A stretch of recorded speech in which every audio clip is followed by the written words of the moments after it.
Can you just go into presenter mode so that you only see you don't see not all the cameras? Sure. Like this? Or yeah, like this, yeah. And then unmute me. You should be unmuted. Okay. Good morning, everyone. I hope you can hear me and see me locally. Yes. On Zoom. Yes, hopefully. On YouTube. Yes, as well. I want to start by apologizing for a few minutes of delay. We takes a while to actually get all the logistics set up with the AV in this modern COVID plus hybrid working environment. I want to start thanking the technical team over there who actually made it work. Congratulations. I think we're ready for a great workshop.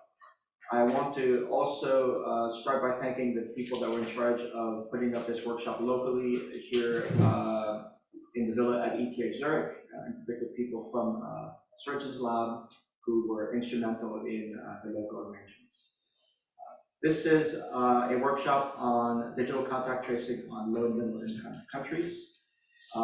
This is the first time that we're actually meeting in the context of an open workshop to discuss both, and you'll see this throughout the day, a combination of things that we've done in the past, a combination of things that we're working on currently, and then some aspects of the workshop will be about requirements gathering and things that we're looking at in the future. So it's very much of a free form.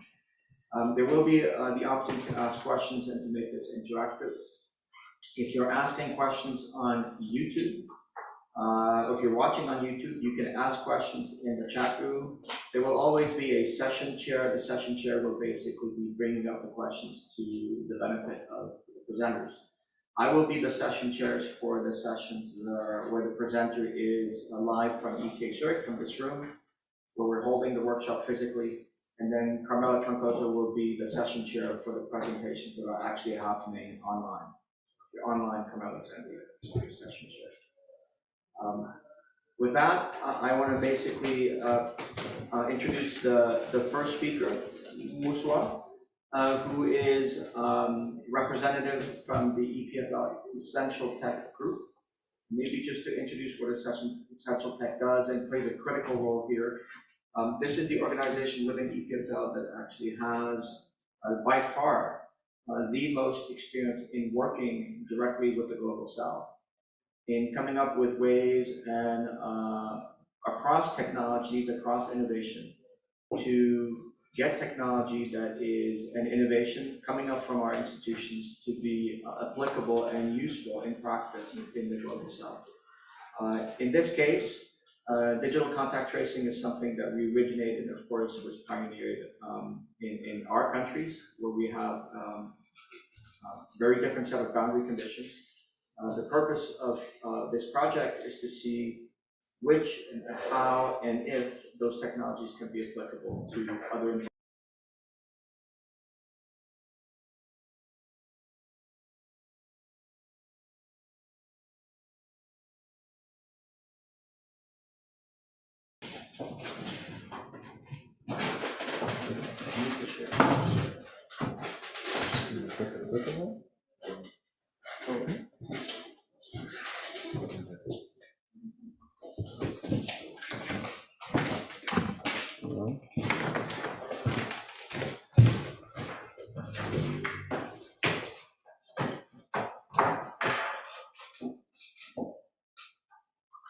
Camera needs to stop sharing.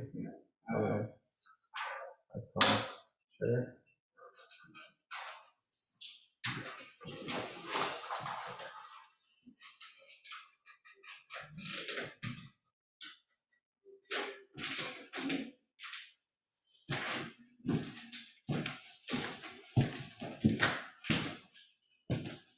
Excellent. So, hello everybody. It's really my great pleasure to be with you today. So, as introduced by Edouard, my name is Muswagha. I'm currently working for the Sociotechnical Center at EPFL as a project manager. And today I will walk you through a quick presentation of the center, what we have observed when deploying innovation in mainly Sub-Saharan Africa. And then I will present you the methodology that we will be using during this project to implement our solution. Okay, so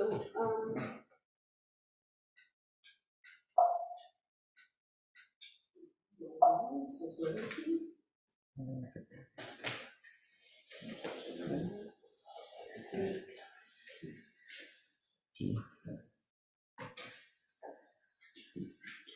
Okay, let me project again.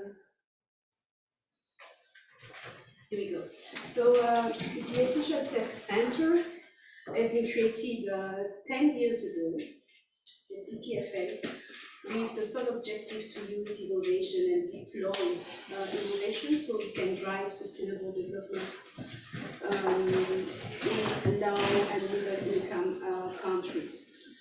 But more than that, our main objective is to make sure that we, any project that we implement, have a sustainable impact at scale.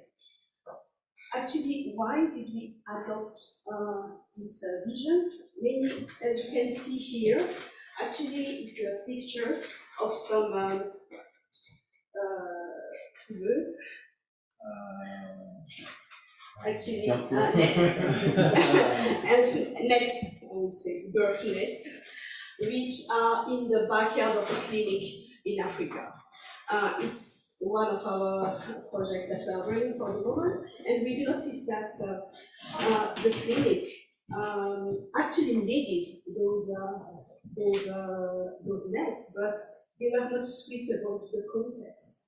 So it brings the attention of the fact that that's true that we are using innovation and focusing on technologies, but the main part of implementing it in those countries is to understand the context they are living in and how it can be actually used so that it can make impact. Incubator, of course, yeah, thanks.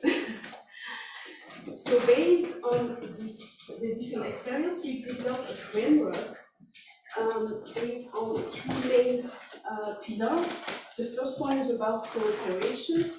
So to better understand the context, we need to make sure that we have local partners which help us understand any assumptions, any realities in the countries where we implement the project. And also we need to make sure that we have stakeholders that help us conceive or co-design the solution so it can be actually used within the countries.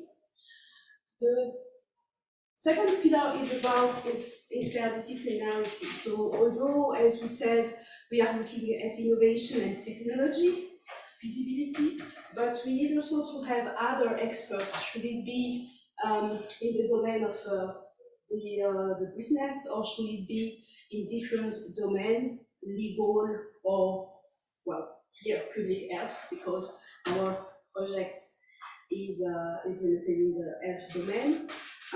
Or, for example, to have experts in ICT, because our solution is mainly digital.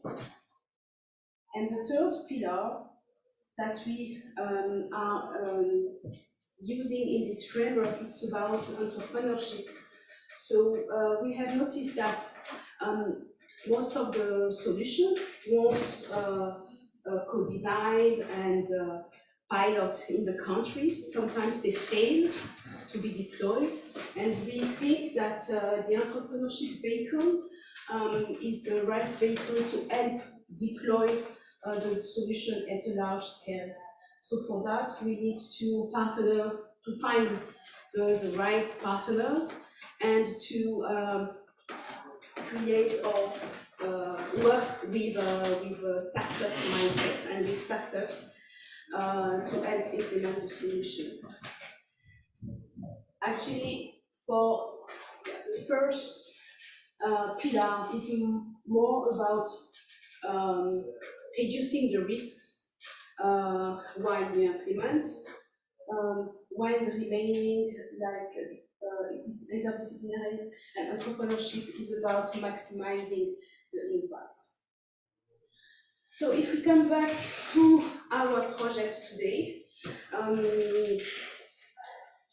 I wanted to bring the attention that although we might directly look at the project as a innovation-driven project, but we need to make sure that we actually don't want just to implement the technology, but we want to make sure that people adopt the technology. And what does it mean for the local context to adopt the technology? It means that the solution should support a disease or an epidemic which is actually perceived as a high priority in the local countries.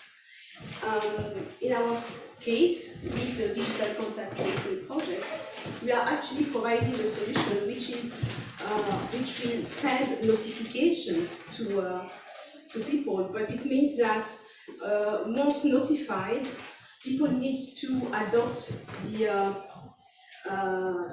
right behavior expected.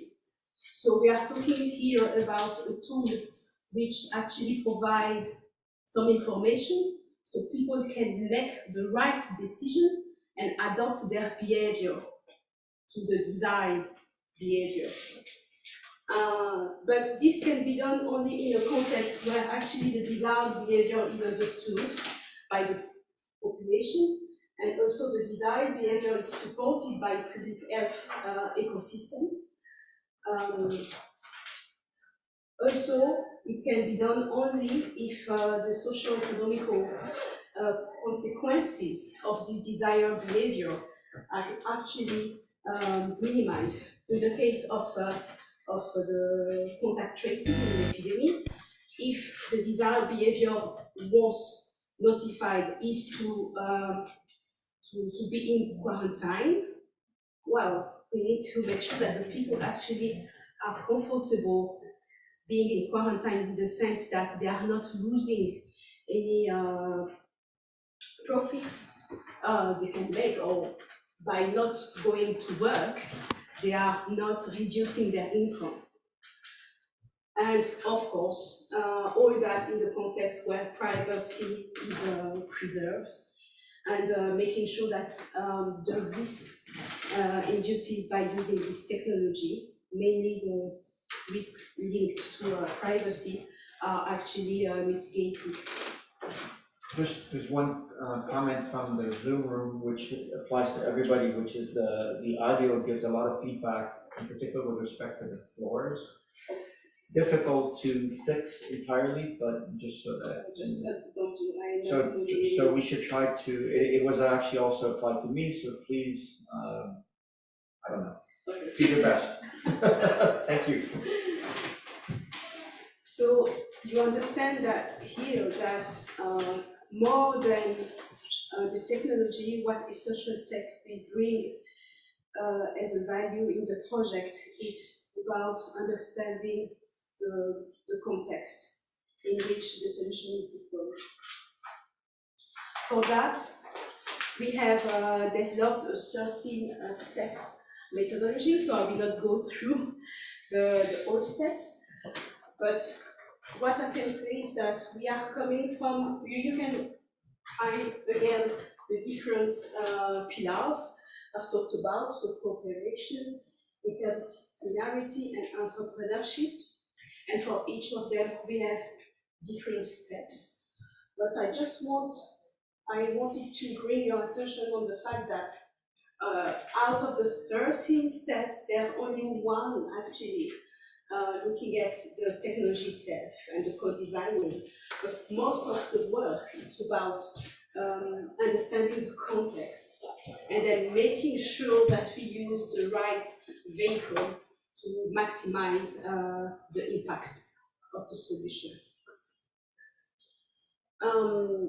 So how can we how do we do that? We actually work with local partners in the countries identified, and those partners help us to first understand the assumptions that the project is currently making. So our early challenges is to actually find answers to some basic questions so we understand the context. So I've put here just a small set of the important questions that we need to understand at the beginning of the project. It's about, as I said, does the solution fit the local needs or the local realities? So for the project, at the beginning, we were talking about COVID-19 management, but well, is COVID-19 the target disease meeting the priority in the local countries? Sometimes yes, but we've realized that it might not be COVID-19. And also, what are the behaviors or how the population adopts digital innovation? Because we know that when we introduce innovation, we need to assess the we need to actually assess if the population will be ready to adopt the new innovation. And of course, as we talk about digital innovation, do they have the minimal infrastructure needed to support the solution? And this infrastructure, we need also to assess if this infrastructure will actually evolve or will improve, so that our solution is sustainable in time. So as I said, this is the early questions or assumptions that we need to clarify at the beginning of the project. And for that, we have partnered with two local institutions, one in Kenya, which is the Center for Public Health Development, and the second one in Côte d'Ivoire, which is the Centre Suisse de Recherche Scientifique, CSRS. And both of our partners will actually present you what they have already done and what are their key strengths that they can bring in the project. So that was it for me. I don't know if there's any questions, or maybe on Zoom if there's questions. No. Great. I must Yeah. have a question. Yeah. Introducing myself. My name is Alessandro Blasim. I'm a senior scientist in bioethics at ETH, at the Health Ethics and Policy Lab. And we have a project that is also funded by the Fondation Botnar on digital health promotion in Sub-Saharan Africa. The project just started, and with my colleague Veale, is a postdoc on this project. So first of all, it's good to know about this platform because it's totally relevant to our work. And my question was more on a pragmatic side. I was wondering whether you have structured ties. I mean, the EPFL Essential Tech Center has structured ties, for example, with the Center for Public Health Development in Kenya, and how do you actually manage those relationships with stakeholders on the ground on a regular basis? How they are involved in the activities of the center? Okay, so maybe if you could just, I'm not sure whether the audience can pick up everything because of the microphone. We're still adjusting, so if you can repeat maybe some of the question, at least the question. Yeah, so the question is about to explain if ESSTECH have structured ties with the local partners and how we actually operate or identify and work with stakeholders. I would say that it's a good teasing question for next year annual workshop, because we are really beginning the cooperation with the local partners. But what I can say, for example, for CPHT, they are one of our historic partner, because we are already working with them on other projects with ESSTECH. So what we do is that they will have the whole of focus point in the country. So they will be the main contact, and they will help us create the relationship with other experts or the government representative if needed, or public health authorities if needed. So how we structure the relationship is first to have this focus point. So CPHT will be our focus point in Kenya, and CSRS will be our focus point in Côte d'Ivoire. And from there, they will help us create the right relationship with the stakeholders. Thanks, very interesting. Good. And again, maybe just also to clarify the terminology, because every institution has slightly different terms for different organizations. The SocioTech in EPFL terminology is a center. Yeah. It's not tied to any particular scientific discipline. It's actually not tied to any particular faculty or department. It's part of the Vice Presidency for Research. And as such, it basically has a very transversal set of interests, which ranges from all of the prior activities. In fact, and I think this is maybe what is the most interesting learning experience, is this is one of the first projects that ESSTECH is working on that is really in the digital space. So I think this is why there's a collective learning experience that is happening, because it's one thing to sell radiology or to advocate the use of robust, ruggedized radiology equipment in those countries. It's something else to actually come up with digital solutions. Yeah. Good. Are there other questions?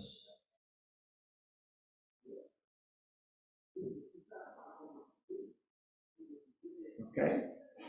No questions? Great. If you have your colleagues. Yes, so actually they introduce should, yes. So as I said, one of our partners in Côte d'Ivoire is the Centre Suisse de Recherche Scientifique. And actually they will be presenting what their expertise in epidemiology.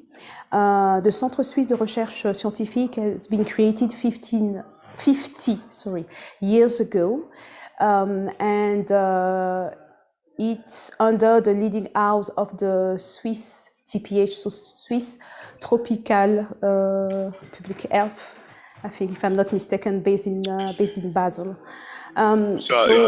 It's 17 years ago. Some Swiss have been created in 1951. So this is, I think this is Benjamin, actually. Yeah. And I will actually directly give him the floor so he can present for the CSRS. So Benjamin, Koudou, you have the floor. We'll unshare the screen on our end, and if you have slides, you can. I've shared my slide with Musa just 5 minutes ago. I 5 have, minutes ago, okay? Okay, let me check that I've And received them. See you good. You have your camera. This is perfect. So. Okay. Right. One moment, I need to see what I'm doing. Right.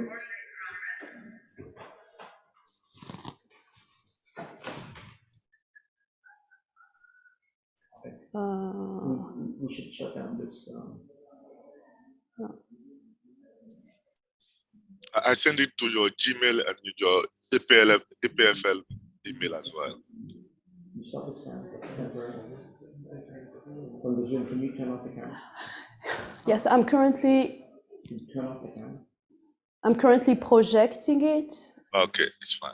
Thank you. Okay, yeah. But you can, yeah, and are And- you sharing as well? Am I Yeah. sharing? No. One moment. Or actually, now you can share it back. What do you want to do? Well, This so now we have to share the computer, but not the screen, which is not that is not the okay, so we anticipate all the combinations of this one. We need to share this presentation from this computer, but not the screen. We don't need the camera right now. The speaker will be online. This camera is disabled, but I will share the screen. Perfect. Okay, good. Thanks very much. Excellent. Ça. Ah, je peux le... So, will you be sharing my slide? Okay, that's fine.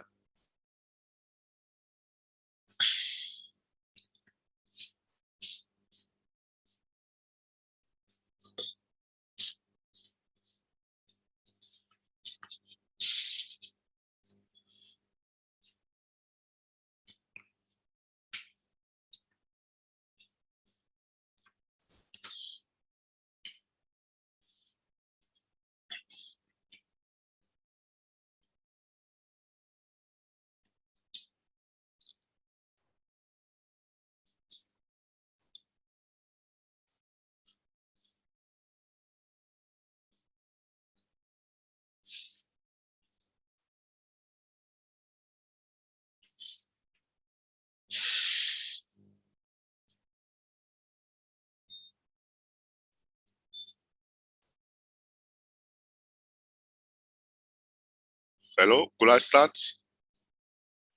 Or not yet?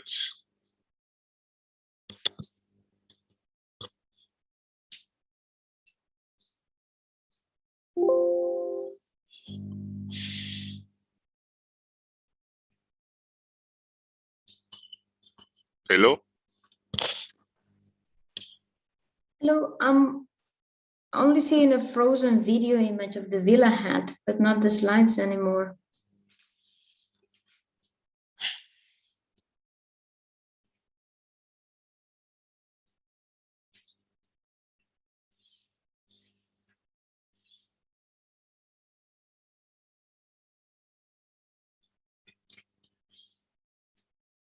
Benjamin. Yeah.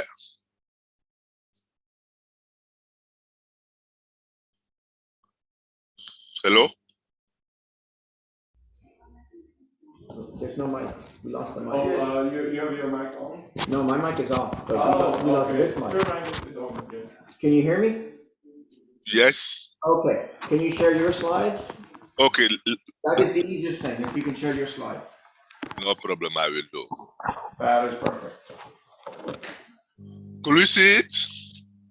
Yes, we can see your slides, and we can see your camera as well.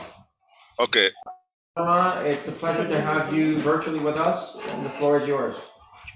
Thank you very much to EPFL, to Essential Tech, to inviting me for this talk. As Musha has just said, I am Benjamin Koudou, and I am an epidemiologist on training, and I'm working at the Swiss Center since 3 years. Before that, I was in UK at Liverpool School of Tropical Medicine for 10 to 11 years. So I will be presenting you CSRS experience regarding using of digital tool and the project in which we have been using some digital tool. So I don't know how many minutes I have, but it will be 3 projects very quickly. So the first 2 projects are paper-based intervention and tele expertise in cardiology, a pilot project on tele expertise in cardiology. And so I will start with the first project. The first project is called Physique. It is presenting as an alternative to paper-based health intervention system for decision taking in primary healthcare. So the PI was based at Swiss TPH, and it was led by the Minister of Health, and which the PI is social scientist based at CSRS. So we know that the frontline healthcare health worker in a remote health facility are the first. Let me see if I could. Sorry. Yeah. Okay. So have a first contact of the formal health sector and are faced to with life-saving decision. They are confronting with life-saving clinical and public health decision daily, and their work are undermining by the pressure of the use of many paper-based tools for decision making. So I think this project was funded by Bill and Melinda Gates Foundation, and it was a 1 year and a half or 2 year project. So CSRS, which is partners, CPH have implemented a paper-based intervention using a human-centric design approach to ease frontline health worker workflow. And however, in face of the threat of a new pandemic and over epidemic potential disease, which are not necessarily declarable according to our health system, the use of artificial intelligence as a surveillance and decision-making tool will be welcome.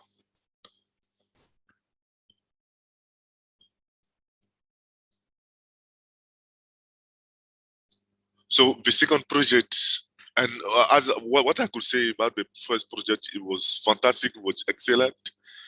And I think they complete the data collection 2 months ago, and they are working deeply in data analysis. But the Minister of Health, as what I could say, was very pleased with this project, and that helps them to improve the data record form they have in most of the primary health facilities in the country, and they will be moving forward with new data collection form based on the funding of this project.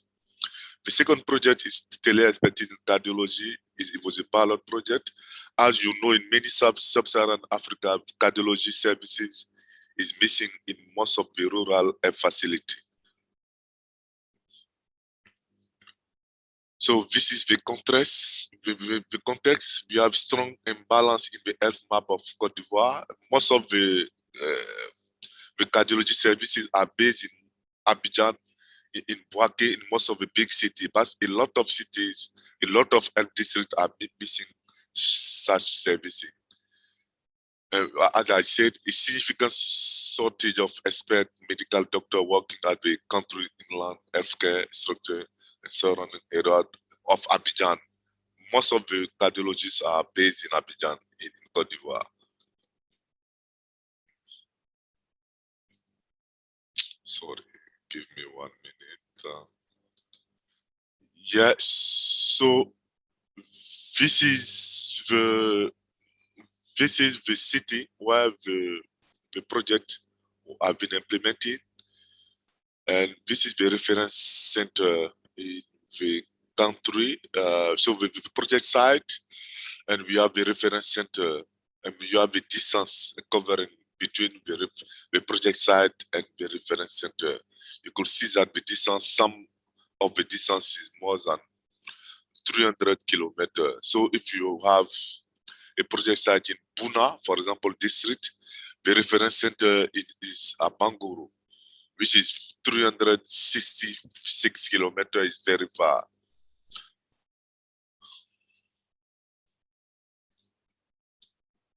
So the main objective of this project was to improve the diagnostic and patient care in Côte d'Ivoire through the use of ICT, information and communication technology in the field of medicine. The specific objectives are increase health center capacity with medical net kit, set up a team of experts in cardiology for electrocardiogram interpretation, evaluate the geographic and economic accessibility of local population to cardiology care, and finally create a platform of exchange between cardiologists and general health provider. So it was a very important project, because in a lot of most of maybe more than 60% of the districts in the country, they don't have a cardiology service. So what we try to do in this project is to get a site in those districts missing cardiology services, so that when data of cardiologists, what data of electrocardiogram are available, it could be sent on time at a cardiologist on the reference center who could send back the interpretation. And one of the key findings is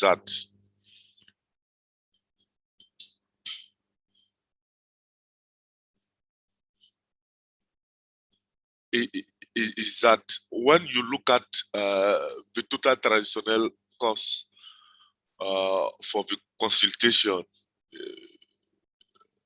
is about 20 million CFA. I could tell you it's about 40,000 Swiss francs. When we use the tele expertise in cardiologists, the cost comes down drastically to around 7 million, which is about 40,000 Swiss francs to 15,000 Swiss francs. The decrease is less than maybe 200%, as you could say.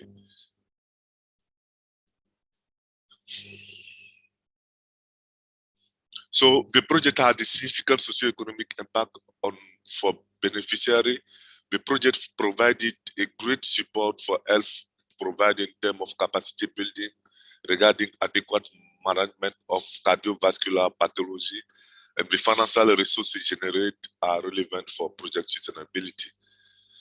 So that is what I wanted to present to you. And what I want to add is that this is the two first project. The last one was done by myself, but for the second project, what I could say is that the Swiss is the center of the telemedicine in West Africa.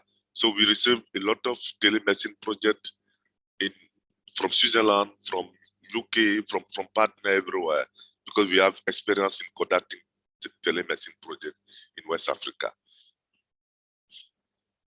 The last project is that is the use of emotion sensor to better monitor the net usage in Africa. Maybe if you don't know, I could tell you that regarding malaria, we have two interventions for preventing the disease. We have using of long-lasting insecticide net, and we have the end-result spraying using insecticide. So long-lasting insecticide net remain the main malaria prevention measure in most malaria endemic countries. They are key to reducing malaria incidence and mortality in most endemic countries. But in Sub-Saharan African countries, despite the nationwide distribution of long-lasting insecticide net, malaria rates are still high. It is possible that long-lasting insecticide net may be lower than what is reporting national survey.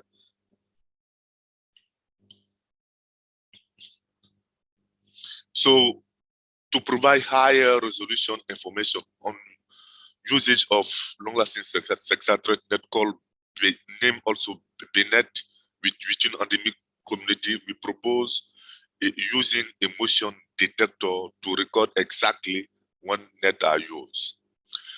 I published preliminary result in 2014, and this result shows that the motion sensor could not invasively differentiate between use and use net daily during 1 to 2 months after interviewing net user early in the morning. The use of motion detector to efficiently quantify the usage of long-lasting insecticide net within household represent for us a non-invasive way to monitor net usage. Additionally, sensor can verify survey data, reducing the need for routine household visit, which is important to maintain the privacy of the community.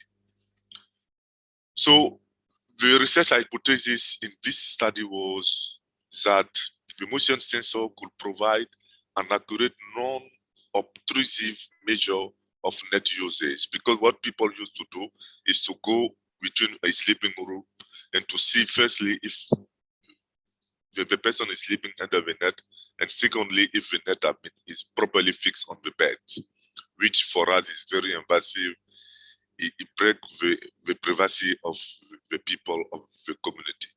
But during this small study done under laboratory condition, we test the ability of the detector to accurately monitor specific pattern of net movement associated with normal use. So what I would like to add here is that after my publication done in 2014, I received $50,000 from USAID to do a laboratory-based study because USAID wanted to use this motion sensor to fix them on the net and to so that few sample size of long-lasting sexual threat net, which the motion sensor is distributed in most of the country in the world, so that they could have a better idea about the coverage of the usage report by the National Malaria Control Program in the country. So with this 15,000 by USAID was, this 50,000 USAID was used in 2018, 2019, and the funding were very good, and they will be submitted, I think, next month for publication in Malaria Journal. So the objective for this study was to ensure that the sensor could first differentiate motion carried out when net were being used, and second, build the models that could validate field data without questioning household member in the morning. Because what the key indicator for what health organization is to ask someone if he sleep under the net the night before, but it could not tell you if someone sleep and under the net 1 month, 1 week or 2 weeks before. It's just the night before.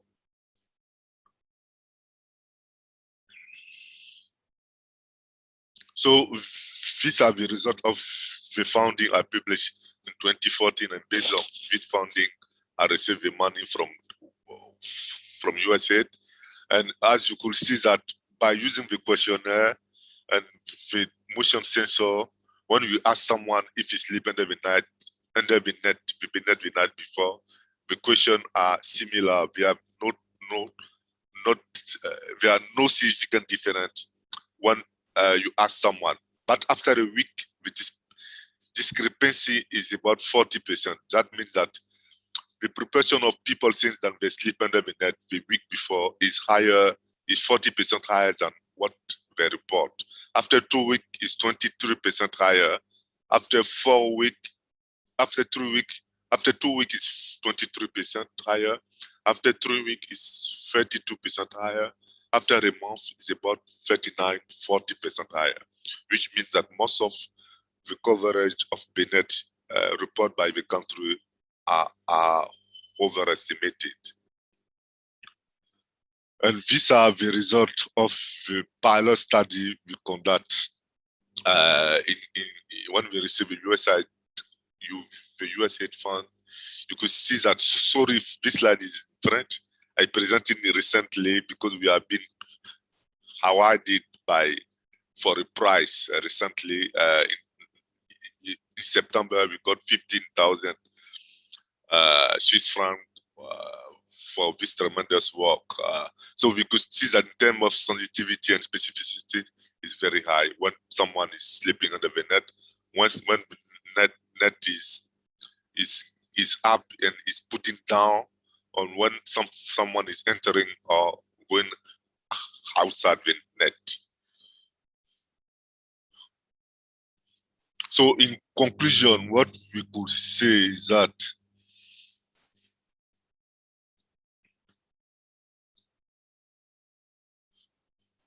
combining the robustness, battery performance, and the classification performance demonstrates here, and that the motion sensor system are clearly the best option to estimate the usage of net in field setting, and so that we could better identify how individuals in malaria endemic country use the long-lasting sexual threat net. One of the biggest advances in this study is the capability of the simple and obtrusive accelerator to identify more complex BNet use behavior than have previously been possible. Both the 3 and 4 category classification model achieve excellent accuracy of 93% or greater. The higher accuracy of the 4 category model was encouraging. And this are the publication for this paper. I published one. This is ongoing. We submitted next month. yes, we submit and receive feedback. We will resubmit it next month. This is what I submit in 2014, and this is what my colleague from Harvard University have published in 2017. So we are working together in this second paper. So here you have a picture of the tool. The tool is here. This is the motion sensor fixed on the net. And the idea is to go to the field. USAID have the intention to support us to go to the field, and they propose 3 sites: Benin, DRC, and Cote d'Ivoire, and we will be working together. And in terms of agriculture, CSRS sent me some idea of project, and they want to do conceive a system for data management. Yes, it's in French, sorry. Concevoir un système de gestion de bases de données relationnelles. Put in place a web mapping. La base de données en format vecteur et raster sera intégrée à un logiciel SIG. L'outil Leaflet permettra d'implémenter la base de données.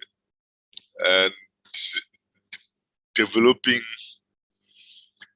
l'application GF à partir des données de la plateforme cartographique, l'outil Lavarel permettant le codage en PHP sera utilisé.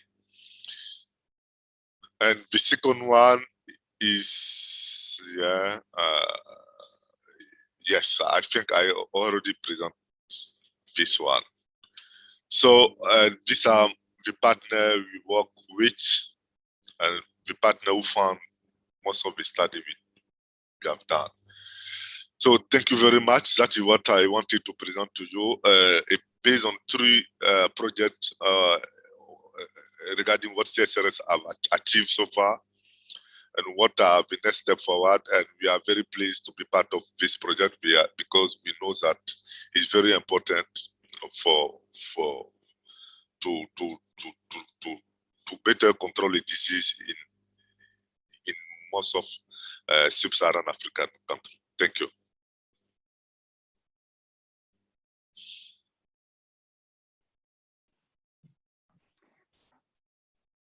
Thank you, Jamal. One question: when you said that in the monitoring sensors are good because they allow you to make this measurement in a non-intrusive way, what kind of concerns of the users are you worried about? Like, what are the requirements, like these privacy requirements? What are the kind of things that you would not like to learn? Yeah, thank you very much. This is an important question because the detector is presenting as a UBS key. Most of the users at the beginning says that they hope that it's not something to film them when they are sleeping. Yeah, that is most of the concern, that they are not filming and we are not recording the talk when they are sleeping with their wife. But it was easy to convince them. We told them that no, that is not the case. We could not do that to you. We have no intention to film you or to record all of what you are seeing with your wife or your children at night. It's really to help you, to help us to improve the business usage, because you know that after 1 day or 2 days, and when you ask someone if you sleep under the net 2 days before, 3 days before, if it's not someone who's using the net regularly, he will tell you what you want to hear if you say yes, which we know is not always the case.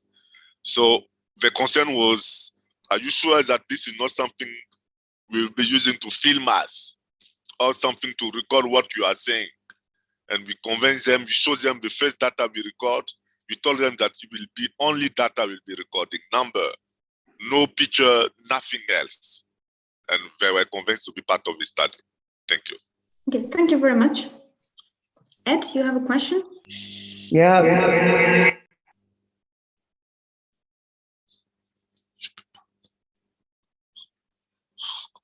I could not hear you. Now you're muted. I think Muswagha is the one that is. I'm with you now. Okay. Okay, can you hear me now? Yeah, it's fine. Yeah. Okay. Bonjour Benjamin, first of all. Bonjour, Edouard. Yeah. Merci beaucoup. Thank you very much for the talk. I guess my question is also around the infrastructure involved in the last project. And I guess maybe you sort of answered it when you respond to Carmela's question, but the question is whether the data collection is automatic or whether it actually requires that you actually individually survey the houses where you deploy the sensors. And it goes to the question as to whether there is a network and whether that network of devices is connected or not connected. And I'm just curious about your design choices that led you to the solution one way or another way. Thank you. Thank you very much. What we use, I could say that I could start with the second question. We don't have any network. Data are collecting by the sensor maybe every 2 weeks or 3 weeks because the battery could last for 3 weeks. So we just take back the battery, download the data on our laptop because we have a software, install our laptop for it, and we proceed to the analysis.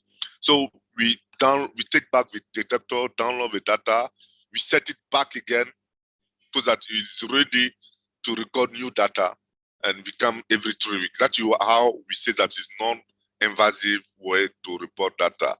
And as I said before, we don't have a way that the data is downloaded automatically on a system. No, we take it back, record it. I know that is a lot of work, and yes, that is because if you have 50 detector on different households, it will be a lot of work. But yes, that is what we have to do so far. Because we are not yet thinking about getting the data download on a system together. Okay, yes, sorry for the noise in my chat. Samuel. Yeah, it's fine. Yeah, sorry. Okay. Merci beaucoup. Thank you. Maybe just another question for me.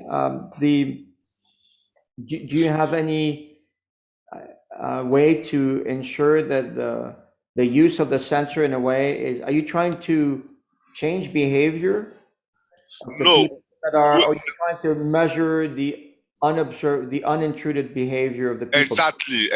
That's what, because we know that in most of endemic countries, people are not sleeping on them not every night because sometimes they travel to a funeral, they go to visit some people, and they could be bite by mosquitoes if they are going somewhere where they are not sleeping under the net. So that all this behavior we want to catch up. So the detector will definitively help us to identify when is not using the net definitively. That's why when you ask people, are you sleeping under the net 2 weeks before or 3 weeks, it's difficult for him to tell you because he has to remember that if it's not on place, or even someone he want to tell you what he would like you to hear, he will say yes, but which is not the case. Yeah, it's not really to change their behavior. It's mainly to report when the net are not used, and we could use the data to sensitize the people, the community where the coverage, the usage of net is very low. That is the main intention. To inform the National Malaria Control Program that in this district, what you report is not what the actual data is saying. So you need to improve the sensitization so that people could use the net. So thank you. So Seda has a question, but before we turn it over to Seda, maybe one final question for me. So one of the key objectives of our project is to come up with a tool, a digital tool that will let people change their behavior, right? So we're trying to do scientifically something different than scientifically what you were what you achieved with your previous project. And I guess the question is, what is your intuition on how easy it is to get the participants to adjust their behavior based on a digital notification, right? Because I think for this point in my country, because most of these projects I've done in my country, what I know is that when someone is informed very well about a project and when he says yes, is yes. when he say he will be part of a project, he know what is engaging for. So I'm not have a lot of fear about that. If someone is engaged and he knows that is to change his behavior, he will change his mind after. No, when they say, particularly in a rural community, when someone says yes, is yes, he's engaged with you for the duration of the project. Yeah. Okay, thank you. No problem. Seda, you want to go? Yeah, sure. Bonjour, Benjamin. Oui, bonjour, Seda. Thank you for your presentation. I just have a question about how you establish ground truth once you have now this AI tool in the image. So do you just rely on the data? Do you still go back to the people and say, well, you said, you used the net last 3 weeks, but look at our data? Or is your experiment now about looking at the data with the people you visited? Like, how do you get to the quality of the data to understand that, right? And how does that change your study, actually? Because it seems it becomes really a different kind of experiment, a different kind of study. Yeah, as I said, in the first study, we done with finding from IVCC, Innovative Vector Control Consortium. We compare data recorded by the detector and data we got through the questionnaire by interviewing the user of the Bennett. So we compare the two data to see the discrepancy.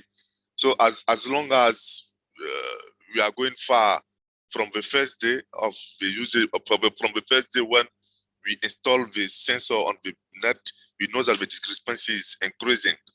And in the second study, we only we do not come back to, because we have the basis. We have a basis regarding the first study. We know that the discrepancy is increasing when the duration between the installation of the sensor on the net and when you ask someone 3 weeks or 4 weeks ago, the discrepancy is increasing. But the second one is make sure that to make sure about the movement of when people are using the Bennett. So to respond to your question, yes, we compare the data recorded by the sensor to the questionnaire you use to interview the user. But in the real field, because it will be a lot of sensor, we don't think that will work. Maybe you could use a sample size to really compare, to make sure that what the detector is telling us is very robust, very strong, and is true. We'll use sample size, but we could not do it in 100 households every day, every week, or every 2 weeks. It will be a lot of data, a lot of work. Yeah. Thank you. Okay, thank you. Thank you. I don't know if I missed this question in the beginning. How did you select these participants? Are they volunteers or do you find them at random? Yeah. But participants are volunteers. We go to the village and we inform, because in most of our community, we have community health workers. They know each family in the community. So we explain them the project, and we explain the project to the nurse as well. And the advice has that they will inform the chief of the village and then inform the project to all the community. After that, those who are volunteers come to us and to say that they want to be part of the project. And they were with us for longer, and they were pleased, really. As I said at the beginning, they thought that the sensor will take some picture when they are sleeping or will record the communication. But we ensure them that it's not the case at all. And we show them the first data, and they were really pleased and comfortable to be part of the project for the duration of the project. Yeah.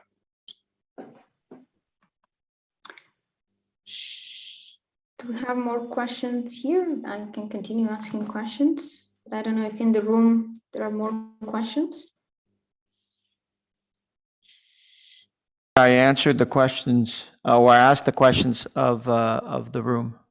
Okay.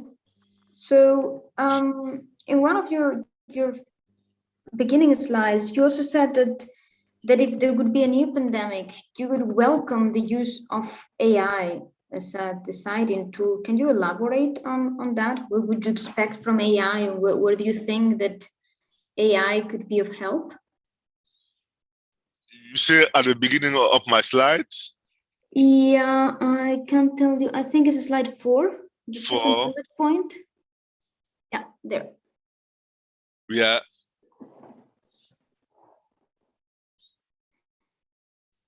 Yes, I was talking about paper-based intervention. Yeah, what is your question? Could you repeat, please? The question is, you said the use of artificial intelligence as surveillance and decision-making tool will be welcomed. I'm asking if you have an example of what kind of decision-making do you think, or do you see artificial intelligence helping with? Oh, for example, here, I think I was supervising this project, but I was not directly completely involved. But I think, for example, for this one,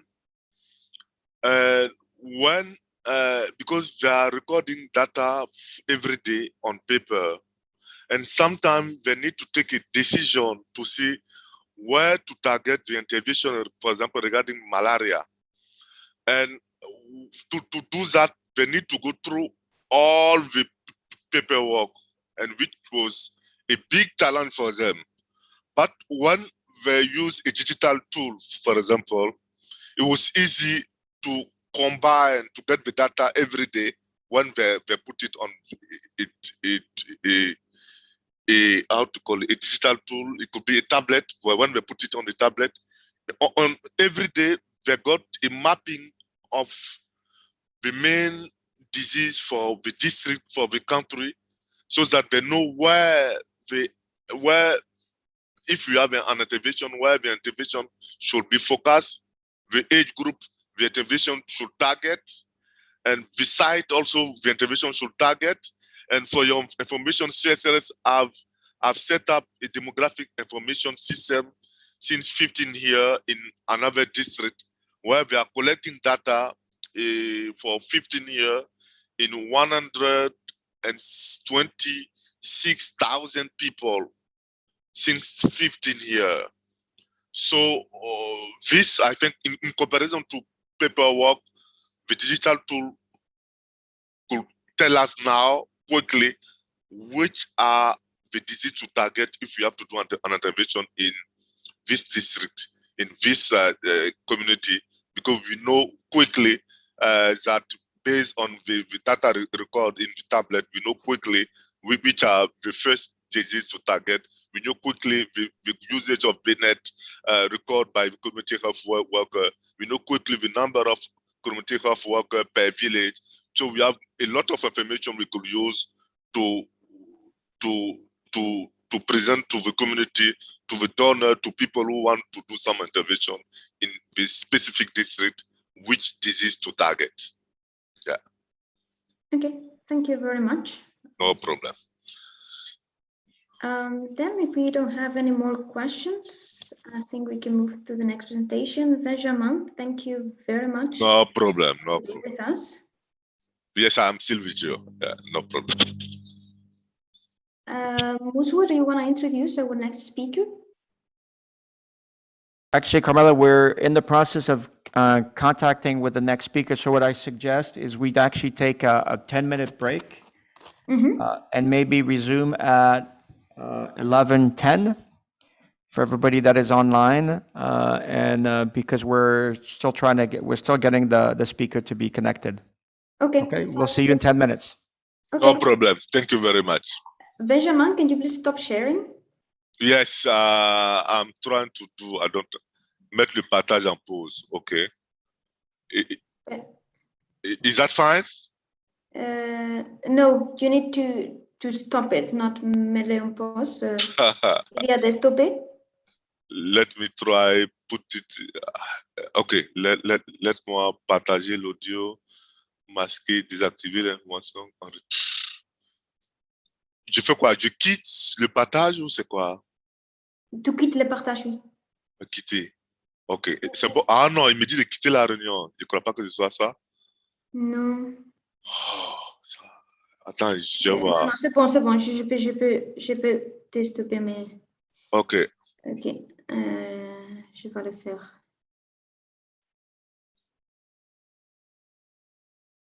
ah, ok, c'est bon. Ok. Merci beaucoup. Oui.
Okay, so welcome back for those of you in the virtual space. Our next speaker is Bernard Oyalou, who is the representative from Kenya. Bernard, can you hear us? Est-ce que vous m'entendez? Can you hear us? I can hear you very well. Good. Well, it's great to meet you virtually. Do you have slides? I have slides and I just need someone to give me permission Okay. to share them. We will get that. Should happen hopefully momentarily. Good. You have the slides. We can see your screen perfectly. Thank you. If you go. And the floor, Bernard, it's a pleasure to have you here today. The floor is yours. Thank you very much. Really, thank you, team, for having me here today to speak to you about some of the work that we are doing here in Kenya. My name is Bernard Olayo. I'm a physician and public health specialist, but today I will be speaking wearing my hat as a social entrepreneur. I will be speaking about how our work within the CPHD Veale group is advancing the universal healthcare agenda in Kenya through social entrepreneurship. So we do many things, but specifically today, I will speak about one of our interventions called Veale, which is an oxygen production and distribution company based here in Kenya. So when you think about the access or expanding access to UHC, we play just around the 2 dimension, not the 3 dimensions. So as far as expanding coverage is concerned, through our oxygen intervention, we are ensuring that more patients with respiratory diseases, acute and infective and chronic, have access to oxygen. And also patients with who require emergency obstetric care and newborns also have access to oxygen where there wasn't one before, and also for the NCDs. And when you look at the, expanding just the scope of services, we are working to make sure that we improve the scope of services. For example, we make sure that hospitals that didn't have oxygen before have access to oxygen. And we build the healthcare workforce capacity across the chain. And we provide end-to-end operational support to complement clinical workflow for our client hospitals. So generally, just in our history, we started out as an NGO called the Center for Public Health and Development, which I founded it in 2008 out of frustration, because there are things that I saw in our hospital that were contributing to deaths that in my view were preventable, but were not a big priority at that time. When you looked at the world was that time very heavily focused on HIV, AIDS, TB, and malaria. But in my work within these hospitals, I could see delays in providing care to women that needed basic cesarean section. Very often we couldn't give anesthesia, and therefore we decided to create a crucible where we can try and address these problems. So our group, CPHD, works in 4 key strategic areas. One is the human resources for health, where we train people to bridge the gap. An example of that is the work that we've done with the Kenya Medical Training College and Vanderbilt University, where we built a training program for regular nurses to become nurse anesthetists to bridge that gap in anesthesia. We work a lot in service delivery and a lot of work in infrastructure, as I will be talking about, shortly. And data for scientific advocacy, we do a lot of operations research, and probably that's why I'm invited here, because of many projects that we are co-implementing with EPFL. So when you go a little bit deeper into those areas, so we start out as CPHD, which is an NGO, basically driven by the acute need to improve frontline and specialized workforce capacity in the area of maternal and child health.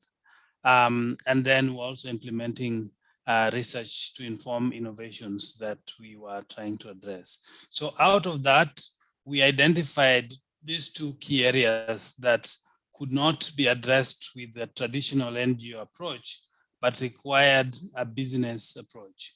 The oxygen solution, which we call Hewatele, and the MediQuip, which is our medical equipment technology solution that helps hospitals to keep the technology working using a fee for service type of approach for just to ensure that we don't have service interruption. So let me now go slightly deeper into why we went into oxygen and why is oxygen so important. Basically, you see that every day, an estimated 830 women die every day, from 99 of them from low and middle income countries, from preventable causes related to pregnancy and childbirth. And one that if you work in a setting like where I used to work, you see very regularly is, we call them mothers, but sometimes I call them children, especially when teenagers become pregnant before they are of appropriate size. And they tend to have obstructed labor when they try to get, when the time for childbirth comes. And there's a lot of delay in the system that frequently leads to death. And as a result, 9% of maternal deaths is due to obstructed labor. So it's something that is very common in our setting. And then when you think about children under 5 that have a very common disease here called the severe pneumonia, even if the doctor makes the diagnosis and gives them antibiotics, which are ubiquitous, and they don't get oxygen, you still end up with a residual mortality of close to 40%. So adding oxygen into that menu of options for care of such children will help us to reduce mortality by more than 30%. And it surprised us because until 2017, oxygen was listed in the WHO's essential medicines list just for surgery, which is the first part that I talked about, but was not listed for care of diseases like pneumonia. And again, globally, you see that close to 30 million people are at risk of developing surgical complications due to unsafe anesthesia, where oxygen is critical. So that is why we thought that it is a very important area for us to invest in to bridge the oxygen gap because of these conditions. So, but what exactly are the barriers to oxygen access in our settings? As you move away from Nairobi, from Kampala, from Addis Ababa into rural districts, hospitals tend to have less availability of oxygen because of erratic supplies. So there's a very large distance between where the oxygen is produced and where the hospitals are.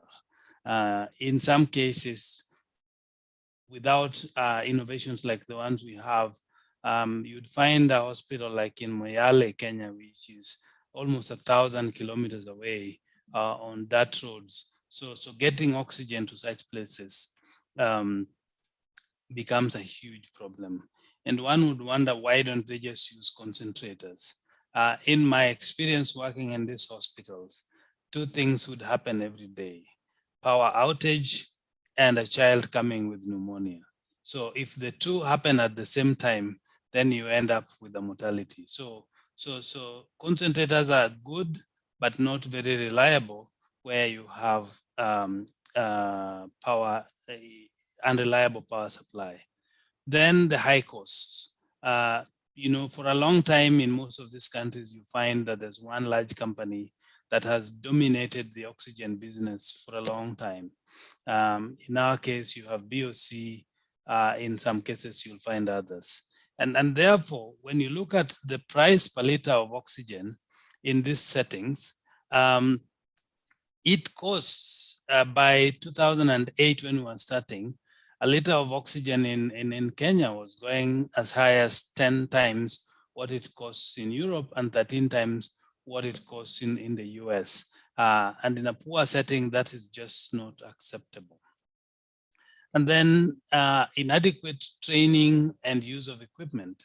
We don't have a very good maintenance culture here. And that's why even the investments that governments have made in setting up these PSA plants end up, going to waste because nobody maintains it well.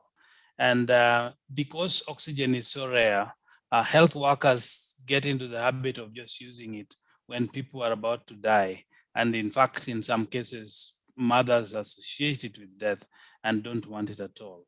So inefficient and unsafe use of oxygen when it's not been available for a very long time are common problems that we came across. So what was our innovation? We called it Hewatele, which is a Swahili word for plentiful air. We couldn't get a Swahili word for oxygen because there's none. So our vision was to make oxygen an essential part of emergency healthcare at all levels of facilities in Sub-Saharan Africa.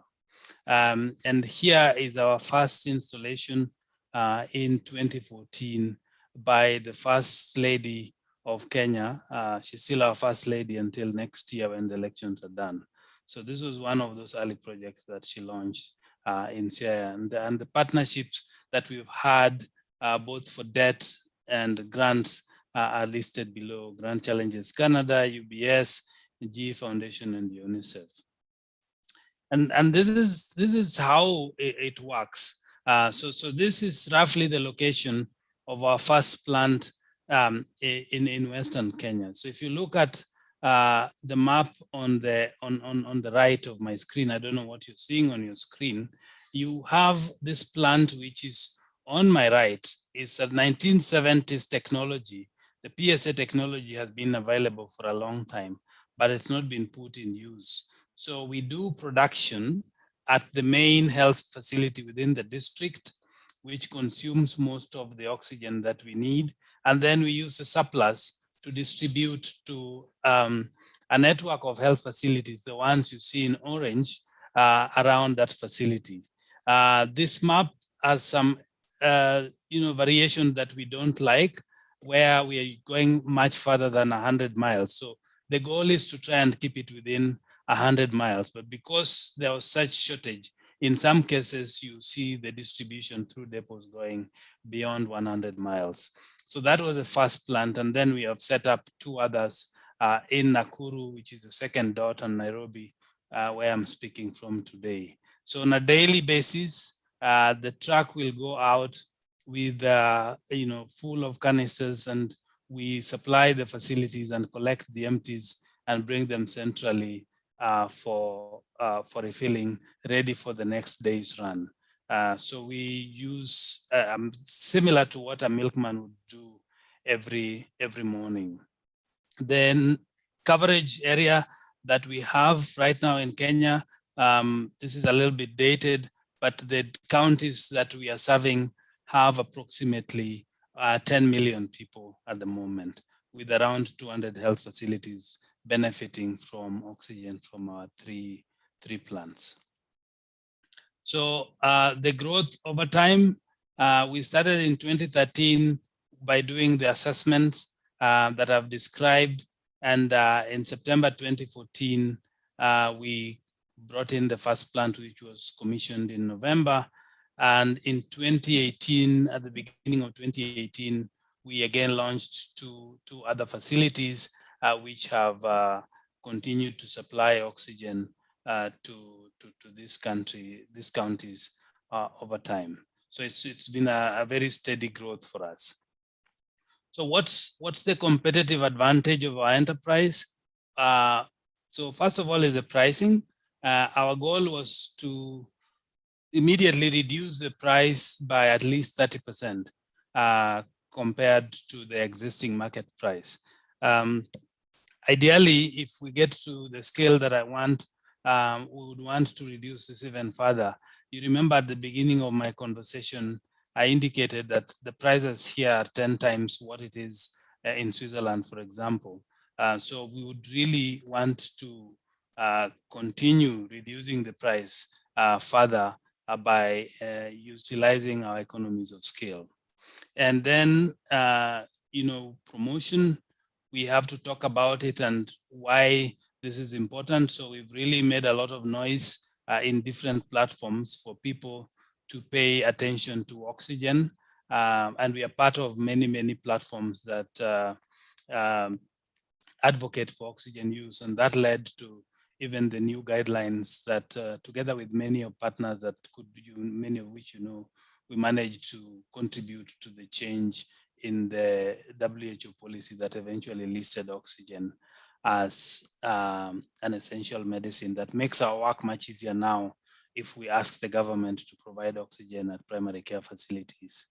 The place we deliver oxygen to your doorstep using our milkman model, and we train your workers on how to use it and do the daily fixing of the infrastructure that you need for delivery. So it's a very hands-on support to health facilities to make sure we're just not selling oxygen to them, but we can connect up to that last centimeter between the cylinder and the patient's lungs. Our focus has primarily been on medical oxygen. So we don't, up to this point, we don't do any other products. We don't sell industrial oxygen. We don't sell any other atmospheric gases that are frequently seen with the commercial partners. We are a specialized oxygen, medical oxygen company. So, let me talk a little bit about the model and how we managed to be successful with it. One was that it's governed by a public-private partnership model. So we had to get the government on board and to sign up that this is what they want to do, because it has significant capex requirements. So if you don't get the public side signed up for a significant period of time, then the model cannot succeed. So we had to get the government on board and sign up to this. And we signed this agreement with the county government where we are setting up the plant. And then with that, we are able to guarantee access and affordability.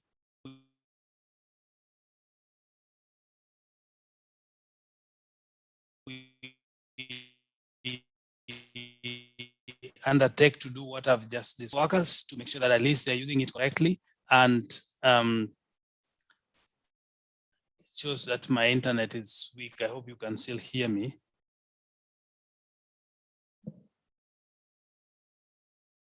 So, and then the model can be scaled up. Let me just do a mic check. Can you hear me? Yes, we can hear you. Thank you very much. So the model can easily be scaled up, not just in Kenya, but to other African locations as well, if we need to. So this journey starts with an inception where you have, implementation of public health programs to improve MCH outcomes in Kenya and across East Africa. And then we identify these two social enterprises that we believed could only be addressed through a social enterprise. And we create the businesses and launch them around 2014. And something happens around 2021, 2020. COVID-19 happens.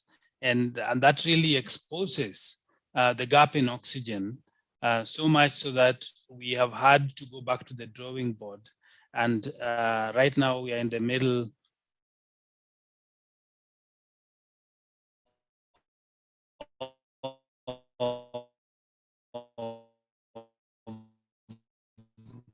a major fundraise by 10 times in Kenya. So that's been the evolution so far. What I also wanted to show you is that if we looked at it purely as a business, as a standalone business, probably we wouldn't have been as successful. In my view, the success has come because of the ecosystem approach to public health, where we are providing the end-to-end operations for a system around common problems, around respiratory conditions, around emergency obstetric care and newborn care support, around non-communicable diseases. So CPHD as an NGO plays a very critical role in the ideation and in supporting the public health aspects of the health system, including the training. And then we get to a point where we test them in the middle. And at that point, we can fail or succeed. And then you move to the next stage where you can set up a real business that can bring a real solution to the market. So during the exploration, we do assess the market readiness for whatever else that we could do. So what we did for oxygen, we continue to do that for many other products that are critical for this area. So we continue to do market readiness assessment for devices. We have been working, for example, with the team here on enabling digital contact tracing for Africa. That's something that CPHD will continue to do. We do remote monitoring for critical newborn equipment with another partner, and we are also working on similar to what we are doing with the oxygen space. We are testing something out, an NIH-funded project on blood supply as well. So that continues to be the crucible that tests any new ideas that we want to test before we bring them to new business development. So once we think that an idea is ready for business, then we test it out, similar to what we've done for oxygen. We test other things that we bring to the market with an MQG solution.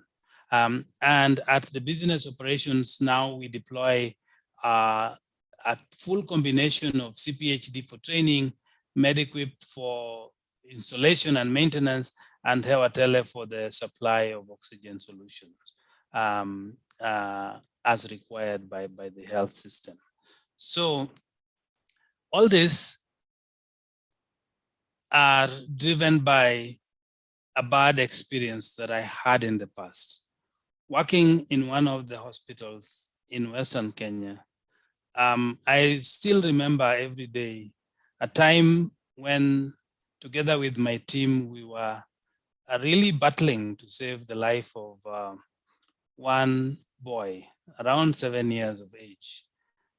He came in really sick, semi-comatose, and with severe pneumonia, and was relying on the only little canister that we had for oxygen. And after many hours, he was getting a little better. But this was the pneumonia season, so many cases were coming in. And as he was beginning to get better, a sicker child came in, and we had to take the painful decision of disconnecting the only oxygen supply available in the facility from this child that was getting better to try and save the one that was worse off and at the risk of dying if we didn't do anything else. Now, in my view, this is something that needs to be, we can solve it. So I hope through these interventions, we can contribute and see a day when a health worker will not have to make that painful choice, which frequently means you're choosing which life to save and which one you lose. So thank you very much for the opportunity.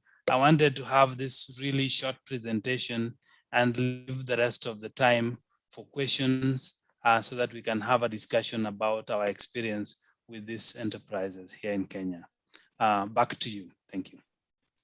Thank you very much, Bernard, for this very nice set of insights about the process and kind of the constraints in there. One question I had is, you said that the cost of deploying things there or building this there is like 10 to 15 times more than in deployed countries. Can you elaborate more on what makes that difference?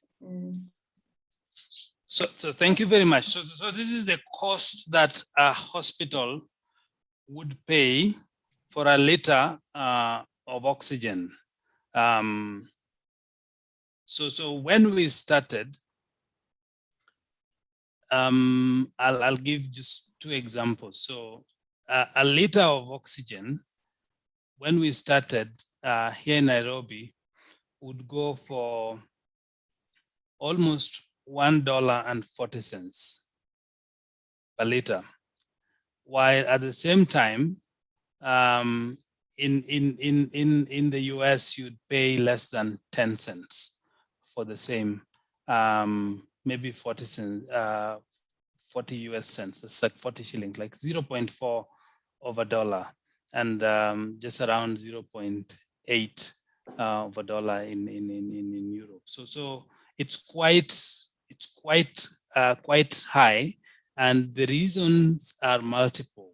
One is what I talked about earlier, where you had one company, for example, up to now, there's only one company in Kenya that produces liquid oxygen. And the liquid plant that they're using is 50 years old, was installed just around the time when I was born. And there hasn't been any other investment in that space. So this company can sell oxygen, liquid oxygen at whatever price they want because there's no competition, there's a monopoly. But even if you leave that alone, the distances to bring oxygen to hospitals, some hospitals are 1,500 kilometers away from Nairobi where this plant is. So the logistics of bringing oxygen through bad roads and insecure settings makes it really hard to makes it expensive at the end of the day by the time you get to the hospital. You have a few other measures within government that have made it really expensive. The taxes and the levies that different levels of government will apply on these companies all contribute towards making it very expensive. So in the Hewa model, one of the things that we've done is to produce oxygen closer to where it's needed. The distance that we try to comply with is to make sure that we are not going beyond 100 kilometer radius in our milkman distribution model, so that we can bring it there faster, we can bring it there cheaper, and number 2, we can maintain the system and have a much closer working relationship with our customers who are the hospitals. We are also leveraging on the government's contribution from land and offtake agreement to try and better the deal. And lastly, we try and reduce our margins. So we don't want to make it unnecessarily expensive. Once we take into account all our costs of production, our markup is maxed out at just 30%, and that makes it much cheaper for the client at the moment. So it's a question of availability of the product, monopolistic behavior, and certain market conditions that make it very difficult to keep the oxygen affordable. Thank you very much. That was very interesting. Ed, you want to shoot? Yeah, thank you. Can you hear me, Bernard? Very well, thank you. Okay, Very good. I want to thank you for your presentation. This was very inspiring. It was eye-opening as well. I think it was quite difficult for us to necessarily anticipate some of the issues that you have, and particularly the economic discrepancy that Carmela discussed. Just one clarification, because when you were speaking about COVID and what COVID did to the oxygen business, this was the one time where there was a little bit of a hiccup on Zoom. And I'm not sure we all picked up all of the nuances of what you said. Can you maybe expand, or in some case repeat how COVID critically changed things for the demand for oxygen? The way it's perceived, certainly around here, is it's a necessary foundation to any kind of or many forms of COVID treatment. I know you mentioned it, but we lost the audio for 30 seconds at one point. Yeah, thank you very much. So around this is like for our case here in Kenya, the first case of COVID was identified, I think on March 5th, 2020, and everybody panicked and people were not going to the hospital. And our sales dipped because there are just no cases in the hospitals. People are afraid to go in there. So as an oxygen company, we initially saw a decrease in demand. Then once we started experiencing the community spread and many people started getting sick as a result of COVID, then they were showing up in the hospitals. And symptomatic COVID-19 patients require a lot of oxygen. Generally, for an adult on supplemental oxygen, you're going to give maybe 10 liters per minute, 15 liters per minute. Some of these patients on high flow were requiring up to between 40 and 60 liters per minute as a first line of treatment. And that's before they get ventilated, if they are too sick that they require to be put on an ICU in a ventilator. So what this did was to really increase the demand by the hospitals that were caring for patients. And so when you look at our healthcare structure, symptomatic COVID-19 patients were being treated at what you would call categorized as tertiary hospitals or high volume district hospitals. So then they suck up all the oxygen because the demand suddenly, so a health facility that previously used 20 bottles a day from us was suddenly asking for 200 bottles a day, and it wasn't enough.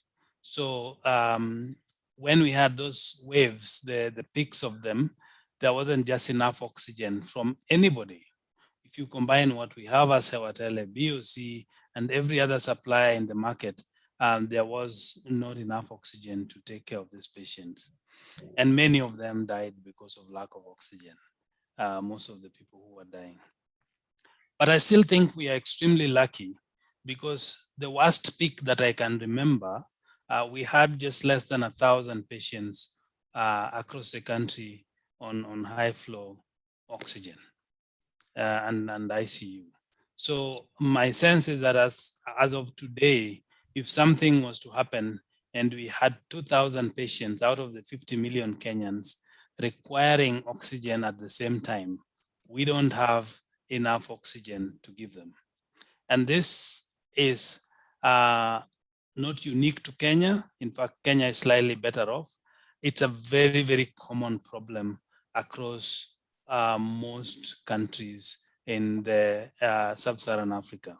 So, but there are good things that happen. At least everybody from the president to managers of hospitals for once acknowledge that oxygen is important and we need to invest in it. So there's been a lot of investment in increasing production capacity for oxygen through different mechanisms and budgeting for it. And really, it's high on the priority of most of the managers of healthcare systems. But the sad part is that there have been some very bad investments that have gone in, where people think you can just buy ventilators or buy a PSA and it will work without necessarily planning for the maintenance, which is something we do in-house, and the other accessories and the training.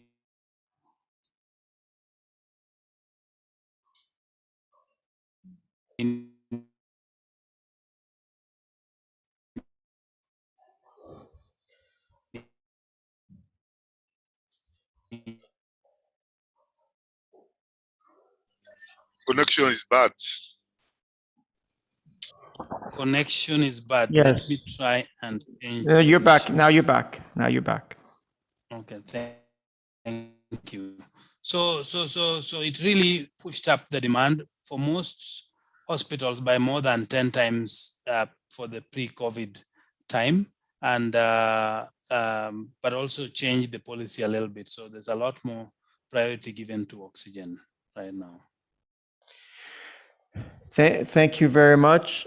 If there are no other questions, I can't see any hands raised. The one thing I would like to add is the fact that, first of all, it's a very impressive demonstration of entrepreneurial spirit. It's also a very good foundation for the collaboration that we're envisioning. I also want to thank on our end Essential Tech for having identified you as a partner in this. It seems that even though the topic that we're discussing is different than the issue of logistics of oxygen distribution, the methodology and the approach is something that I can certainly relate to very closely. So I want to thank you for your presentation, your testimony, and look forward to the next steps in the collaboration.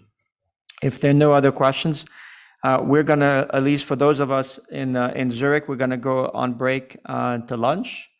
We will resume at, if I look at the schedule, the official schedule, we will resume at 1 o'clock.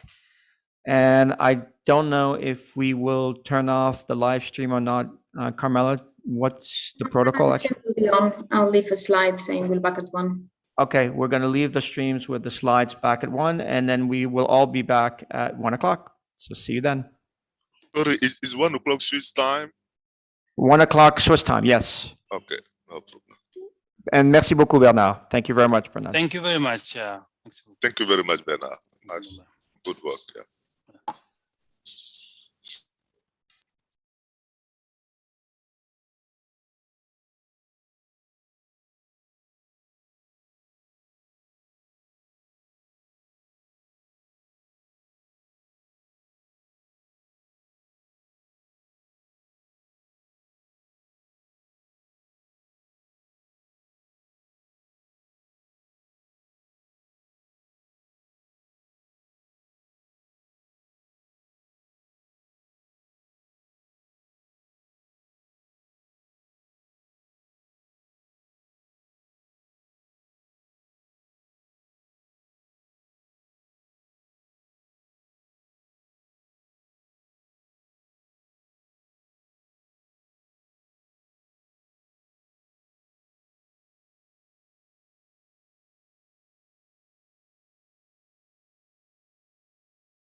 Hello, everyone.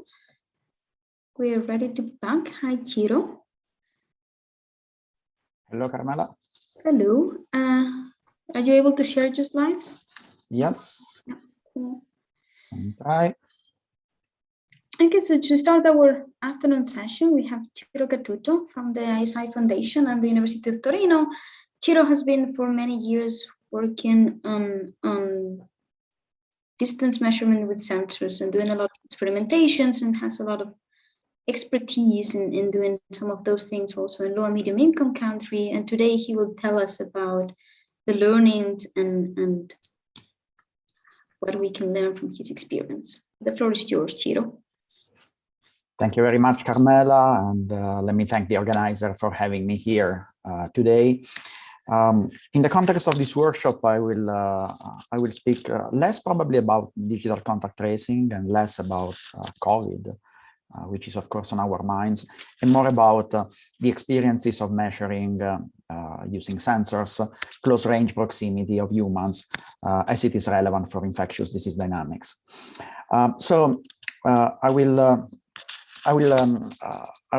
start by reflecting on the type of data sources that we need to inform the mathematical models of infectious disease dynamics, especially when it comes to airborne transmission, for which we know close range proximity is an important factor. So we've been collecting this data for a number of reasons. Infectious disease dynamics was one, fundamental science about human mobility and proximity was another, social sciences and health was one more. And to do that, we mostly used rather inexpensive, rather simple radio-based proximity sensors. This is the typical sensors that we've been using in the past. The design has evolved over a decade several times. This is the current iteration of the hardware we are using. This is an open design by OpenBeacon with custom firmware that we wrote, and consists of basically, as you see, of a system on chip with multi-protocol 2.4 gigahertz radio, an antenna, and then onboard memory to store proximity data, accelerometer to do behavior detection and to do data cleaning, and a number of other standard components, an LED, a button for people to interact with the device. The device is coincides, is powered by a CR2032 cell, so it's very unobtrusive, very light, very simple, as you see. And the basic idea here is that when you have two people or more people wearing this device on the upper frontal part of their body, we use the ability of the devices to exchange ultra low power radio packets as a proxy for close range proximity. So when two individuals get close to one another, we can observe packet transmission, and then this information can be either relied to an instrumented environment, to an environment with antennas, and then processed in real time. And this is what you see here, for example. Here you see a conference in 2009 where people were wearing these devices, and then you see coffee break time arrives, and you see social interaction and proximity patterns arising. So this is the type of data source that we have been working with for the last decade. I'll show you another example. This is an emergency response exercise with the Italian Army and the Red Cross, where we could see, the Army had, in this case, a crisis room where they could see the flow of patients in an emergency field hospital. And here you can see basically where is everybody, who is together with whom. We have stationary sensors in the different rooms so that we can assess proximity to specific rooms or important equipment. So again, this is a type of data source, and as you imagine, several components in terms of software. We've been striving to use as much as possible open source software. Several different components are at play here to get to this type of systems. We've been deploying in several social gatherings. This is the Science Gallery in Dublin a long time ago. Actually at the height of the H1N1 pandemic. This exhibition got very popular, and we use this actually as an opportunity to compare different type of data sources.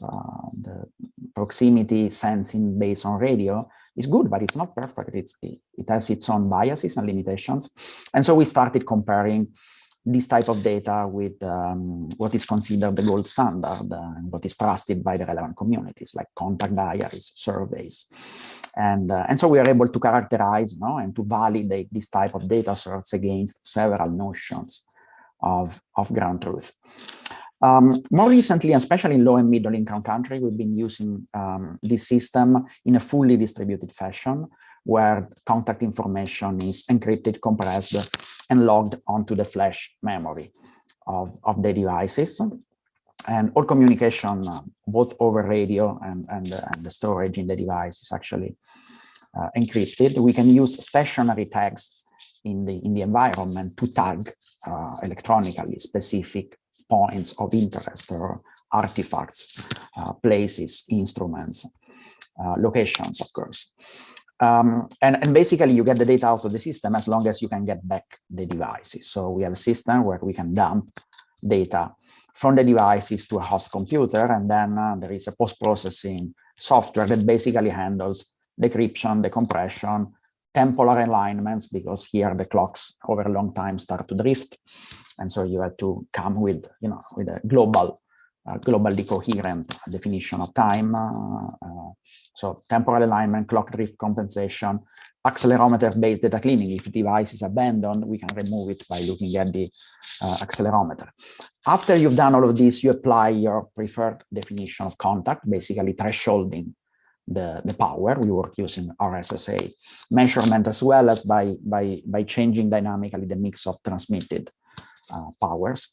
And when you do that, you get the data object that we go after, which is a time-resolved proximity graph. And then on top of that, you have to integrate metadata and use the metadata for a further pass of cleaning. So this is just to give you a sense of the technology stacks that go into composing this. There is a large body of related work here, as you imagine. We are not the first to do this. Pioneering efforts by Sandy Pentland at MIT. You might remember the MIT Reality Mining Project. And after that, a lot of different types of technologies and efforts. Let me just mention the pioneering work of your colleague at EPFL, Marcel Salaté. Our goal was always to create an atlas of human contact for infectious disease dynamics. So large-scale time-resolved proximity data according to different notions of proximity, from collocation to face-to-face close-range contacts in a variety of real-world environments that we know are relevant for transmission. And we've been doing this for the last 12 years, actually, but the title is old, because the title of this talk mentioned a decade. It's actually 12 years. We operated in 12 countries involving more than 50,000 people.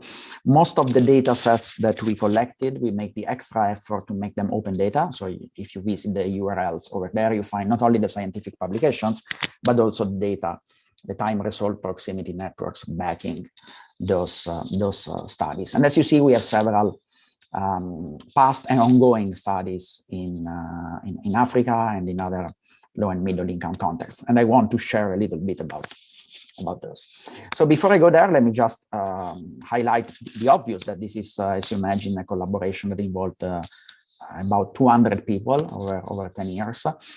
So let me just mention my partner in crime in this, which was Professor Alain Barra at the ex-Marseille University, who has been the founder and the PI of this effort, this SocioPatterns contact network measurement campaign. So now I want to show you very, very quickly how the data look like in a few contexts that we know are important for transmission. Hospitals are important because of nosocomial infection. This is, for example, a pediatric ward in the largest children's hospital in Italy, work in collaboration with my colleague Alberto Tozzi there. And you see here basically a static projection of the contact network. Here we project away time. And in this network, what you see is the patients, who are children, the single parent that's allowed in the room. And then you see on the left-hand side, the nurses, doctors, auxiliaries, the entire organizational network of the hospital basically plugged into this. And of course, you can use this data by associating it, by correlating it with hospital-acquired infection data to study how, for example, influenza transmits in such a context. This is something we did back in 2015 with Nicolas Waran and collaborators in a French hospital. And I will not go into the detail here, but basically we had daily swabs, like the COVID swabs we take today, and for influenza. And so we had clinical and virological confirmation of the presence or not of the pathogen for every person. And then longitudinally, we had this information together with the proximity network, and we were able to find transmission. So you find that some encounters actually resulted, the red ones, in transmission. of the pathogen. So this is the kind of course, the kind of thinking that goes behind digital contact tracing, right? Of using this type of physical proxy as a proxy for a transmission event, and then mining for those contacts to provide alerts. Schools are important, as we know, in the context of this crisis. These are school data collected in a French school, again in 2011. Here, what you see, it's kind of nice. You see that you have different classes with different level of social activity, and then as time passes, you see a clock on the bottom left. You see that the network structure changes dramatically because these pupils go to the cafeteria or to the playground in this case. And so you see how there is a multi-scale structure in the network that's not trivial to model or to capture. And here again, you can use this data, and this was used extensively to simulate on top of that your favorite epidemic model and come up with policies for mitigating the spread of airborne pathogens. And this is a study we did with Stefano Merler and collaborators on targeted class and school closure. Recently, there is a study that came out of Vittoria Colizza's team at Inserm, where the same data were used to actually reason on testing strategies for COVID. So this is just to give you a sense that collecting this data creates a data pool that allows us to, at least in simulation, to understand things. And we also had to learn the hard way how to deal with this data and with the sheer size of this data. This is a study we carried out in Hong Kong, primary school, about 1,000 people involved in the study. And in this case, here what you see in the diagram is the color is the density of contacts, how many contacts per unit time are happening. The rows are classes, the horizontal axis is time. So you see that there is a lot of spurious activity during nights, during weekends, due to the fact that the sensors were not being stored as we had hoped, and we're keeping communicating with one another. And here we had to develop a machine learning based scheme to clean the data. And there is a lot of experience that goes into this as well. In this case, we use non-negative tensor factorization to basically decompose the time-varying network represented as a tensor into components, and then we train the machine learning algorithm to tag the components as genuine human behavior or spurious sensor behavior. And then we basically removed the tag component and reassembled the clean dataset. Just to give you a flavor that a lot of computer science and machine learning and data analysis are involved into dealing with this data, even at the pre-processing stage. We also work in households. Households, we know, are important for transmission. Of course, you get these tiny little networks with the family structure, but there is a lot of dynamics and information in the temporal and weight structure of the network in this case. So in terms of what characterizes this type of proximity data, I don't want to go into the details, just give you a flavor of the complexity of the data sorts. Of course, these are all complex networks. So you have a non-uniform and heterogeneous topological structure of the network. You have a multi-level, as you have seen, community cluster structure. You have all sorts of correlations and autocorrelations that we know exist in social networks. Network associativity, correlations between activity and topology, the role structure. Different people have different behaviors and roles, and this is reflected in the network. There is a lot of heterogeneity on weights. A natural weight for a contact is how long it lasted, the duration of a contact. And this is far from being Poissonian, for example. And then, of course, you have the vastiness of human dynamic, non-Poissonian temporal statistics between events involving duration of events, all sorts of complex temporal correlations. The rhythms of human life, daily, weekly, seasonal, organizational, as well as the spatial constraints arising to the fact that this is happening in the built environment in many cases.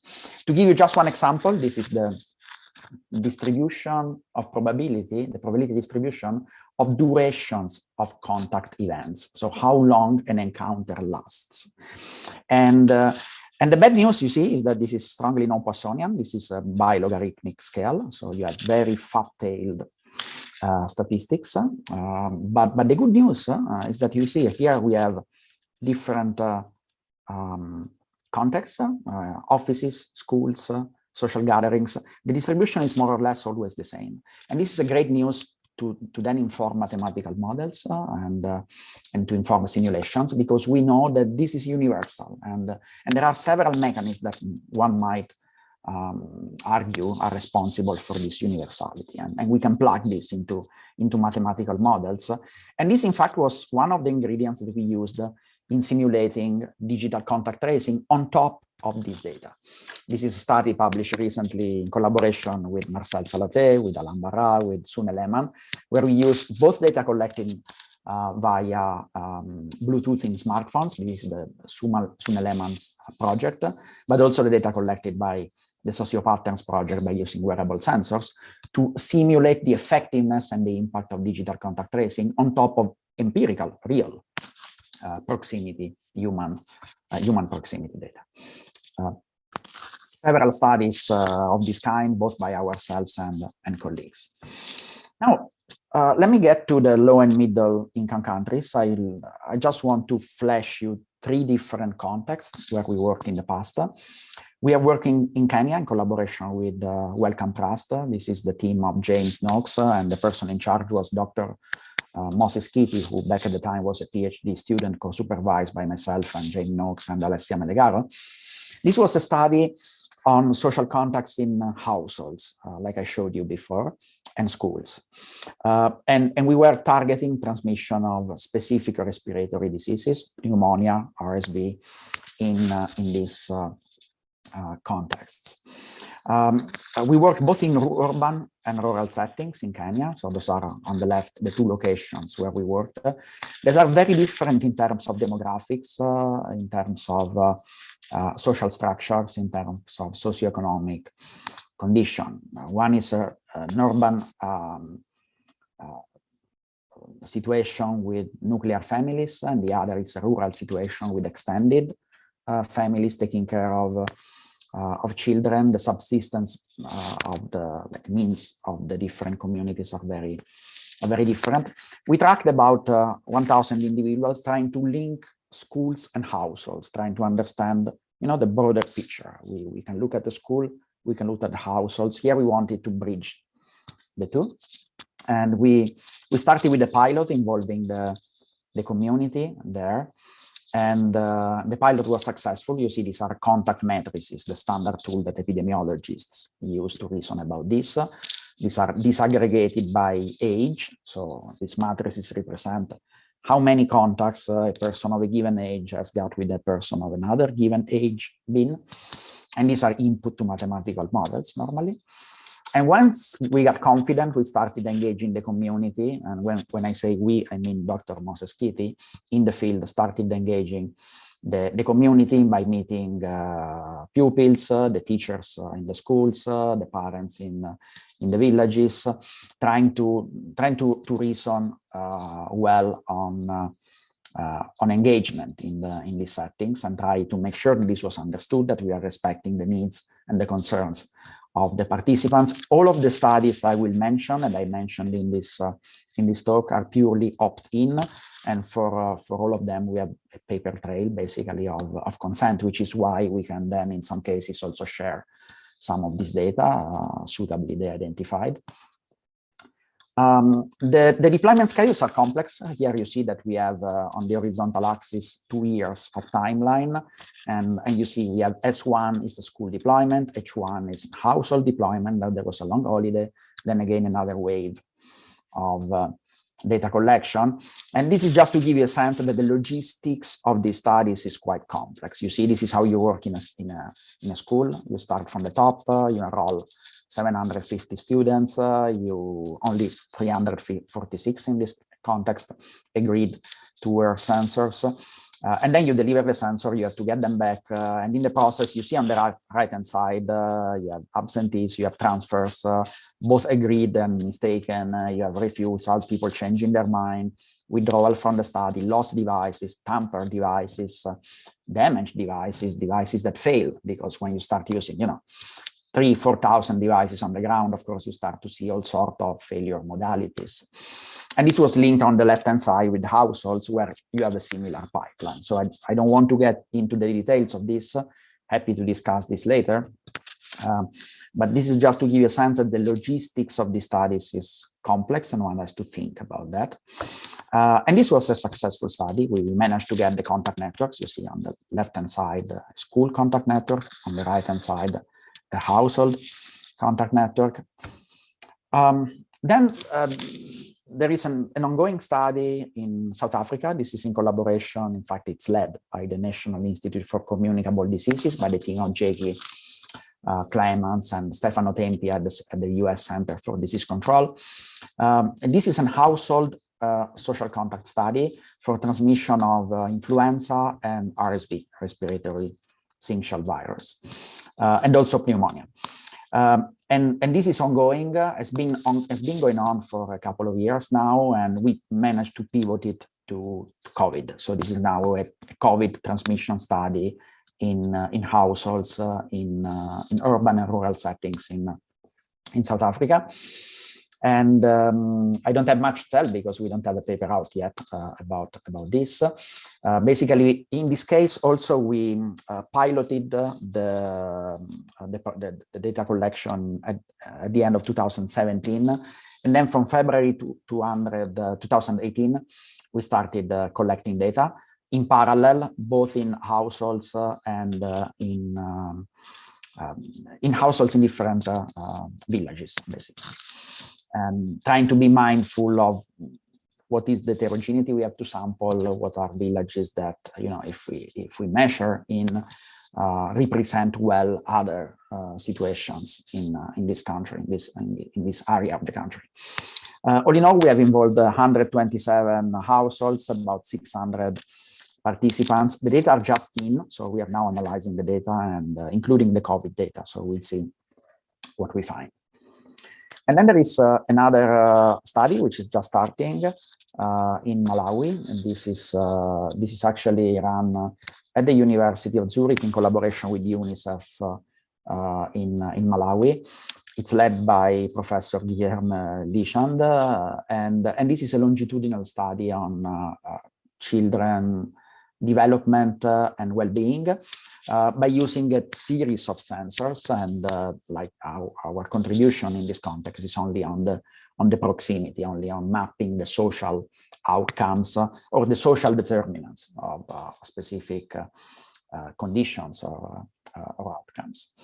And this is again going on, but in this case we have already completed successfully a pilot, and there is already a paper published where our experiences of deploying in the field in this setting are actually reported. So any of you interested in this, I think this is a good a good overview of what it means to deploy in such a setting. I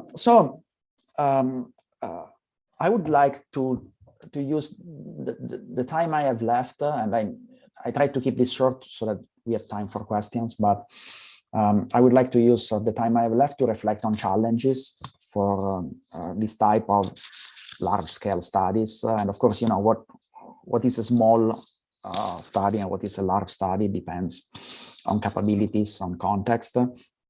These are all studies where we used several hundred to several thousand sensors in the field. So in terms of sociometric studies, they are the largest ever carried out. And we learned the hard way that logistics is a big challenge. Packaging the tags, deciding what kind of enclosure they should be delivered into, and what kind of limitations this involves, what possibilities of tampering this opens, what it means for compliance and wearing these devices. And in general, distributing the tags, keeping track of them, retrieving them, the metadata you need to log to deal with lost, misplaced, damaged, tampered tags, and the fact that you need to have a scalable way to record participant consent.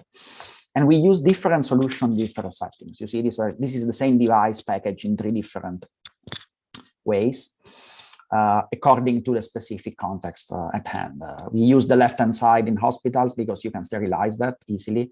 We use the top right this is 3D printed enclosure in in many real-world settings. It allows the button actually to be pressed. We tend to, we explain people what they have to do to disable the device if they want to. We want to be aware that we are not logging anything which is sensitive for them. So we normally either allow them to switch off the device or tell them to just pull out the battery or to leave the device at home. And then we use the accelerometer to clean this data to detect these events. But we try to be mindful of the fact that some of our participants might want to hide some specific social activity, of course. And then there is the interesting aspect of what is even, like aesthetically viable in a given context, what looks ugly, and then you would want to wear it. So Dr. Moses Kitty did a lot of research on this in the field to understand what could work and what works best. You have to basically create mini focus groups to understand what is viable. Engagement of participants is challenging. We typically had very high compliance, very high participation rate. The one I showed you early in the school with only 46% was the lowest we ever had. We normally hover above like 80%, but you have to work for that. You have to engage the community, you have to engage all of the relevant stakeholders, and you have to come up with lean ways of obtaining consent and complying with the protocols that you decide to operate according to. Metadata collection and linking is critical, and it's also very tricky because it's another data stream that's crucially necessary to make sense of the proximity data. So we use a three-tiered ID system where we have an ID on the radio channel, an ID for the device, and an ID for the subject. And then our post-processing software basically harmonizes device replacement and device remapping so that we get a clean proximity network resolved in time at the end of this process, so that fuses in all of the relevant metadata. In general, data quality is challenging. You have to learn how to use other sensors channels, the accelerometer or the metadata, to make sure that the interaction you see are genuine. There is a lot of work also in calibrating, as we know for the work on digital contact tracing, in calibrating the attenuation thresholds and the temporal thresholds that you use to define your contact.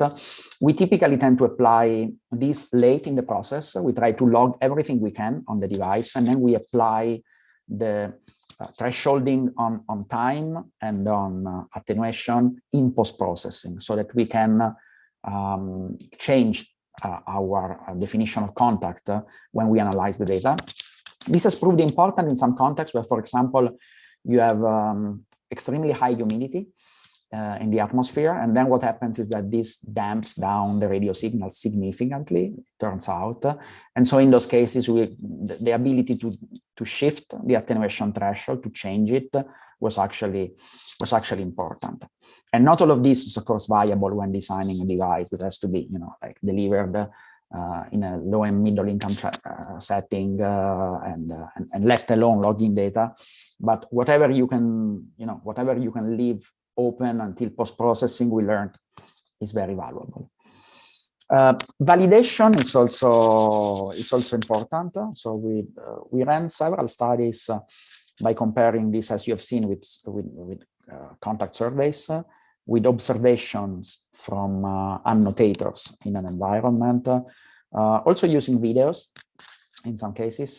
And we came to question the quality of many of these so-called ground truth, I have to say. So, and we had cases in which two different annotators were more inconsistent with one another than each of them was with the sensor data. So this is important, and especially when publishing research based on this data, properly validating, and the ability of having validation studies published is important. And then what we learned over 10 years, because 10 years is a long time for technology, of course, is that hardware is a very moving target. Some of the original devices at some point we couldn't manufacture anymore because some components were not available in the market any longer, or not available at the price we needed. And so we had to re-engineer the hardware continuously, also to take advantage of lower power chips. We are now running on the Nordic Semiconductors multi-protocol devices. But basically this forced us in a continuous development cycle that never ends, because you are forced to change hardware, and then this forces you to change the firmware, and then other possibilities open. And so basically the development cycle never ends, and we dealt with that by designing as much as possible clear API between different layers, so that when something changes deep down, you don't have to change the entire stack. So basic software engineering practices, I would say. And that's it. I think this is all I wanted to share today. I hope I didn't take too much time. I managed to leave, I guess, 10 minutes for questions. So here's what I had. Thank you very much, Ciro.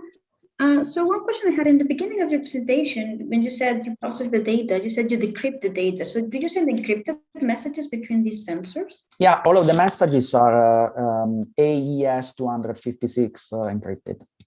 And what was the goal of encrypting the messages? Like, why you decided to do that? We don't want to leak data to observers, so we would like the communication channel, the radio communication channel, to be as useless as possible to a third-party observer. We also wanted to protect the system against replay attacks. So we actually, you don't, of course, encryption alone doesn't give you that.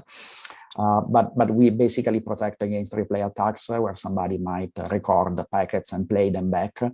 We hardened the system together with the other key person that I forgot thanking, actually, Dr. Milos Merjak, who is the hardware designer of OpenBeacon. And so back in 2008, we decided to harden the system by bringing it to the Chaos Communication Congress in Berlin and asking people to break into the system. And of course, they broke into the system. And then we learned how to, to harden some of the things, because of course, not all of the attack surfaces have the same importance for the applications we have in mind. But basically, we try to make it very hard to intercept communication and make sense of that. And we try to make it very hard to extract usable data from a device. So if somebody finds a lost device, it's not trivial to dump the data out of the device, and what you dump is anyways encrypted. Okay, that makes sense. Do we have more questions either in the room?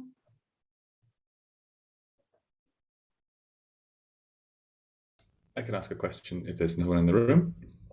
Yep. So Ciro, you've obviously done a lot of different projects of gathering data and analyzing them and so on in many different environments. When you start and work with these communities in these settings, like, what are the kind of discussions that you have? What do they really look like? I'm thinking about discussions about how long this project is going to last, like how it will be retired, what your interaction is in those spaces. I don't know, maybe you can talk a little bit more about how you establish kind of governance in that process and what that probably messy situation can look like. Yeah, I'm not the best.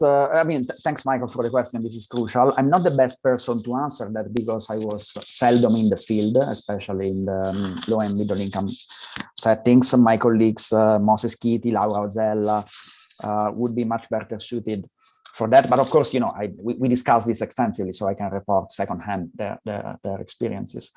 We found that it's key to have the conversation of the value for that community of their own data.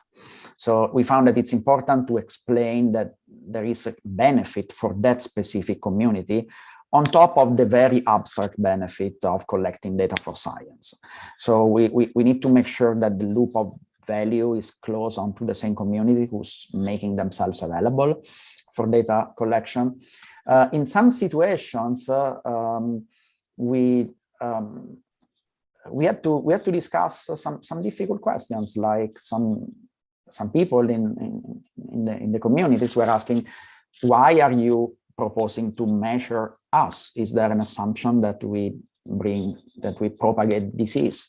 And of course, there are, like with I don't have to explain to this group, right? The act of measuring is an act of power, no, in a sense. So there is an asymmetry between the measured and the measurer, and conveying that this is something that's done, opt-in in a collaborative fashion, with full information, with the possibility to walk back from the study, to have your own data erased post hoc, and the understanding that this benefits these communities and the larger fabric in which they are embedded. I think this was always key. So this requires focus groups, discussions with the relevant community leaders, which of course are very different depending on the different settings. So we found that in general, it is impossible to even design these studies without expertise in the field, without somebody who knows the communities and who knows the culture of those specific places. And that's very useful, not only to anticipate the questions, but also to frame the discussion in the best way, and to interact in the most fruitful way in the field. It's useful, I guess, on top of focus groups, to have a sort of ethnographic knowledge about what are the specific conditions, culture, habits, and how the technology that you're deploying might interfere with that, right? So down to the simple things of the aesthetics. I mean, if something looks ugly, you don't want to wear it, period. And or if you think it makes you look ridiculous, no?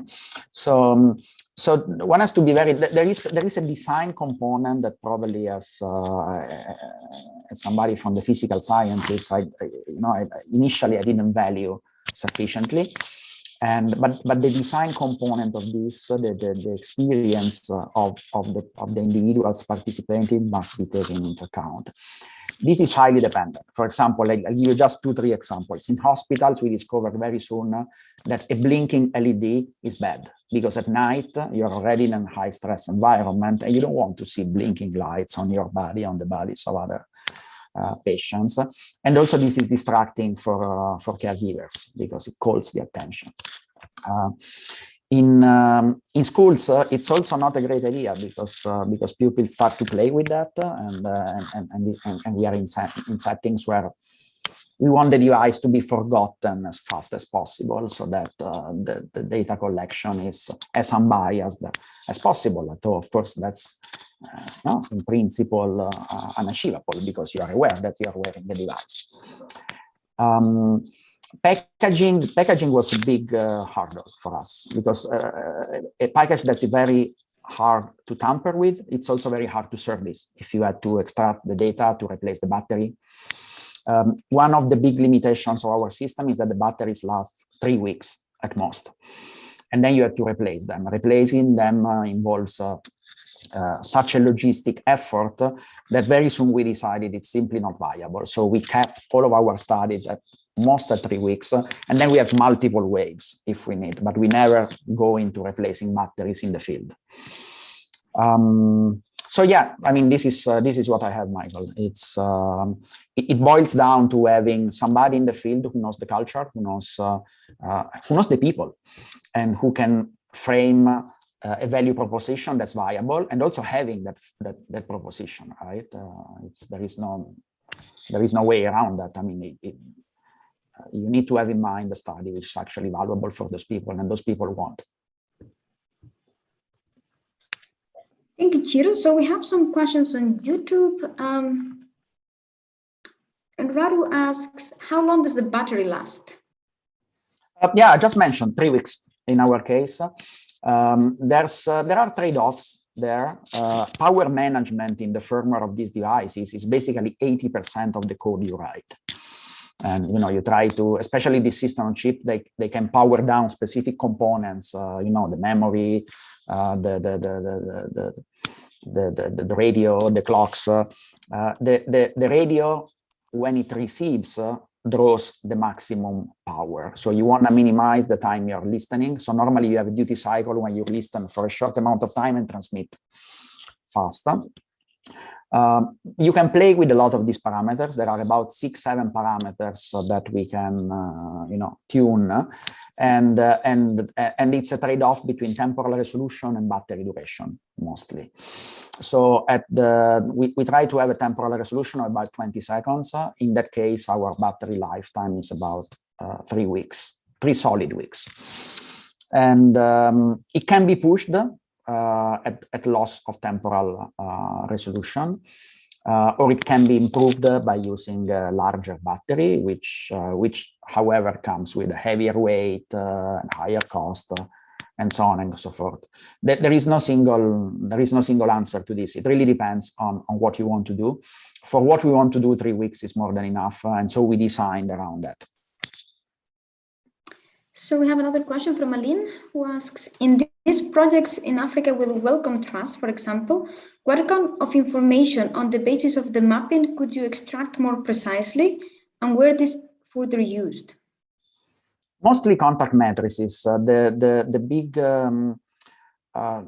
here, of course, there is only contact data, right? There is no, when we say mapping, we mean contacts, not geography. And it's pure topology, not geometry in a sense.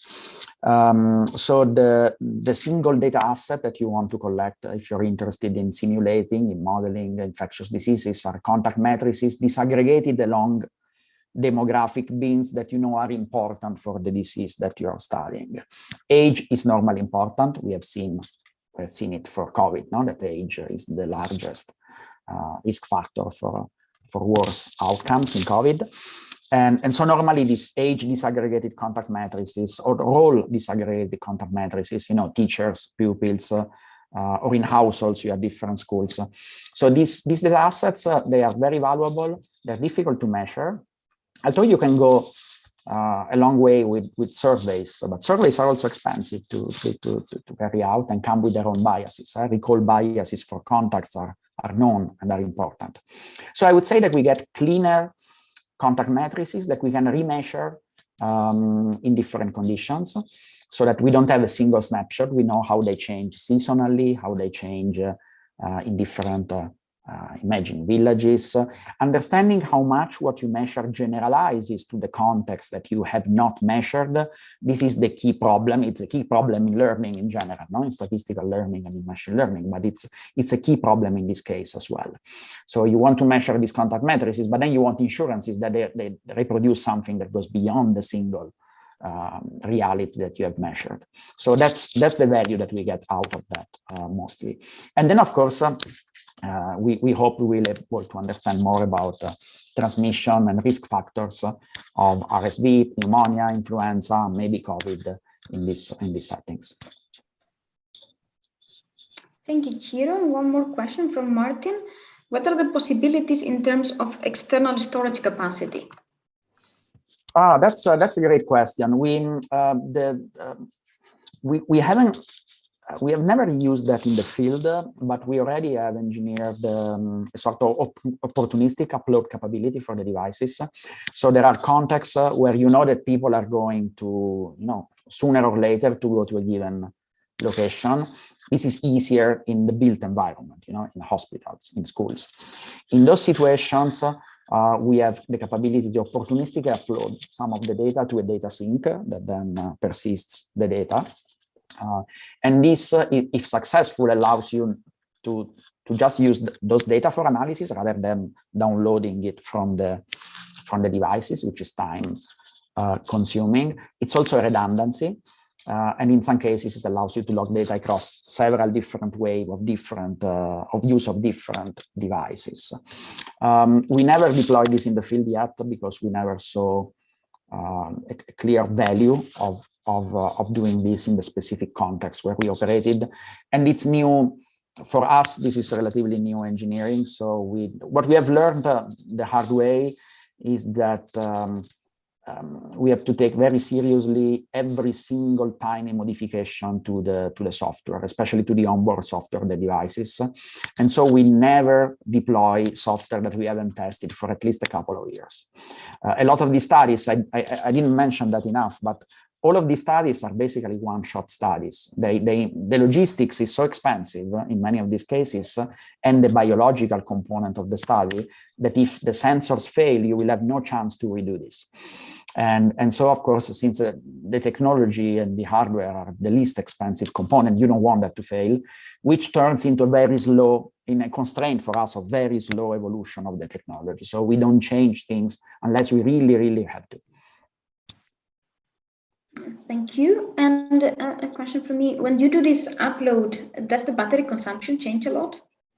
No, transmitting actually is not very bad, because you know when you are switching on the radio chip, transmission happens, in our case, at 2 megabits per second.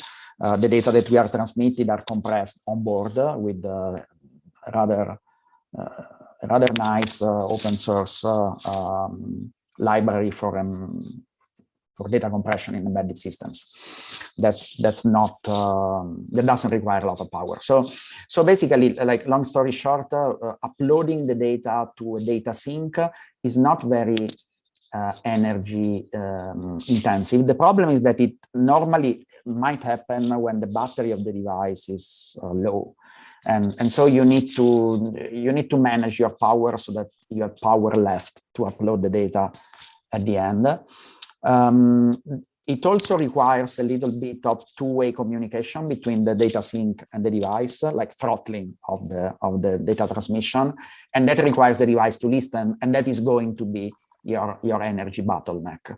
So what we found is that negotiating, basically throttling and giving the device red light and green light to transmit to the sink is the bottleneck energy-wise, but data transmission itself is not very energy intensive. And then Vouter asks if the download is done automatically. I'm not sure if he means like what you just answered now, or actually at the end of the experiment. It's done, in our case, it's done at the end of the experiment by connecting the device to a sort of USB dongle, and then we have a Docker image with a full stack of software that basically takes over the device and downloads the data and does all of the quality checks, decryption, blah blah blah. Thank you very much, Ciro. Thank you very much for answering all the questions, and thank you very much for the people in YouTube for maintaining this lively. And with this, once again, and I give the floor to Ed to introduce the next speaker. Thank you very much. I don't know if you have some sound problems. The mic, there is some feedback. No, we're getting the audio in place. Hold on one second. Can you hear us? Yes, we can hear you.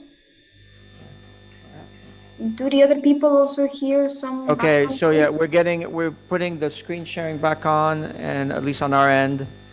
And then the camera, I don't know if the camera works. You can get the camera working. Okay, good, so I'm on camera.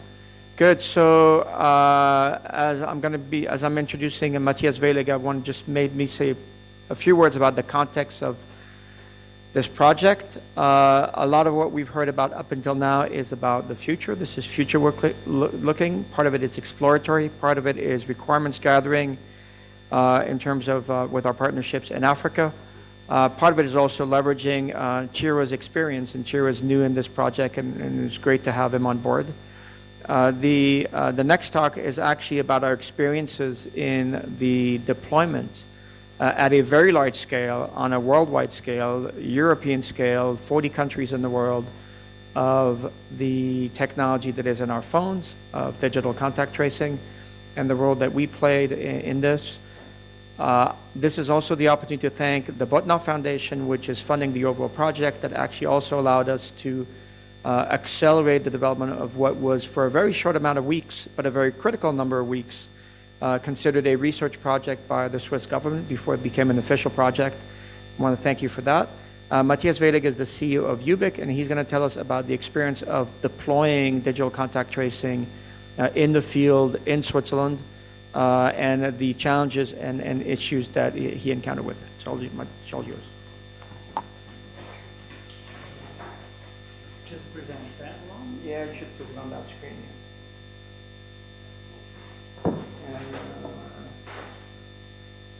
And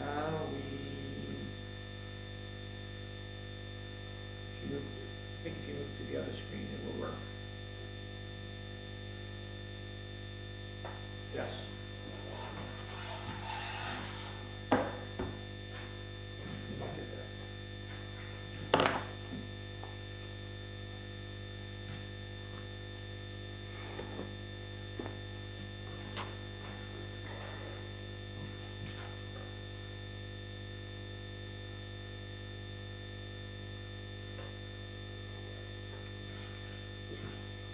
Okay, so I was already introduced, so I start directly with my talk. I'm happy to be here today.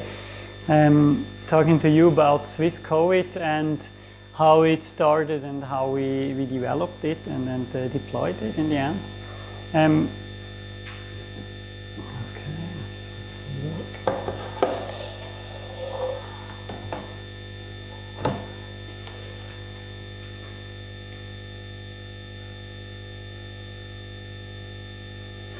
So first of all, I want to start with the concept of digital contact tracing. I know in this group probably most of it is already known, but I still want to give it as a start. The thing was with COVID-19 is basically this simple concept that people that are contagious. We have like this group of people that are contagious with symptoms. This is not that a big issue because if you have symptoms, you can easily self-isolate. But the problem that we have is we have people that are already contagious, but they do not have symptoms yet. And if we just look for people that have symptoms, we miss the whole section of people that already are contagious and do not have symptoms. So what we are basically have is a situation in which we are at all the times one step behind, and what we are trying to do now with the contact tracing is to be one step ahead. I mean, by now we all know these concepts because we have now lived through 1.5 years of the COVID-19 pandemic, but back then in March 2020 when we started to work on this was, at least for the non-epidemiologists in the project, a new concept. And so this is where it started. And what we came up with in the group. By the way, so we're going to ask you to change microphones and mute the mic apparently is not picking up well. Okay. Should I take the mic of my laptop? And then you need to.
One, two, three. 1, 2, 3.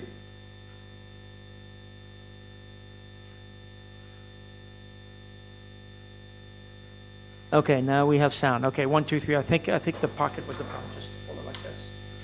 Okay, so I will just hold it and yeah. Don't put it in your pocket. Just leave it on the table. Uh-huh. No, here's the face.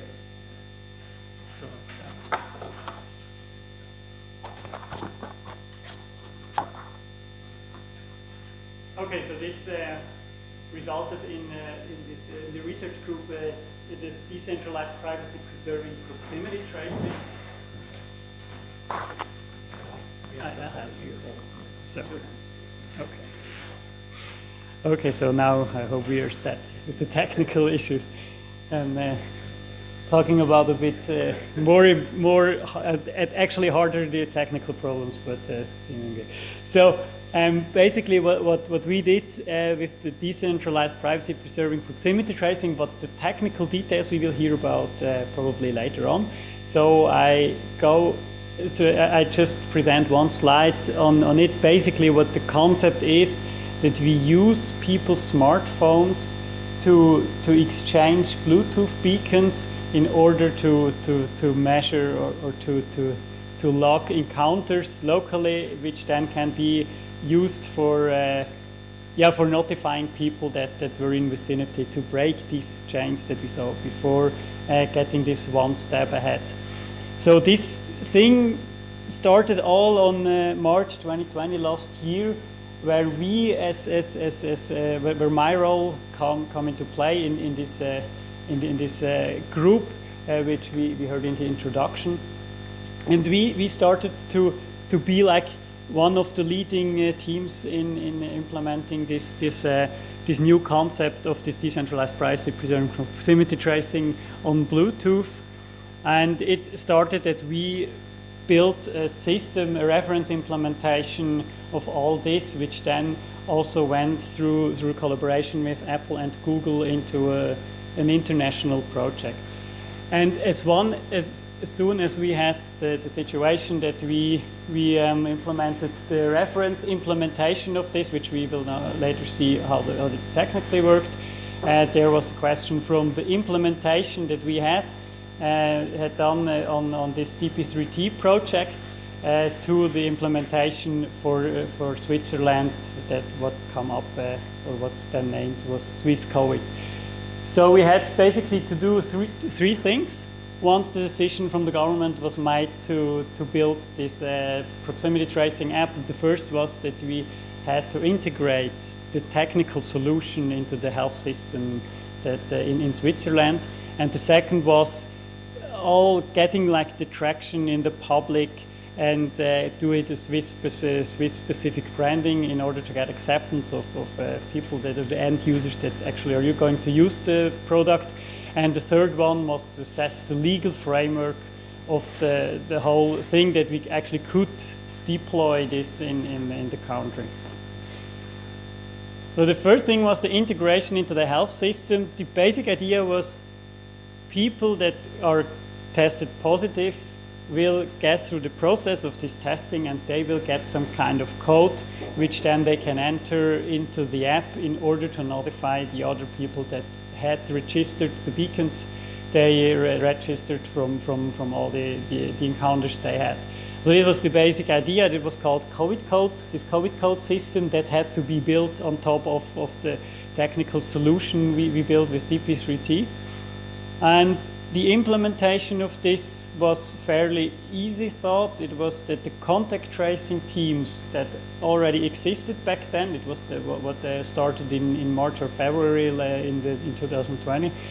And these teams were responsible to also issue these COVID codes to people that are get tested or got tested positively. And this is a scheme on how the whole system works. So we have here first, so I just go briefly over it when we start on the section number 1 on top here. Work on a screen. So if we had like 4 subjects with A, B, and C, and D that all voluntarily install the Swiss COVID, the app, and then later on these people meet. We have the orange participant D that has a high enough distance, so it does not register any beacon. The others register beacons of each other. Later on, one entity, the black one here, is get tested positive, and then we have like this integration in the health system. This peer person A gets this COVID code, which he then later on enters into his app, which then put the necessary keys on a public ledger, which then will be downloaded by the others, which in turn get notified. So this is the basic scheme. Then the second part that we had to do was in the all involvement of the public. So we basically built a totally new system and this had to be explained to the public. So the first really important cornerstone was that the whole system was fully voluntary, so there was no kind of forcement to use the app. So because the whole system was built in an architecture that needed it to be fully voluntary, people used it on their own phones. It was decentralized, and so the users really need to get on board. And that's why the trust from the users is something that is crucial on this. And that's why we started on day one. I mean, it was even on when we worked on the DP3T reference implementation, we basically put on day one, we were open source, so people, the public, which was really interested at that time, could follow what happens there. They could really see in what stage the project is at all times. So there was no hidden development or something. And also, this led to the fact that also interested people from the security field could have a look at it. We could gain trust there because they all could submit their findings, and also we did a public security test that was led by the Swiss government, which basically for a week or two people could clearly test the system and report, and it was all centrally then gathered what was all the findings. Then what we also had to do was a Swiss-specific branding. This was also trust building, so we really tried to focus to make this a Swiss thing in order to get more trust, so that people really knew from where it come. And then the other part was like this was in parallel. It was explaining this complex system to a broad audience, because usually when we do such applications, we do not like really go into that technical detail for the end user, because you just want your system to work. But in this case, because it was about tracing, it was about knowing which people or which other phones I met, and so we really need to go into details explaining this to the users in order to get trust. So this was a hard problem on one side. On the whole user experience side, we really need to explain something really complex that even technical people need a certain amount of time to understand, and we had to explain this in a manner that it worked for basically everyone. Because one thing that was also new in this app, we could not just say we target like an 80% or a 70% of the target group of the population here in Switzerland. We really had to build a system that works for 100% of the population, or at least the people who are owning smartphones.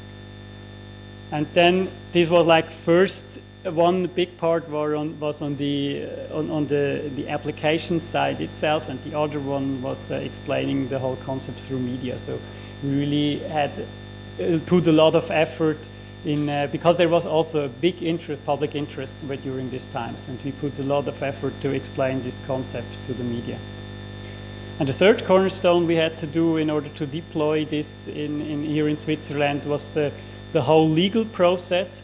So because we did not have a legal basis at day one, obviously, because there was no such thing before, we also need a legal basis in order to deploy this system in Switzerland.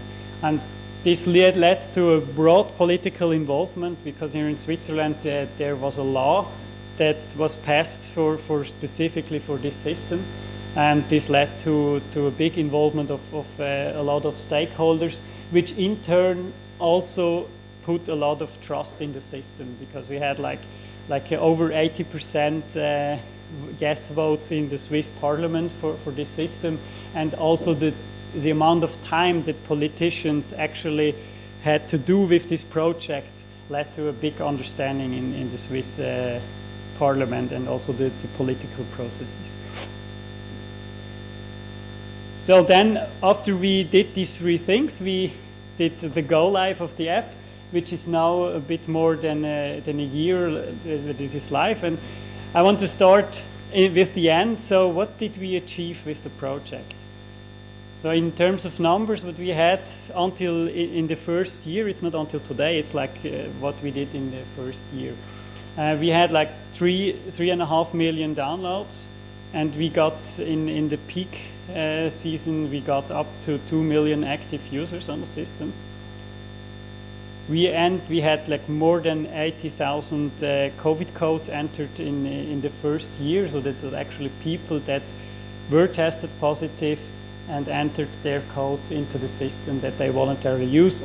And all of these entered COVID codes could potentially lead to other people being notified. And there is a study that estimates this to be around 500 to 1,000 positive the app users that as notifications that led to people that led to a discovery of positive app users. So this is a good achievement that we have made. So this is what the first year of Swiss COVID was. And what did we learn about this? So I will go into a few learnings that we made. I just pick some out from this first year. And I will start with the first one is the strategy that we had, or that Switzerland had, was that the app complements the classical contact tracing. And this strategy, I think this strategy was a good decision because it is not like the single measure that you do, and it's also not something totally different, so it's something that complements the classical contact tracing. But this led to a next question, and that means what does that actually mean for the daily business of the classical contact tracing teams, or their contact tracing and their processes?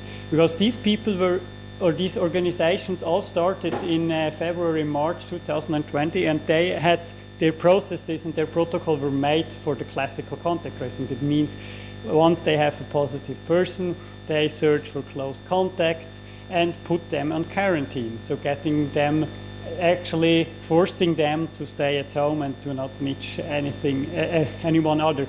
So this is basically not the same. So this could lead to situations in which the recommendation from the contact tracing and the app actually could be different. Because the app just said, okay, you were in a close contact with somebody that was tested positive.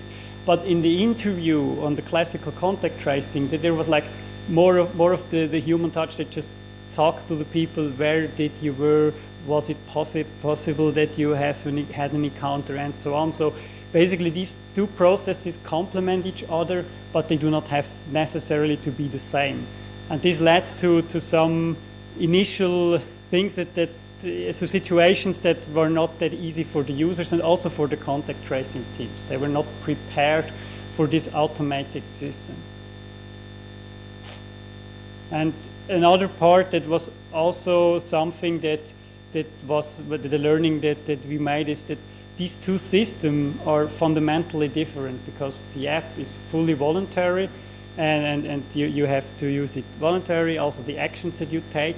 And the contact tracers are doing another job. They do not a job that is based on voluntary stuff. They find people and put them on quarantine.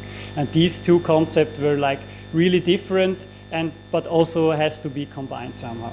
I think these are learnings that we made in this part. Then the other is we had this COVID code system, which in the first, it made also sense on the first thing, if you think about it, that we do this where the positive tests are, where the people that talk to all people that are tested positives are, so that the contact tracing stuff is actually responsible for that. But what that actually meant is once the system almost broke down in Switzerland with the classical contact tracing, when we had that much people that were tested positive, actually our digital system did not scale well. So basically the benefit that the digital system would have had to scale was basically broken because it had the bottleneck from the classical system.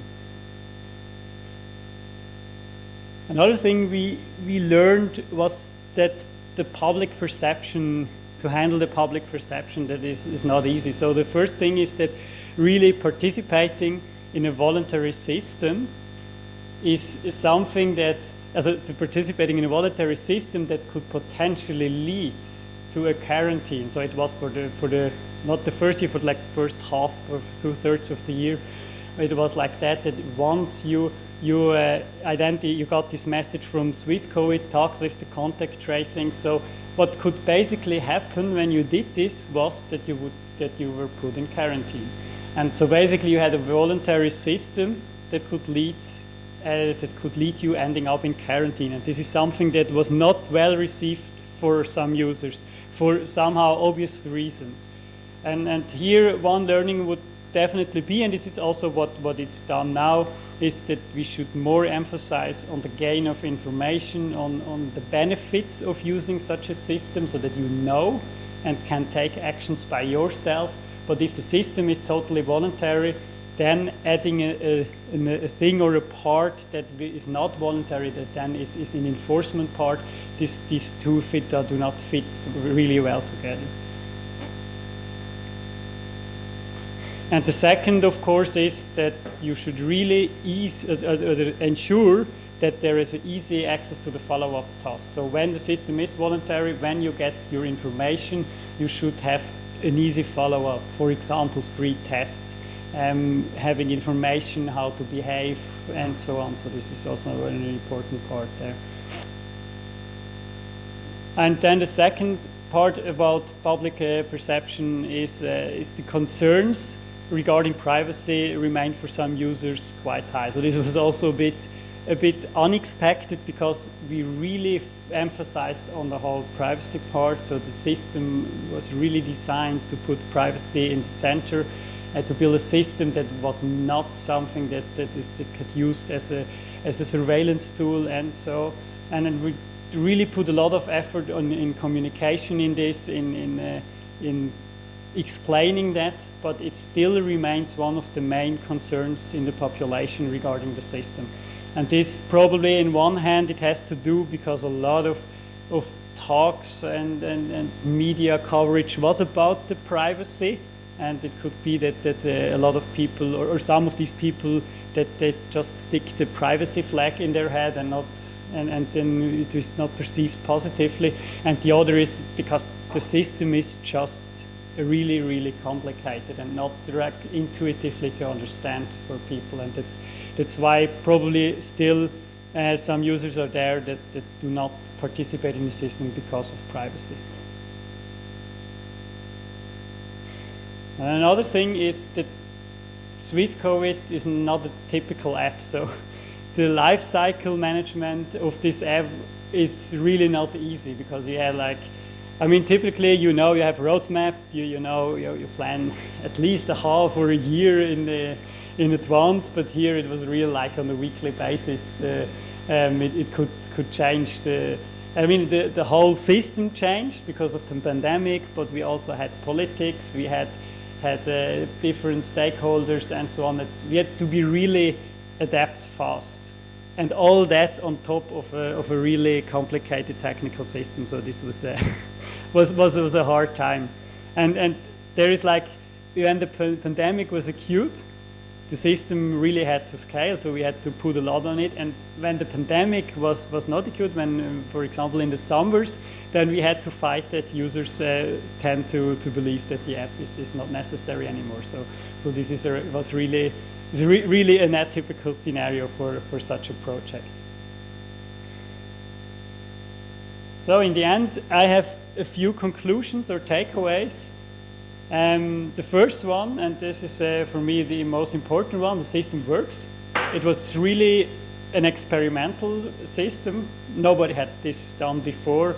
When we started in 2020, it was of course, from a technical perspective, it made sense that it works, but it was never broadly used. So this was really a pioneering thing, and in the end, we can say now it works.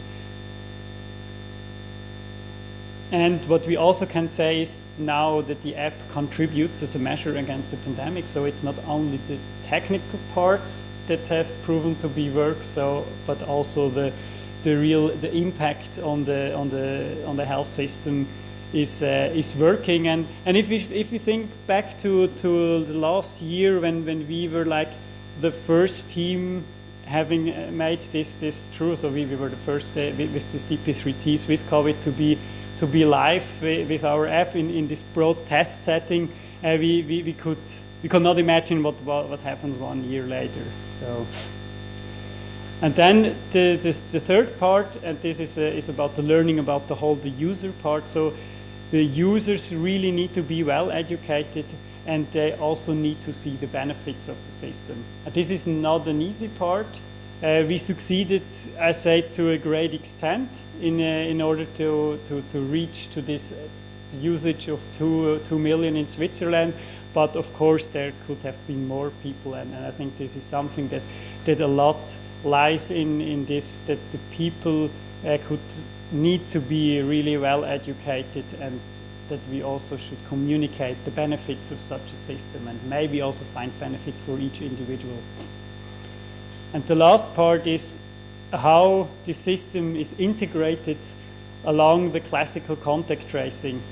So that this is my take. I think probably the sweet spot is either by really integrate it deeply into the processes, so really think from the beginning of it, maybe also prepare not in a pandemic situation, but in a situation in which there is time for preparation, or if this is not a strategy, then really decouple it from the contact tracing. I think this was a lot of friction happened because we tried to integrate it, because it does not collude with the strategy to have it as a complementary. Does not mean that it has to be integrated. It could really have been implemented alongside the classical contact tracing and with all the benefits from a digital solution. Okay, so that was it from me. Thank you for listening to my inputs, and if you have any questions, then let me know. Thank you. So I'll try to speak loud in the microphone, okay, so that you can hear me. There are no questions from YouTube that I can spot at this moment. And of course, I've had, I think, a year and a half to ask questions to Mathias pretty much every day for a while. So I'm not going to ask any additional questions today. Are there any questions on the Carmela? So, Mathias, thank you very much for the vision of how was this from your side. So, one question you said now, like your last recommendation is like either go for more deeply integration or decouple. And the reason why these things are coupled in a way is because we need authentication of the positive upload. So when you say decouple, what do you have in mind that we could decouple more? Because at the end of the day, we need a way of authenticating that. Yeah, so when I mean decouple, of course, the authentication part, this has to be coupled. And this is also something that in some sense has to scale. And it is also what we have now. The whole COVID code generation is something that is automated. So it should be decoupled from the manual processes, from the processes of having a contact tracing team that actually calls people, having talks with them, finding close contact. So that these systems that inherently do not scale, but have other qualities, that they do not put a bottleneck on the digital system. Michael, you want to go? Hi, Mathias. Great to see you.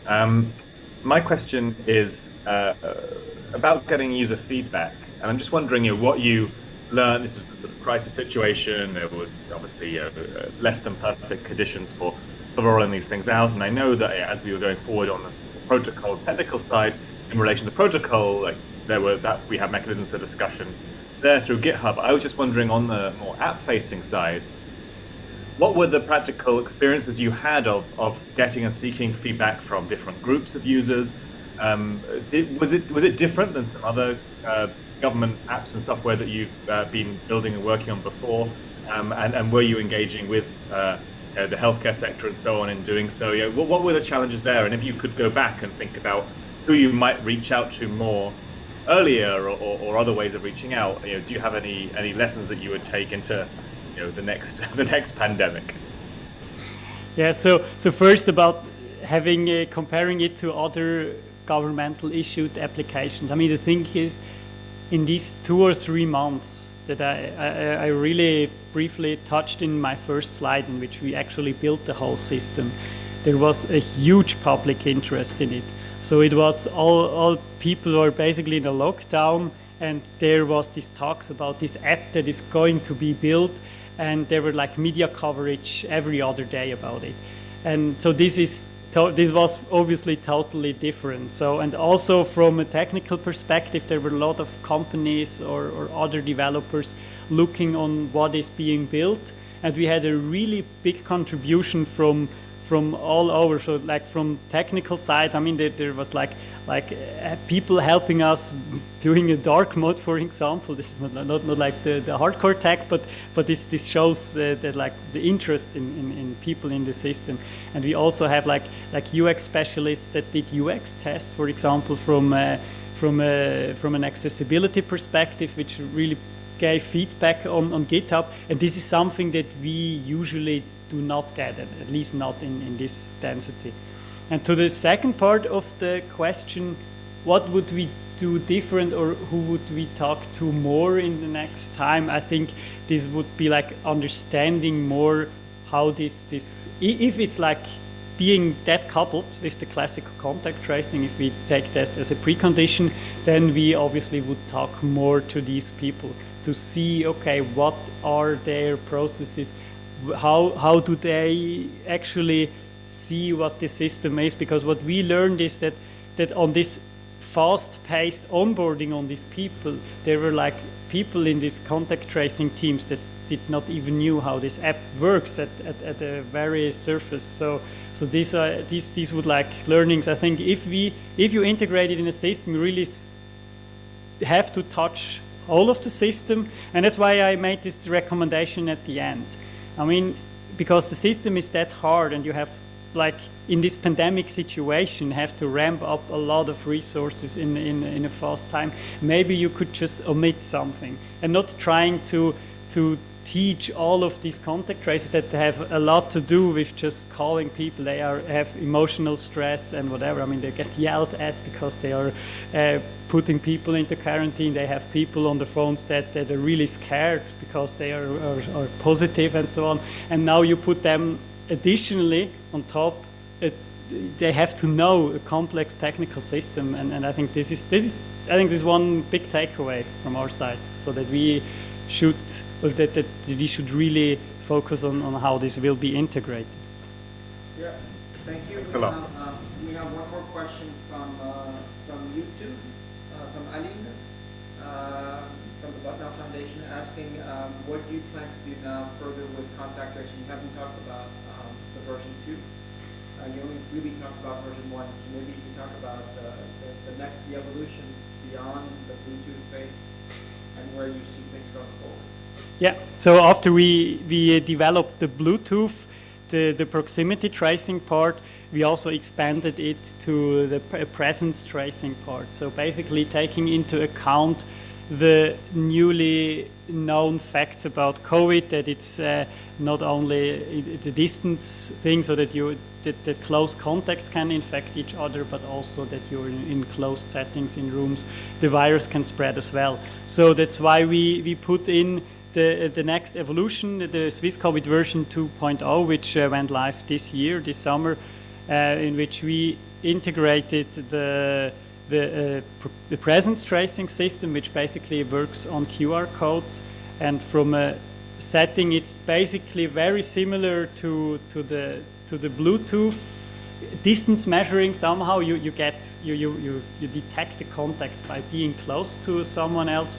Is this time you scan the QR code of a room and basically register on your phone that you were close to this room, and then basically with the same thinking of the Bluetooth presence tracing, we also implemented this. At the Bluetooth proximity tracing, we also implemented this presence tracing. This now is live in the version 2.0, and it's also on a voluntary basis. People can print out QR codes and do that for their own rooms, for example, companies and so on. Seda? Right here. Okay, well, thank you for that great presentation. I just have one question about kind of following up on Carmela and Michael's questions, which is, you said that there was a bit of a bottleneck issue with the actual contact tracing workers, and I just wonder how integrating it better into their system would solve that scalability and bottleneck problem. That was not so clear to me. So I understood that they had education and knowledge problems and onboarding was difficult, but then the scaling problem, I feel like is something else. And I just wonder how you could better integrate it into their practice to scale better. Or is that kind of an oxymoron? Yeah, basically I have to elaborate a bit on it. So like there are actually two touch points. The first is the authentication touch point, having a positive test and then giving this COVID code to a person. This is the one thing, and this could be solved in, I mean, this is already solved in a scalable manner by now. So this is something that you could really, I mean, it depends on how it's implemented. It could be at the test facility, or it could also be at the contact tracing. This does not matter much. The other thing is, and this is something that was planned from the beginning, that people from the app also land in the contact tracing systems because they call them. And this meant that these people got treated by the contact tracers as well.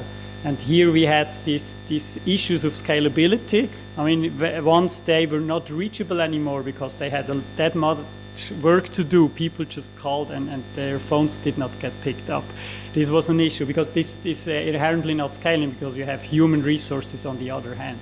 And that's why a decoupling of this process to a more informative process, a more digitized process from end to end could have solved this problem. So there's nothing that could have been done to better integrate the app into the practice of the contact tracing teams that we're doing the analog.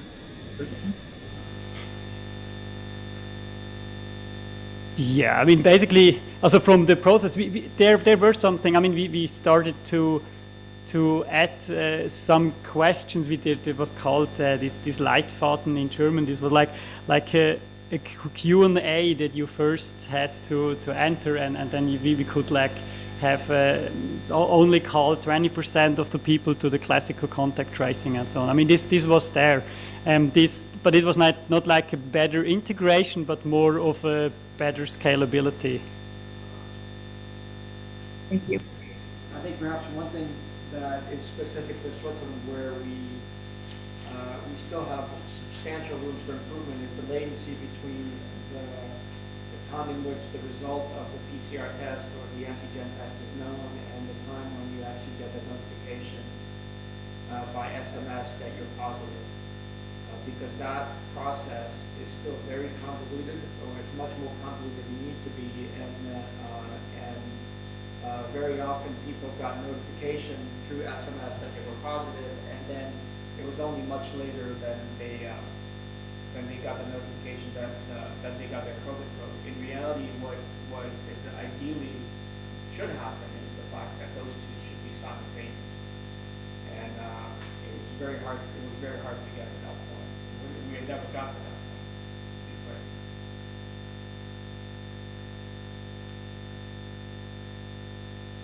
Okay, let me look. I think we are, Seda, you have another question? Your hand is still on. Please go on, I'll put my hand down. Okay, good. Well then, if that's not the case, I want to thank Mathias for his presentation. Also gives, I think it's important to give a tremendous, significant amount of humility to us, because it's a little bit like vaccination, right? It's difficult for us to be what is obvious, us as a population to be what is the obvious. Difficult to expect it from others. So I think that is also something that we can reflect on, and we will use that opportunity to reflect on it during the coffee break. We will be back. We were officially supposed to be back at 2:30, but I think it's probably best to keep a little bit of a coffee break and to delay and resume by 2:55 rather than 45. so 10 minutes later than originally planned, if that's okay with everybody. So we'll be back at 2:55. Thank you.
Okay, can you hear me? This is Mark. Wouter? Is loud and clear? Hear you, Wouter. We can hear you, but there is still the noise.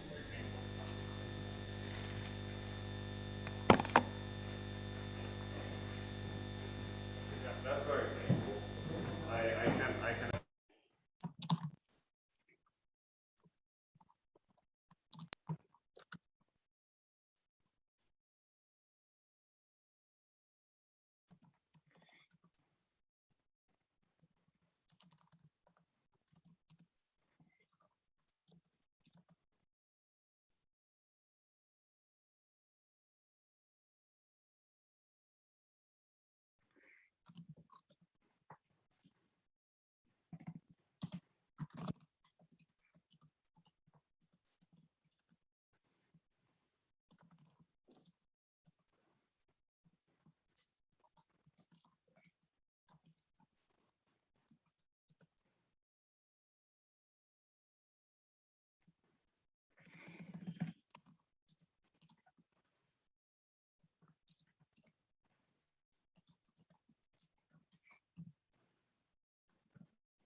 Okay, yeah.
Okay, it's better now?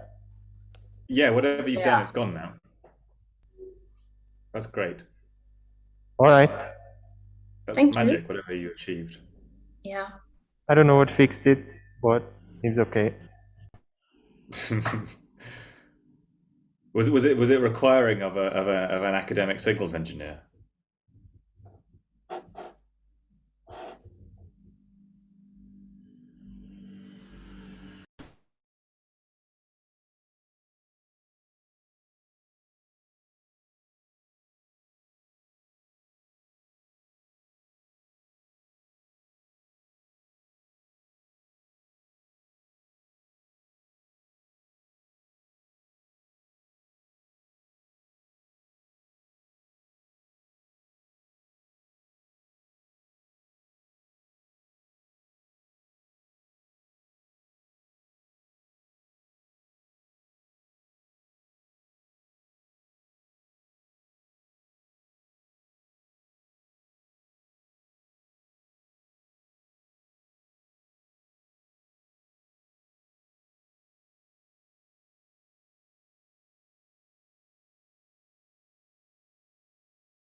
Can everyone hear us? Hello?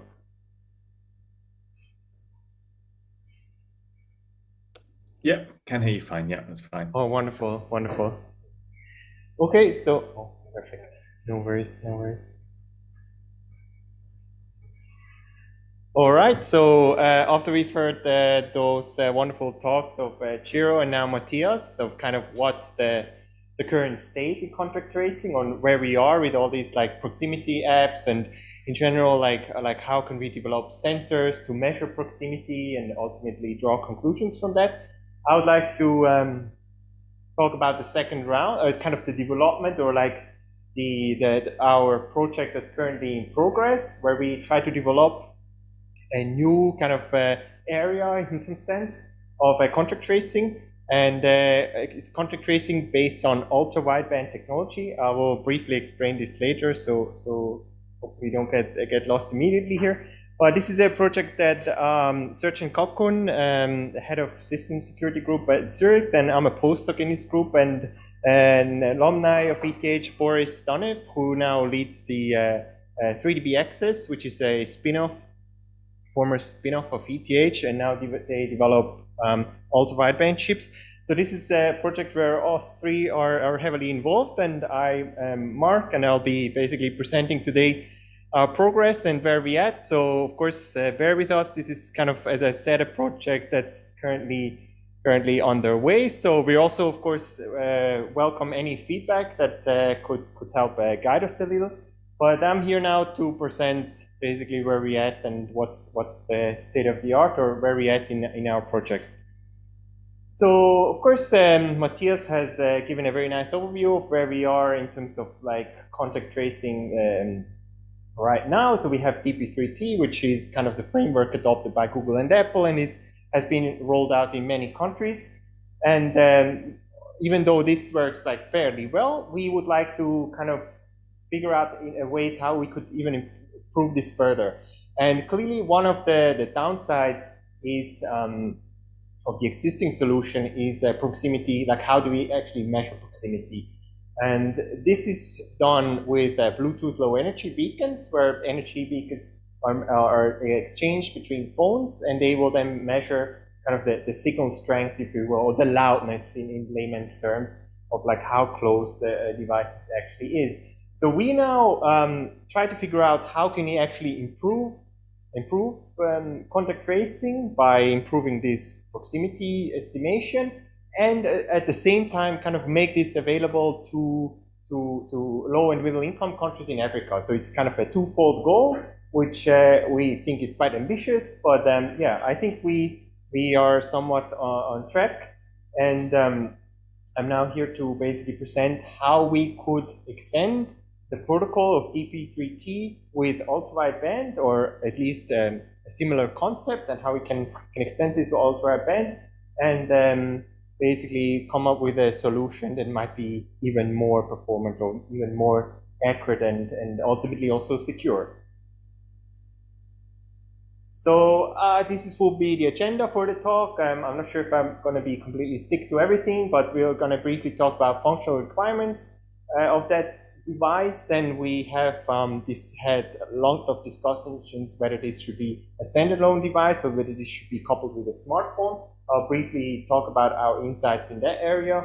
Then I will talk about hardware requirements and in general how this we envision this device to be built, and especially the circuit board, which we focus on first. Then all the features in terms of radio connectivity, how the devices and these beacons are supposed to exchange, and how the devices communicate to each other. And of course, at the end, I'll give a final overview of how this hardware design should we envision this to be, and where we're at in terms of development. So in terms of functional requirements, I briefly touched on it. So with Bluetooth beacons, sadly, we cannot get a very precise accuracy and precision when measuring distance between smartphones. So roughly, this is on the order of 2 meters, give or play, depending on the model and the phone use, etc. But with ultra-wideband, we can actually have like sub-meter, like down to 20 centimeters precision. in line of sight conditions, which is of course great for actually measuring like how close individuals are to each other over also a longer period of time. And we will have, of course, if we adopt a similar concept to EPFL, we will have this device exchange data with a backend or a cloud, and we estimate this to be about 50 to 100 kilobytes. This is estimated based on the data we gathered in the last year with the COVID app in Switzerland that's currently in use. And then, of course, also a point that Ciro identified, which is very important, battery life. So this device should have extended battery life. The fact that we will rely on a lot of sensors, we estimate this to be at least about a week. So this will be, though, one of the main challenges I'll also briefly talk about later. And then, of course, last but not least, especially if we intend to roll this out in maybe more urban areas, more rural areas, sorry, then we need like a rocket design and a basic user interface.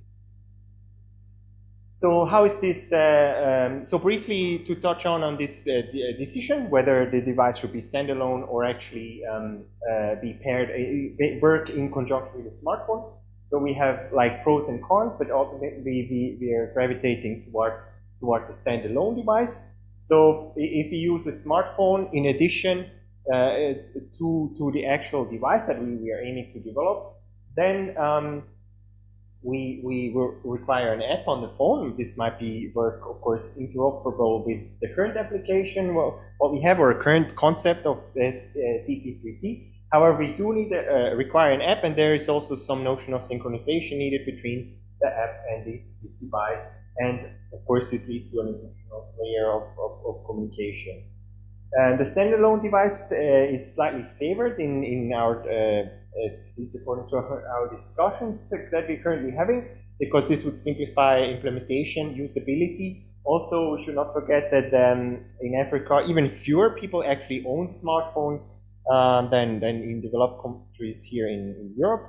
So this is actually something that was quite surprising to us at the time when we developed TP3T, that there is quite a big a portion of the population that does not own a smartphone. And also the smartphones currently in use in Africa are generally slightly below the standard that you're used to here in Europe, which means lower features in terms of Bluetooth, and this of course can basically limit what we can develop in terms of protocols. So we also talked about what potential communication technologies could be that we should use. We have looked into narrowband IoT, which is basically a version of LTE as we know it today, but is specifically designed for IoT devices. This is sadly the coverage is too spotty currently in Africa, and also the device will probably end up to be too expensive. The same scenario is the case with having a dedicated 3G or LTE modem. This will significantly increase the price for such a device, and of course also the complexity. We also briefly were looking into using licensed spectrum, so using basically HF, VHF, and these frequencies for communication, but this requires coordination with authorities, and also might result in the actual development overhead, because there's no chips available, readily available, that we can just populate the PCB with. So the conclusion that we ended up with is that we would design a board that features Bluetooth and also LoRa. LoRa is a technology, LoRa stands for long range. And this is a technology that works in quite low frequency bands, or around 800 to 900 megahertz. This can cover very wide ranges, so and works well with mesh networks that actually are voluntary. People can voluntarily contribute and build up routers for LoRa, and they can build up again coverage of entire countries. And this is LoRa has gained a lot of traction recently. So LoRa is currently mainly used for sensor readings or in general cyber physical systems. that are slightly off-grid, and they need to cover a long distance with their radio frequency link. So we envision to exploit this technology together with Bluetooth, and also, of course, I talked about ultra-wideband already. This is technology we will use to actually measure the distance. Yeah, and then just in terms of usability, we also thought about like how such a device should be ultimately charged, because I mentioned it before, battery life is going to be an important factor. So we put some thought into how actually the phone will be hooked up, and obviously this also needs to be designed in a way that that it can be used in rugged areas or in rural areas.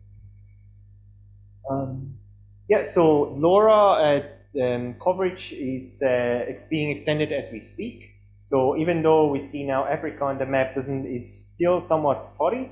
So as I said, LoRa can be extended by either by commercial operators, but also by individuals who provide infrastructure or provide LoRa routers and then hook them up to the internet. So this is LoRa coverage is projected to increase significantly, and we think that this is going to be a very interesting technology that we can use even in very remote areas in Africa. So how are we going to use those technologies a bit more in detail? So we will have to, if we decide to use a concept or a proximity tracing mechanism similar to what Mathias presented just before, using DP3T protocol, then we will of course have to download and upload anonymous, pseudo-anonymous identifiers, and they will have to be exchanged in beacons between phones, but as well they also have to be, in case there is an infected person, there has to be some upload or download of identifiers from the backend. So we intend to use LoRa, which, as I said, can cover distance up to 10 kilometers, which is of course ideal in sparsely populated Africa.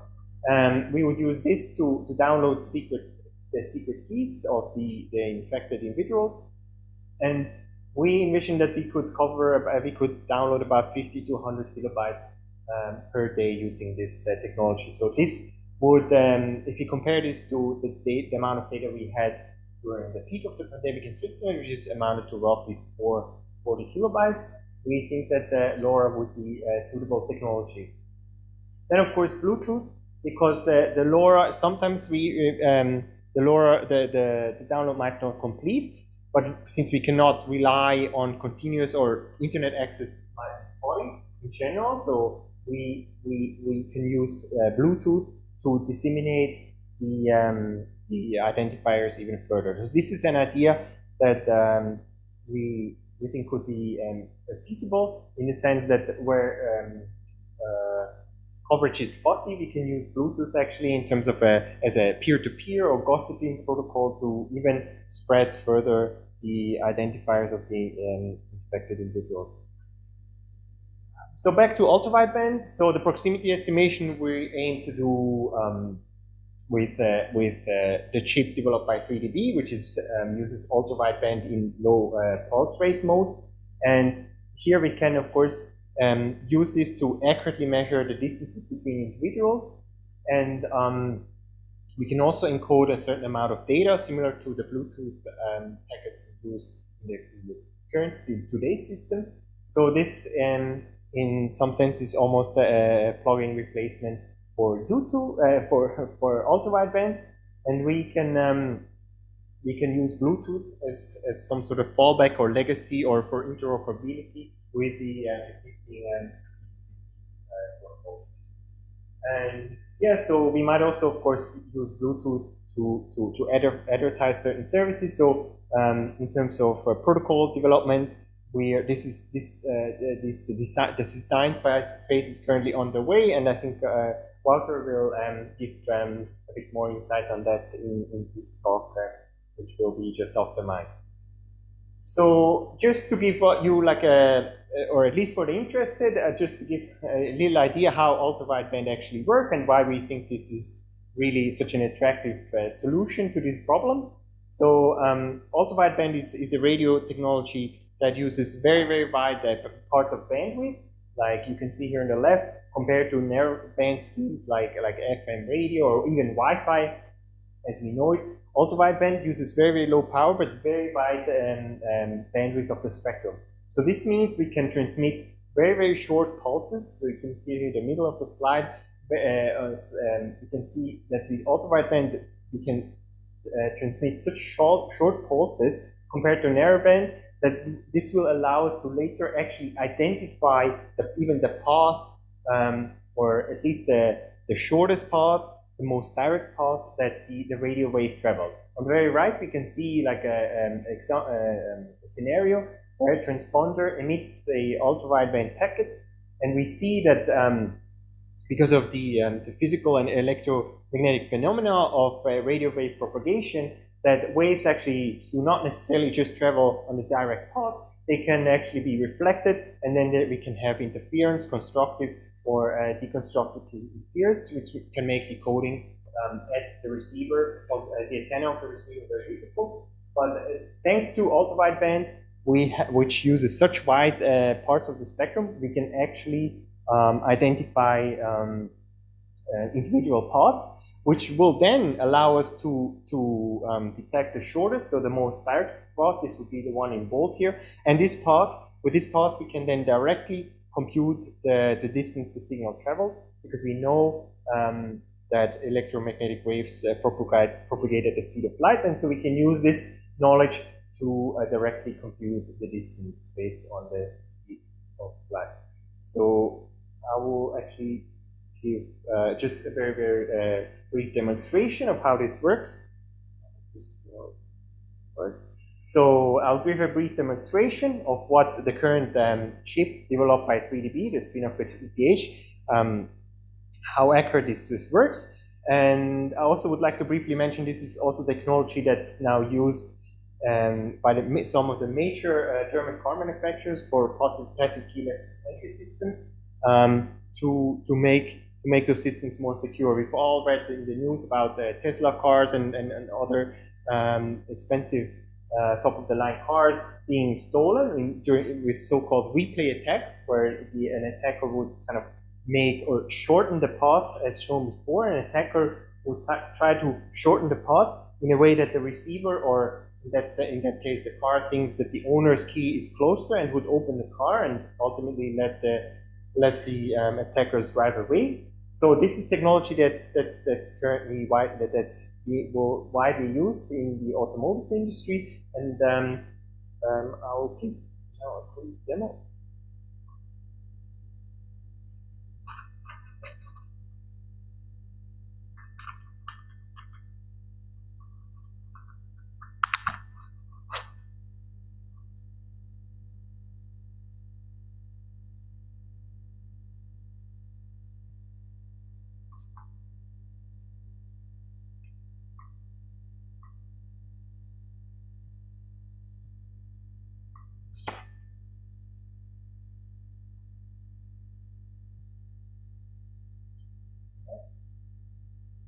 This is visible. So we see the spectrum here on the right. We see this spectrum. So we see actually the profile of the paths and the calculated distance here in red. So I have here two receivers. One is coupled directly to my laptop. This one, I mean, people watching the camera feed might be able to actually see what's going on. So we have two receivers, and the one is connected to my laptop computer. The other one I'm holding in my hand. So as I now move away, you can see how the distance increases, and also if you keep an eye on the profile of the signal amplitude, like the channel is called the channel impulse response, which kind of measures how many paths and what amplitude they have. You can see how this changes depending on where I am relative to the receiver. And of course, depending, this is all depends on how many reflectors we see and how many paths actually arrive at the receiver. So if I basically position this directly maybe behind the screen, we can see there is no like very prominent peak now. We have multiple peaks. So this means there might not be like one direct path, but instead we have multiple paths that receive, that arrive at the receiver, and it's not clear which one is actually the one that arrives first. So we have to actually, what the receiver does to compute the distance is that it does so-called like first path determination. So the receiver has to figure out which one of those peaks is the peak that corresponds to the path that arrives first. And that will then allow the receiver to compute the distance. You can see as I move around how the distance changes in red. I hope this is all visible, depending on resolution of the screen, of course. And so this is kind of the granularity that we get compared to Bluetooth or Bluetooth beacons. And we believe this can significantly help with actually proximity estimation and then ultimately also the distance estimation and contact tracing.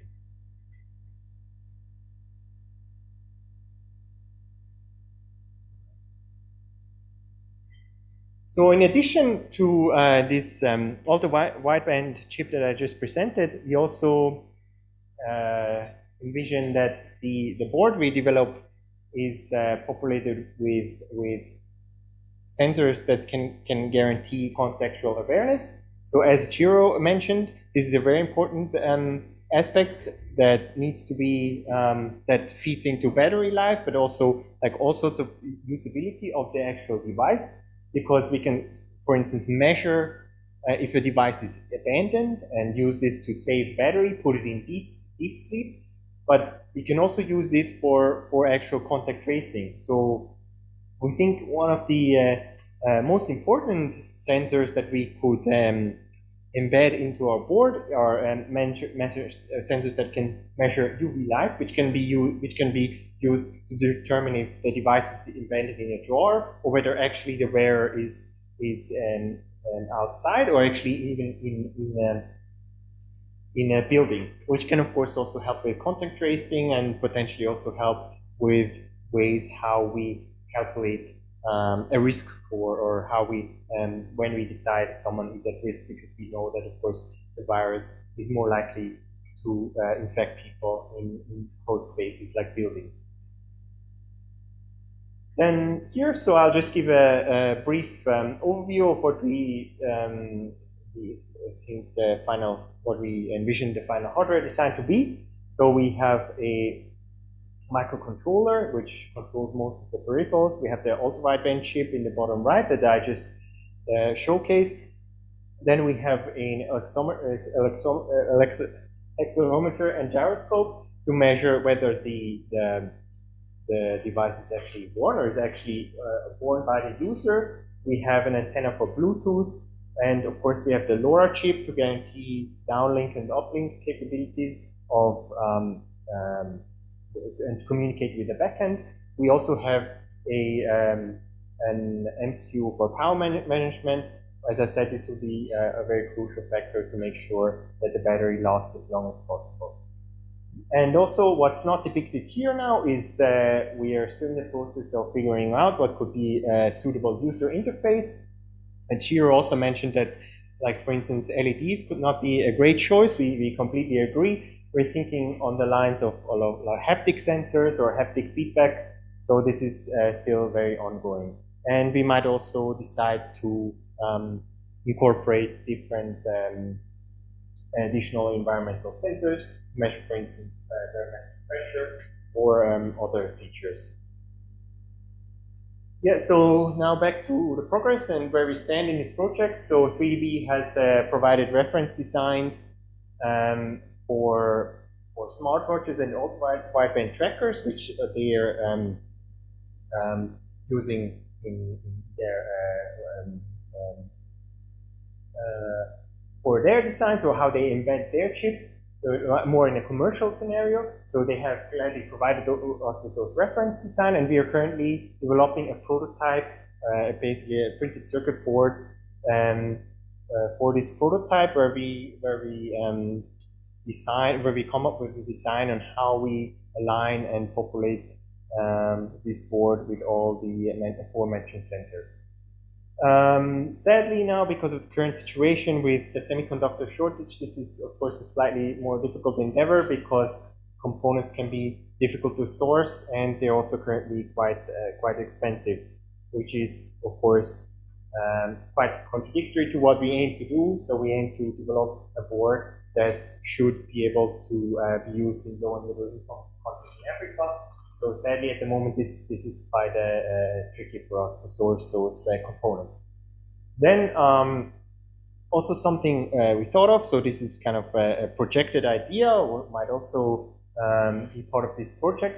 So since this device, of course, helps the user make aware of potential infections with a virus or a disease, this has a certain value. However, we noticed, or in some studies, that also the users might not necessarily be motivated to wear this, so they might not see the immediate benefits. So we also have ideas to basically talk about how this could be incorporated with additional sensors. However, of course, this would significantly increase cost, but there are ways, and we've heard it this morning in talks of some of our colleagues in Africa, that machine learning can actually significantly help detect onset of certain diseases, and this is might also be the case for COVID. Of course, there's a lot of privacy implications that come with this, but the idea is that we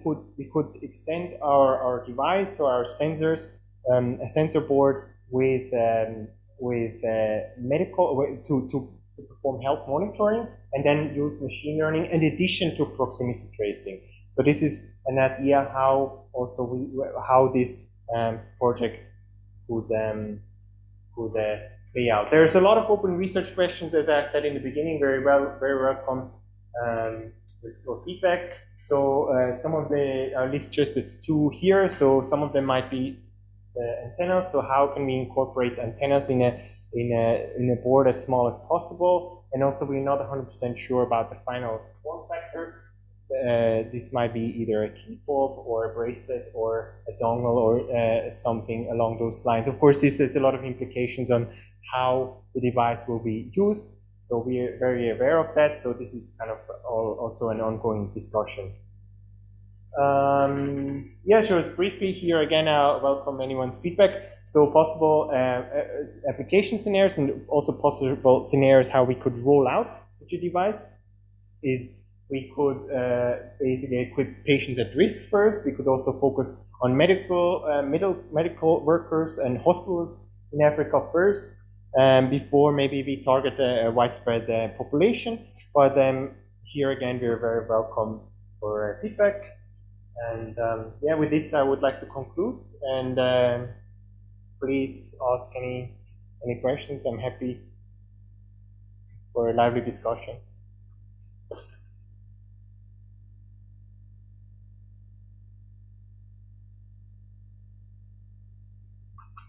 Can someone YouTube maybe? I don't know. Is there anything?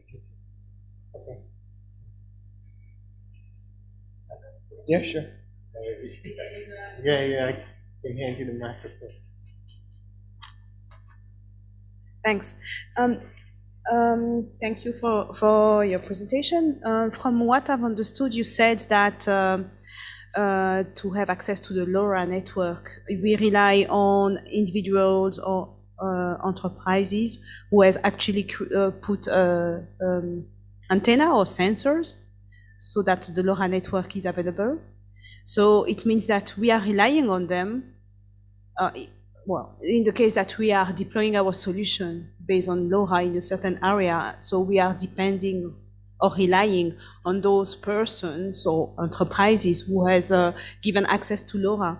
So isn't it a risk for us I completely agree. So with LoRa, actually, so one of the benefits actually of LoRa is that like everyone can help roll out this technology. So I know in Switzerland, for instance, this is heavily pushed by one of the commercial mobile phone operators, but also like individuals can set up routers. So this is not limited. So this is kind of a technology that like everyone can contribute, of course, within some certain limitations of spectral use and everything. But so in that sense, we would not necessarily be at the mercy of these mobile service providers. We could also rely on individuals putting up or even put up infrastructure ourselves. Of course, this again then comes with a certain dependency, right? So we can then, if we decide on an entirely voluntary network,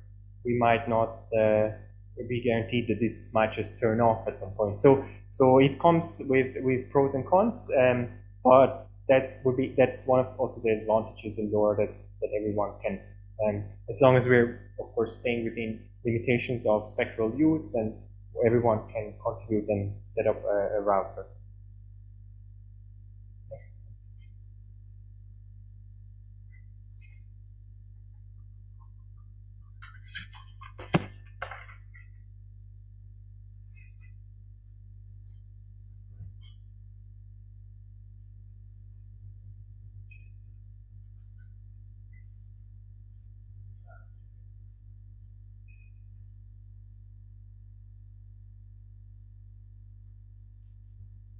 With it, Marco? Okay. Can you hear us? Yes. Yeah.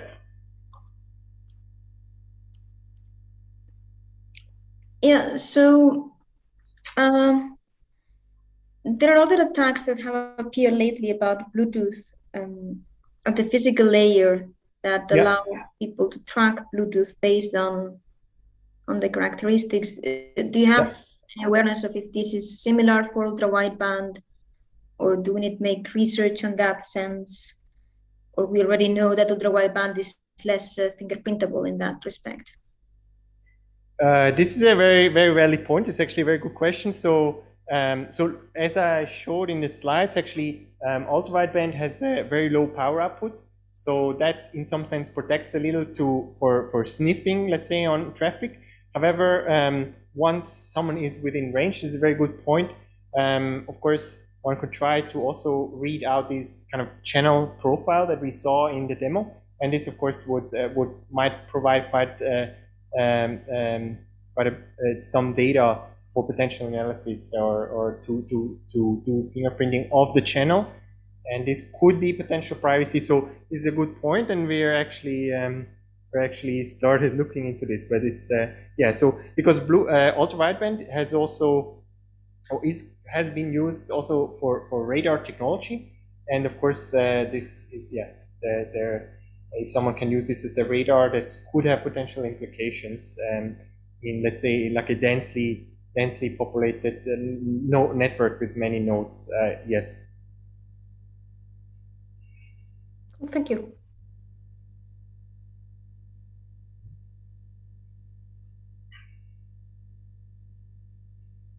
All right, then I think I'll hand over to Wouter and.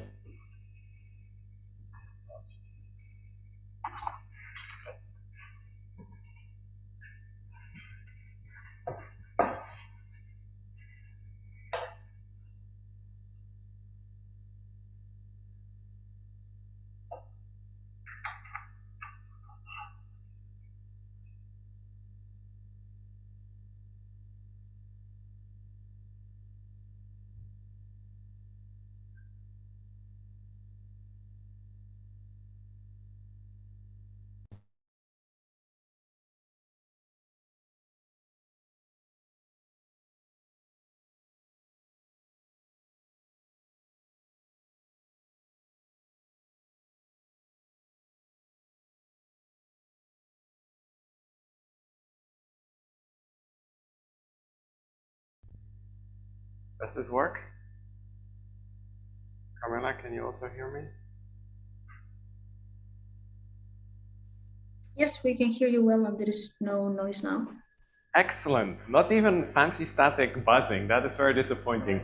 Anyway, so after we've been already talking a lot about different ways to do digital proximity tracing and contact tracing, and I'm also going to be talking about that. I'll be touching on some of the things that we have already been talking about, but as you might know, like I'm Wouter Lueks, I'm in Carmela's lab.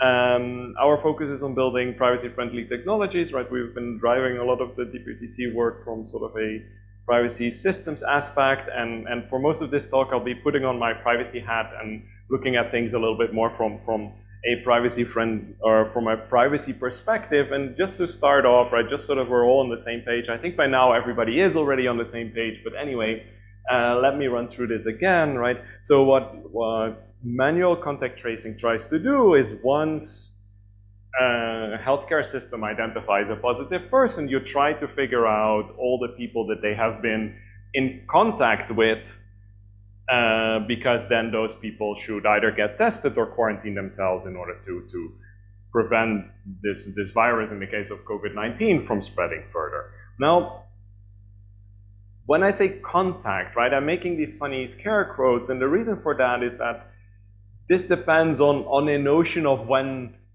is there actually a transmission of this pathogen, right? And for COVID-19, what we settled on is to say, okay, the thing that probably matters is like a distance of 2 meters for like a duration of 15 minutes. And so I actually never tried this. I'm kind of disappointed by that. So I never talked with a manual contact tracer, right? But that is the things that they ask. That is the things that they try to figure out. They try to figure out, hey, Wouter, you have been having lunch with Marc today. You were close to Marc for a while, so Marc is now a contact, right? And so they really try to ask that out. And that takes a humongous effort, right? So early on, in particular in the pandemic, manual contact tracing was just completely overwhelmed, just because this is a lengthy process, right? You need to talk with people. People don't have particularly good memory of what happened in the past, right? They will actually also not be able to identify everybody, right? Like, I know Marc and I know how to contact Marc, but that doesn't go the same for this stranger that I'm in at the coffee shop or at the train or whatever, right? So there are limits to what one can do with manual contact tracing. And then when we started doing all of this stuff in March 2020, right, there was also just a lot of political pressure, like, please do something, right? And there was this app idea, right, that could potentially do something, and then actually the other awesome reason to do stuff, right, is that other people were already doing this, so we should also be doing that, right? So there was also pressure from that side to try and do that, but when we were starting off with this, right, it was not completely clear whether that would actually work or not. Like we know now that deploying this type of technologies does indeed contribute to pandemic mitigation. When we were doing that, that was actually not so clear. So instead of trying to deploy, let's say, the most aggressive technology that we could think of, we tried to be careful in deploying technology, in the sense that we didn't want to do more harm than good in some sense. So the first thing that we did was pretty aggressively limit what this system was supposed to do. And I want to put a little bit of emphasis on this, right? Because if you're trying to match manual contact tracing, what people will say is we need name, address, date of birth, email address, whatever of all the contacts, right? Because that is what is in the current manual process. So what we instead managed to pull off for digital contact tracing is to say, really, what is the key thing? The key thing that we can enable is that we can notify people in the case of these contact tracing apps on their phone. We would send a notification, hey, you have been close to somebody who has been close. Trusting to some degree that people would then do the right thing, namely get testing, self-quarantine, or whatever is appropriate in that situation, right? And so the thing is, right, that, and this is something that we saw this morning, that it is not a priori completely clear what is the right thing to do when we're not talking about COVID. And even when talking about COVID, right, the Delta variant, for example, is much more contagious than the variants that we saw early on in the pandemic. So maybe in that case, like 15 minutes is like way too long, and one would actually want to do this already with 5 minutes or even 1 minute, depending on how you want to configure this. Now, of course, there are also other factors, right? I'm not saying that this would be the only reason to configure it this way, right? Like, there is also no sense in sort of quarantining like 70% of your population. Like, I don't think that would also defeat the purpose, right? So there are also other reasons why one would choose these parameters differently, right? But for different pathogens, one might choose different parameters. So that's all I'm trying to say. So that's one thing, right? So already we sort of narrowed down what we wanted functionality-wise. The other thing that we started thinking on pretty aggressively in the beginning is, okay, so we have this system, right? And the system now needs to send a notification to me, or let's say to Marc, because I was positive and Marc was having lunch with me. Marc now needs to receive a notification. Now, for this to work, right? For a system as a whole to be able to send these notifications, somehow embedded in that system needs to be a notion who was close to whom. And so this means that this system is mapping, just in order to do the core thing that it needs to do, right? Send these notifications, it needs to map all our social contacts. Now, if you're a privacy researcher, that sounds extremely scary, and my guess is that also for many other people that sounds very scary. So we wanted to identify those risks that come from building such a system. And these risks could be somebody learning location traces, so somebody learning where somebody was. Okay, I was in the grocery store, not particularly sensitive. I was in the gay bar, maybe more sensitive. Okay. Another thing that I already talked about, right, is that it might reveal to attackers, and I mean, we can talk about more about what that means, right? But because this system needs to capture, in some sense, social interactions between people, one might also think about attackers extracting that information and learning social graphs, learning who my friends are, learning who my colleagues are, learning who my fellow activists are, whatever. Take your pick, right?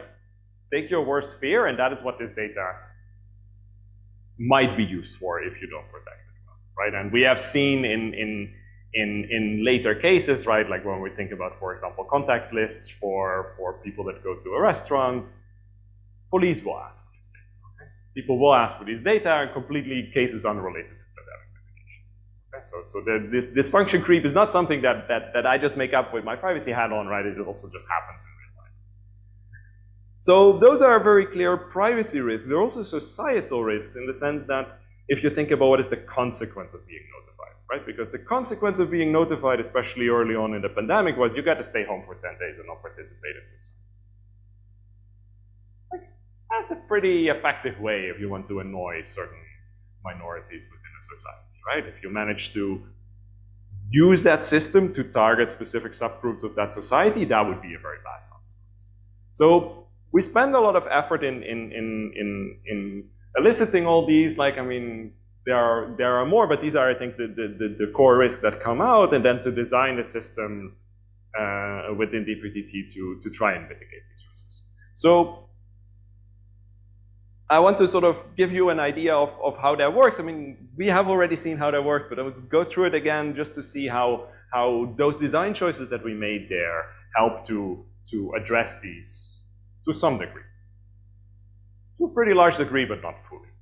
Now, obviously, humans are not computers, right? We themselves cannot take part in a digital system, so it should come as no surprise to anybody here, right, that you need some kind of device to mitigate this. Now, the obvious choice at the beginning of the pandemic was to use a smartphone because it was the only thing that everybody already had in their pockets, right? But as Marc has been saying, or as Ciro has been saying, right, there might be many reasons for which you will actually want to use a more compact device, and I'll come back to some reasons later. But actually, for the first part of this talk, I'm drawing smartphones, but it doesn't really matter.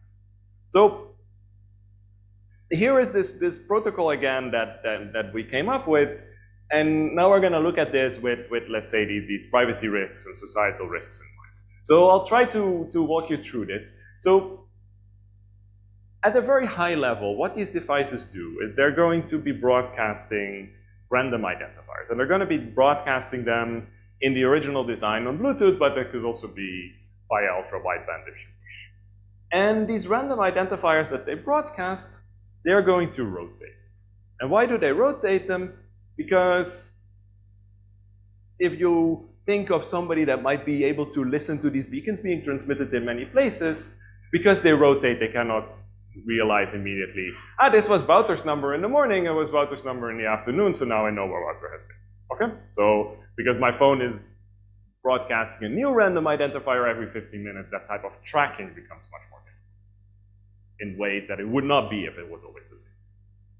Now, that by itself, of course, doesn't allow any type of notification, also doesn't allow any capturing of proximity. So in order to capture proximity, what these devices do is whenever, so they listen to these beacons that are being transmitted, and whenever they receive something that sounds quote unquote close enough, they'll write that number to a list of SIM numbers. So let's do an example, right? This blue phone is close to this orange one, receives this funny beacon from the orange one, writes it to the list of SIM numbers, and then stores that list, and that's it. And now you can already see that this list in some sense is capturing some form of proximity and some form of social relationships, but what we did here is that this list is stored on the phone. So there is no central repository of these types of interactions. Instead, this is what one would call, right, this is a decentralized architecture where these data is stored on individual phones. So if you want to get a representation of my contacts with other people, you need to get my phone instead of looking at one big central database. And this is a very conscious choice to do that. Now, you might already see where this is going, right? In order to then do actual detection, to figure out whether to do a notification, you need somebody to say, so here is a list of beacons that have been transmitted by a positive person. And once my phone knows that list of beacons that were transmitted by a positive person, it can look at what my phone stored, compare them. If there is a sufficient overlap, it shows me a notification. And again, this is a local operation, right? My phone receives that list coming from that positive person, compares it to what it received locally, and then pops up this notification. So also risks around knowing who is notified actually, in some sense, are contained because that happens only on my phone. At that point, there's no communication outgoing. Now, this thing, and I'll be coming back to that later on, if you think about this other concern that we talked about earlier, right, the ability to send people home, the ability to quarantine, means that you need to be very careful which numbers you actually allow to be marked as coming from a positive person. Because if an attacker could do that, it could walk around broadcasting numbers to everybody, in particular, whatever, all the curly guys at EPFL, then upload those numbers, marking them as positive, and then pop, we all need to go home, okay? So this process of doing this upload authorization becomes critical. Now, as Mathias talked about, right, this requires then integration with health authorities, which is a pain. Okay, like you need to now get a process integrated, the digital process integrated, where they actually do something. So that is not something that is completely trivial. Now, so just to summarize, right, I mean, we already talked about this a little bit, but let me just go through this again to just drive the point home. So the key thing that we did here to get a lot of our privacy properties is this decentralization. We store information related to contacts only on the phone, never leave the phone. Determining whether to send a notification is done locally on the phone, only shown to the user and not blabbered all over the phone. So that is one key thing in which we, with sort of one fell swoop, get rid of a lot of the risks that are in this system. Does it mean that they all go away? Not completely, right? So these devices are still transmitting beacons, and as we just talked about with Marc, right, the fact that they transmit beacons using some hardware, even though the beacons are different, actually hardware characteristics makes them a little bit trackable anyway, which is a little bit of a pain. Not necessarily because of the system that we designed, but just because that's how hardware works, but it's something that you introduce. Now, the other thing that I didn't talk about so much yet is that at some point somebody is being marked as positive, and then all their numbers, like all the ones that I transmitted when I turn out to be positive, are being sent to everybody.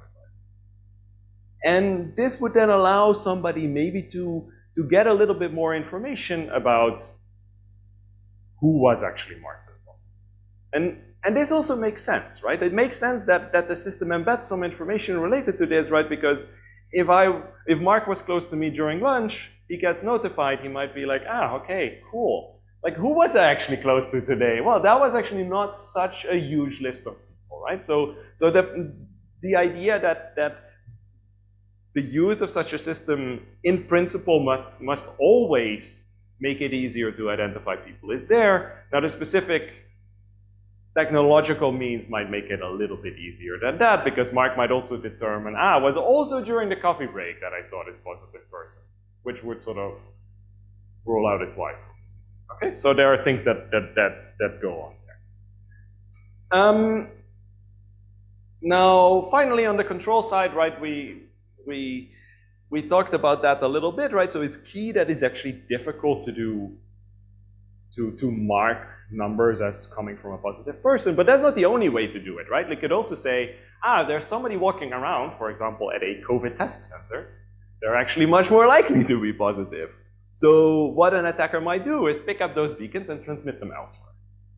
So this type of relay attack, where you essentially just take information from some place, transmit them elsewhere, is pretty difficult to mitigate against. Might be a little bit easier in ultra-wideband setup because we have a little bit more hardware mitigations in place, but in general, that is pretty difficult to mitigate. Now, the other thing that one might worry about is what we call replay attacks, is where you actually go in the morning to the test center and then replay them in the evening at the busy bar that you want to run.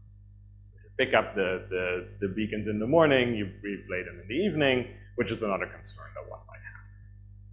And so relay attacks are difficult to defend against. Replay attacks depends very much on the details. Depends very much on the implementation details, and that's something that I didn't talk about yet.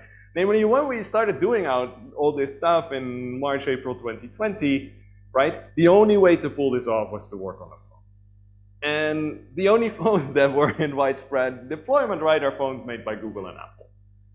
And that limited, in some sense, the freedom that we had to completely design the protocol that we wanted. So first of all, we were bound to Bluetooth Low Energy, seemed to be the only viable channel that one might use to send and receive these beacons. Now, the way this protocol has been written, like years ago, means that we cannot actually be sending so much information. So that constrains what we can actually do.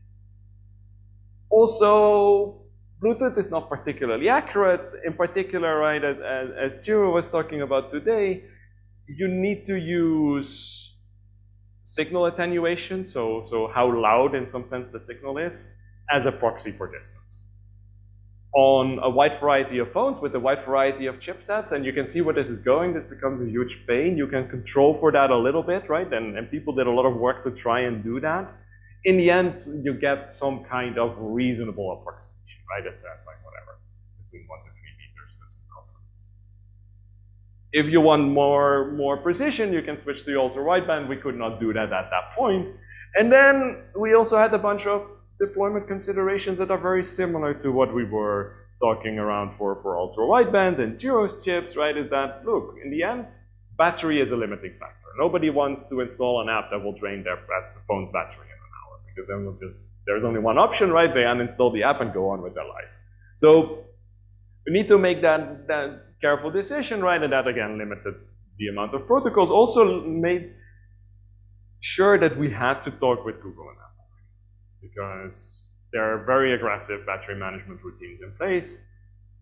If you don't account for these, there's always listening for beacons actually means never listening to beacons, because you need to listen in the background, and listening in the background just doesn't happen on iOS devices, for example. So you really need cooperation from Apple and Google to make these work, also just for these devices to even talk to one another. So that means that after we did this DP3T design in March, April, Google and Apple adopted this, changed it slightly, and that was the version that is in the end in the phone.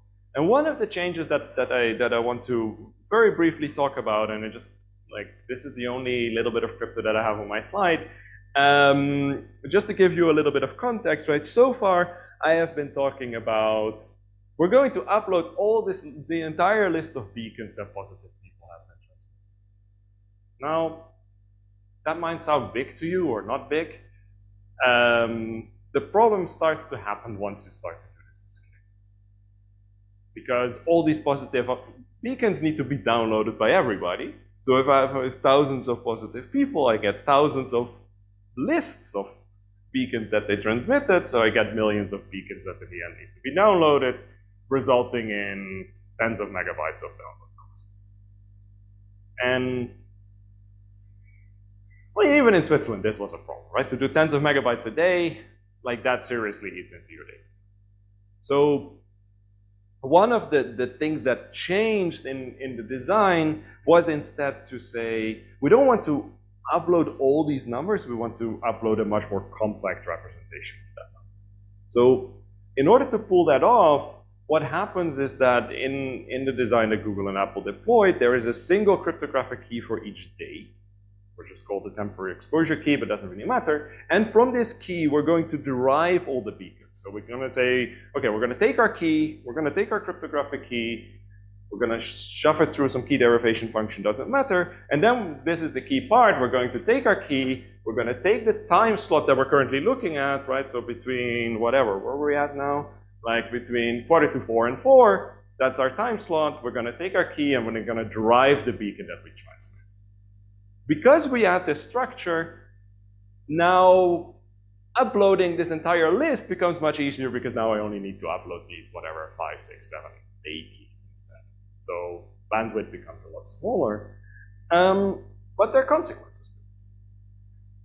Because we upload these day keys now, all of a sudden, somebody that was actually listening to beacons will be able to say, this beacon that I heard in the morning, and this beacon that I heard in the afternoon, and this beacon that I heard in the evening, all correspond to the same day key, and therefore also correspond to the same positive person.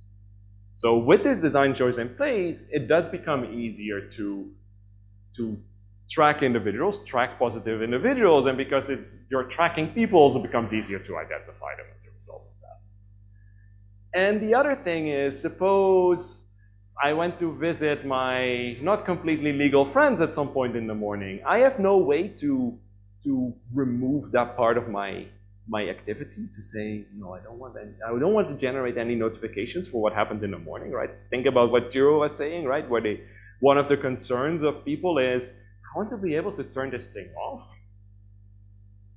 Well, with this system, right, there is no way to retroactively turn off, right? The only choice that one can make is, okay, I'm going to not do an upload, thereby killing everything instead of being able to say, I'm going to try and cut out this small part, right? Because now everything is bound to the single day key. So either you get the full day or you get none of that day. So there are consequences to making these choices. And then finally, remember I said that we take this key and we take the time and we're going to derive a beacon for that time slot. So that actually means that beacons are bound to specific times, so that if you would retransmit them outside of that time, that should actually not work. Or you could be able to detect that and thereby preventing this type of, I get beacons in the morning, I'm going to replay them in the afternoon attacks, because the time doesn't match. Because your phone would be like, I was expecting this between 3:45 and 4, but like it came like whatever at 10 p.m. in the evening at this fancy clock. Okay, so there could be. Now it turns out that for operational reasons that are a little bit beyond me, there is a very big grace period in the actual implementation, which means that this type of replay attacks actually became. And then finally, right, like what happened is that to protect users against app developers, all of this is wrapped behind an API that we cannot look inside. So any optimizations that one might think about or changes that one might think about to do things slightly different essentially became. So now, of course, in our current setting, right, as Marc was talking about, we're looking at things from a slightly different angle, right? Because we're looking at using our own hardware with fancy UWB things. We're not married anymore to Google and Apple in that sense, so we have a little bit more freedom to make changes. And I mean, I think we talked about all of these, right? But let's very quickly run through these again, right? So UWB allows us to be more accurate, to do more measurements if necessary, right? And the reason why this matters is that this would allow you to target other pathogens, where distance maybe is more crucial, where time maybe is more crucial, right? Where you really need to know, okay, even 30 seconds is already pretty bad news. Like at the moment, we don't know exactly what we need to target, but that is something that definitely gets us more options there. The fact that we control more of the protocol and that UWB works slightly different than Bluetooth also just makes it a bit harder to do this type of relay attacks. Doesn't make them completely go away, right? They still sort of stick around, but at least I think we have a little bit more option to defend against that. Surgeon is looking at me like, I don't believe you. We're going to talk about that during drinks. And then finally, right, because we control the protocol a little bit more, we can now actually think about implementing things like redacting, like taking out this visit to my shady friends or my fun friends at this shady place, making it harder to track positive people by killing this day key idea, for example, and just by stopping replay attacks, because we have more control over the hardware, which adds a sense of uniformity, which actually makes some of these problems also legit. So that sounds pretty cool, right?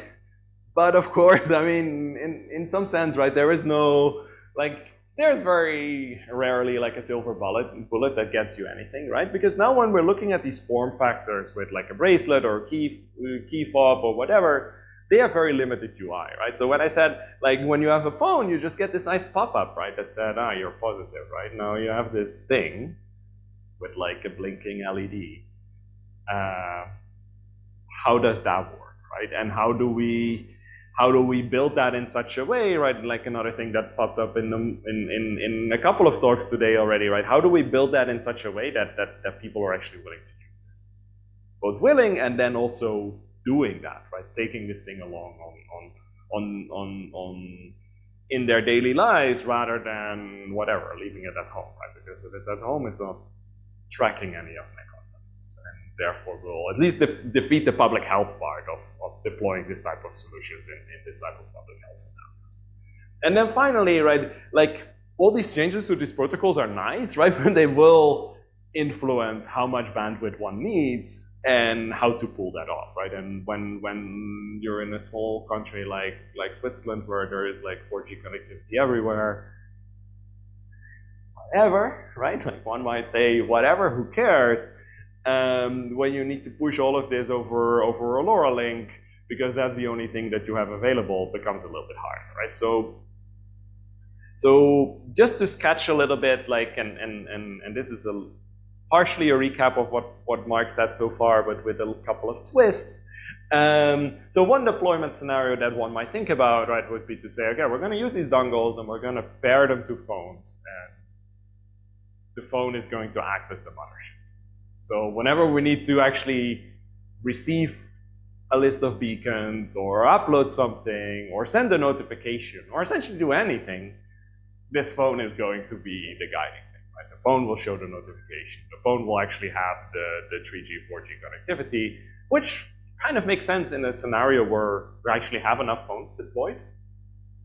The good thing is that these phones don't need to be as new and fancy as they needed to be for the DPTD stuff, right? Like one of the reasons why that was difficult is that we needed some level of hardware control, and I think the Google and Apple engineers worked pretty hard on pulling some of that together, but there are limits to what one can do there.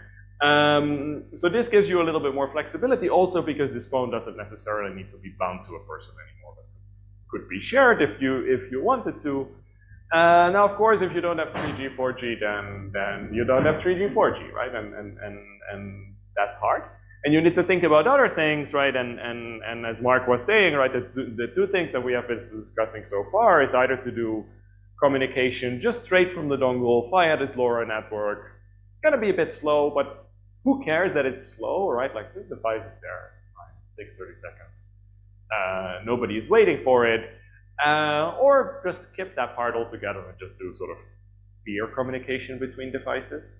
Now, these things are nice, but if you're, remember, I'm this guy with this funny hat that is my privacy hat.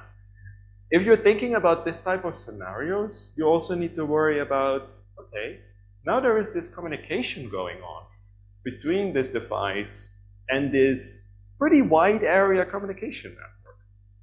And this means that if I have an adversary with an antenna somewhere, within the same, whatever, 2 kilometer, 10 kilometer radius, we'll actually be able to pick up these transmissions. And worse, not only will it be able to pick up these transmissions, right? If you have 2 antennas instead of 1 antenna, you can figure out actually where that is by just doing things like triangulation, etc. In ways that would, in theory, still work if you look at Bluetooth, but Bluetooth and ultra wideband are much, much, much lower power. That's probably not the right term. Mark can slap me later, right? But it's much harder to do triangulation because if you're further away, you're just not receiving that signal anymore, right? Whereas these signals, right, they go for kilometers on end. So if you just have a couple of antennas, you're actually going to be pretty confident in pinpointing where these signals came from, right? So if you just do the naive thing and do an upload from this device directly to the LoRa network when you're positive, you're now telling this guy with a couple of antennas in town which household has the positive case. So these deployment scenarios are very exciting, right? But at the same time, we need to be very careful about, okay, good, we can do that, but we need to think about how we're going to protect sensitive things. And one of these sensitive things is who has been positive. Not so worried about doing the download link from the LoRa network to this device, but I am very worried about doing the upload link in the other direction, because that we would only do if somebody's positive. Now we have some techniques that would actually work for that, but whether they completely combine with LoRa to be determined in the near future. And then the same thing also applies to gossiping, right? Like also for gossiping, gossip starts somewhere. So if you gossip positive numbers, you might think of an adversary that can actually observe that to be able to sort of backtrack that and figure out where that gossip started. Which again would then tell you who was the positive case, which probably is not what you want to do. So we discussed some hybrid scenarios, right? But if you think about these things, those are definitely sort of risks that start showing up once you move to these different scenarios. Now, finally, right, and all this technical stuff aside, which is awesome and it's great being a techie and designing new stuff, right? None of this is going to work if we cannot integrate with public health authorities, right? Like, whatever, can be super cool, can be super private, but if we're not integrating, it's not going to fly. Like, if nobody gives you a reliable way to say, beacons from this person are positive, therefore we need to upload them and trigger notifications, none of the rest matters, right? And we have seen this, I mean, like, as Mathias was explaining, right? In the beginning, like, I kid you not, right? That could take days before people could even be allowed to upload in Switzerland, right? And I mean, yeah, public health authorities were overwhelmed, but it's also just difficult. So that's one thing, and then the other thing is, right, you might have all of this, but if you don't test, again, doesn't matter, right? Because you don't know who to mark as positive, and again, nothing is going to happen. So all of these things, right, depend on how you integrate this into the system, and then a lot of the choices in the end depend on what can I afford locally and what am I actually fighting. Like for COVID, we know pretty well how we need to configure this. We know pretty well how many cases there are kind of in sort of worst case scenarios, because now we lived through it and we have some idea. That might be completely different for other pathogens. Parameters might be completely different, then bandwidth constraints might be completely different, right? Like maybe sending tens of megabytes via LoRa was not such a good idea, but in heavy 5G coverage, that could actually make it work. So a lot of these things depend on which situations you're in. 5G is probably not going to work, right? It's probably going to be more like LoRa, but anyway, that is something to keep in mind. Anyway, just to wrap this up, right? So a lot of the security and privacy properties that we worry about really come from this choice to say we're going to go for decentralization. We're going to do a lot of the critical operations on the phone. And really the communication channel does not matter so much for those core constraints, but we have seen that if you throw in these UWB things, right, you get better accuracy, you get better deployability as well, right, because you don't need everybody to walk around with a smartphone in their pocket.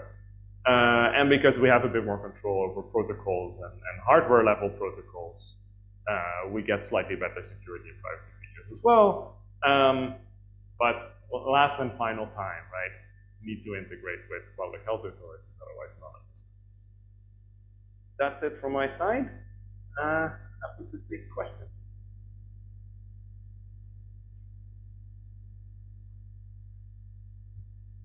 Are you looking at YouTube?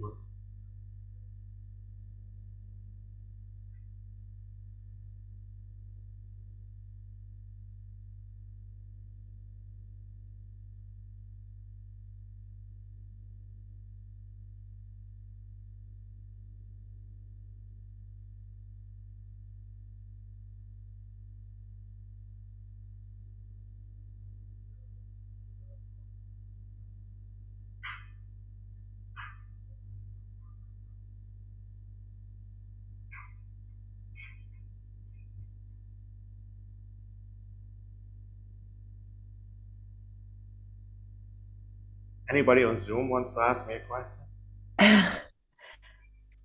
Sure. Wouter, I think that was really a great talk. I'm just wondering if you could say a little bit more about some of the, you said that if you had to have a combined solution with the dongle and the phone, that you could have one person, you could have multiple people using one phone. And I'm just wondering if there are also some privacy considerations there and things like that. Yeah. Yes. Did that make sense? Yes, totally, right? And I think I mean, let me just pull that up again, right? Like you're totally right, Seda, right? Like if you have dongles that are personalized and then they share the phone, it really, like, I think it really, you need to be really careful about what you then use the phone for, whether that becomes risky or not, right? I think if the phone is only used as a sort of transport hub, I am not too worried, like especially if that is a transport hub for downloading. For uploading, my guess is if you're actually sharing the phone, maybe that's okay, I don't really know. For notifications, I would definitely be worried, right? Like if it's on the family phone being like, Wouter has been notified, great, right? Now my parents and everybody else knows as well, right? And that might definitely not be where you want to go, right? So we're sort of circling back to this question that I tried to highlight earlier, right? Is that the user interface for these notifications really matters. And I mean, I know that we have been discussing this internally as well, right? And I don't see an immediate sort of brilliant approach there, right? Like a flashing LED is probably not what I would do, right? Just because it's visible to other people in your environment as well. Like haptics, like vibration or something might be a little bit better, right? Because it's harder for other people to pick up, not impossible. I don't know, I see a lot of downsides to that notification being observable by other people, right? Kind of regardless of whether that notification comes from the dongle or it comes from the phone, right? Like if this is a shared phone, that is definitely bad, but if it comes from the dongle and is observable, I would still worry about that, but I think that is something that we might need to take with our partners in Kenya and Cote d'Ivoire as well to see. Maybe that's something that I should worry less about than I'm actually doing, but that is something that I'm at least currently worried. If nobody else has a question, I have another one. I have a question, so we can I still ask mine? Just say, okay, well, take the weight. Go for it, say. I think my question was, with the Google and Apple, what we had was that there was a limitation on how people could use Bluetooth to capture social networks or the app providers could. So in a sense, while I have a lot of problems with the way Google and Apple moved into the contact tracing space and how they use their design to control what could not be done, I just wonder what are some of the risks if we would put out a dongle that doesn't have the kind of platform control that Google and Apple had, what happens with potential repurposing of this hardware or redesign of the protocol in ways? So I wonder if there are like new attack vectors that need to be considered, both technically and legally. Thank you. Now I'll stop. Cool, that's a great question. Right, so you're asking, can you repurpose this dongle and the code that is running on this dongle for evil purposes? I'm not sure if I should say this, but I'm pretty sure you could. So we should probably worry about that, right? Like if there's no protection on what code this is running, right, in the end, what these devices are doing are running proximity. So if you think about what Ciro was doing this morning in very carefully controlled experiments, I mean, if you run Ciro code on these dongles instead of our code, that's what you get, right? So I don't think that comes as a huge surprise in that sense, right? So yeah, one should worry about that, right? And one should worry about being able to validate that code that is running on these tokens is actually like the good benign code versus the evil code, and that is actually a problem that we don't know exactly how to do on our phones either, right? Like we actually don't, like as far as I know, I mean, some of that code is open, but probably not all of that code is open about what Google and Apple implemented.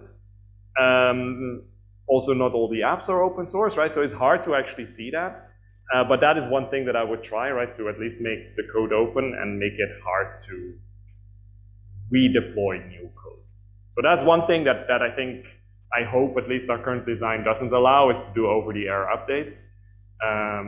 At least that's something that I would try to get in there, right? Once you have that, it just becomes much harder to at least repurpose these devices without this being very obvious. And I think that might be the best thing that one can try and get, right? You try and make sure that it's hard to get in there in the first place, and then to make that change later on, it becomes very obvious because everybody needs to go with their device to the document. So I think this is a question a bit for Sergeant and Marc, really about how reprogrammable are these devices once we throw them on the field, which is something I honestly don't know. Because the question you're asking here, like what Wouter says, like, can I flash this device and put something else there? If I can also flash my phone and put other operative system there, I can also use Bluetooth however I want and implement this protocol, right? Like the thing that really prevented this, I mean, what creates this problem is the fact that Google and Apple, like these are apps that are gonna use something that is not limited, and then they had to limit this thing. But we don't have this problem in these dongles, in the sense that the dongles are not reprogrammable. I guess that Wouter gave the mic to Sergeant there, so maybe he has stuff to say. I can jump in for Sergeant if that's all right. Sure. Maybe in the I don't know. So anyways, yeah, it's a very valid concern too.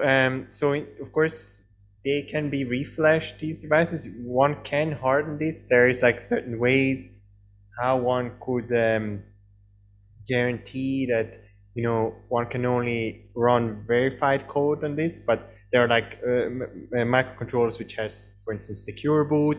But the thing is also that, of course, might not align fully with also cost. So there are some ways to make it more difficult. However, I believe this might not be solvable so easily, since also I think we intend to at least some of the hardware design will open source this. So in theory, someone very evil, state actor level, could always produce their own dongles based on our schematic and maybe change 1 or 2 chips and then put a TP3 sticker on it and sell it as our dongle, or not even sell it, just give it away. So this will be, I think, yeah, this is kind of will be a difficult problem to solve, and I think we at least need to try to make it as hard as possible. Yeah, but I don't think it's feasible to fully prevent such attacks. But to be fair, also this we consider kind of a state level enemy at this point, I would say. So yeah. Thank you. I think we could implement, but of course this could be disabled. Yeah, and also like there are ways to basically lock in a certain firmware. So one can, like, there's like fuses, almost like fuses on the chip, so one can like burn them, and then it's not possible to flash anything else anymore. This can be done. However, a lot of these chips, there are glitches, and there are certain like hardware side channel attacks where people have managed to actually put these chips into a state that is not supposed to be in, and then it's still possible to either read out or even like flash new firmware. So this is, I think, also depends a bit on the hardware used and some possible attacks on hardware level, like, and yeah, but attacks like this have been done, and I think it's something we need to prevent. I mean, ultimately, if a big fraction of the population has such a device, right, and we are in a sense on almost like somewhat like similar level as Google, right, who has to ensure that no one puts malicious code on the App Store, which can just be downloaded and installed. So of course we can, but we should make it as hard as possible. Yeah.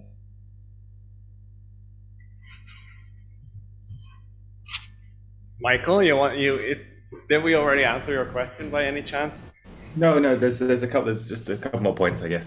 I mean, one, just quickly reacting to the last point, just sort of to also maybe put to you, well, to you, and this is maybe these both linked together. I think we may be posed with some quite hard design choices that do like stress how far we want to go over privacy and security. I can think of two examples there. So there's just the recent discussion about flashing. We also have to think about what happens both in the case of e-waste. You know, we don't necessarily want to fuse a load of chips and just have to throw them away for no reason whatsoever.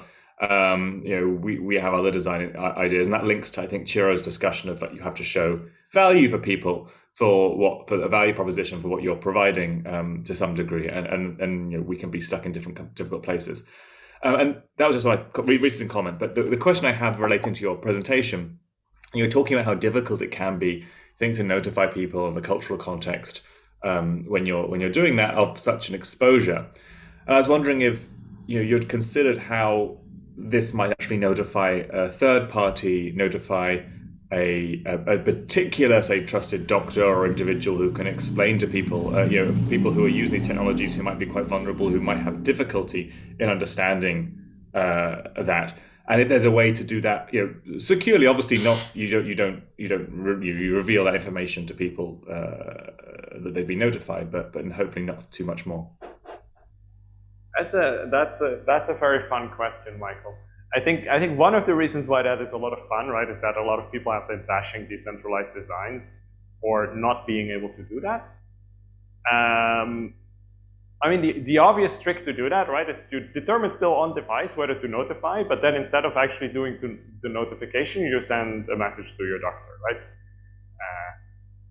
Wouter should be notified, please do so, right? So you could very easily, if you wanted to, right, one could transform these designs into doing something like that. Now, then you'll all of a sudden need to worry about people being able to observe that channel, right? Because before I was trying to sell to you, look, it only happens on your device, right? There's a pop-up on your device and there's no network traffic. Now, it turns out that in reality, there might actually still be some network traffic sometimes. That's another story. But typically, right, you would expect there not to be network traffic. You would expect this to completely not be observable. Now, when you're sending very explicitly this message, Wouter should be notified by the village doctor, that does create extra channels that might be observable. So that is something to keep in mind. I actually, look, this might not be a bad idea to do it this way. Yeah, we need to be careful that we think through all the risks and try and think about how to mitigate.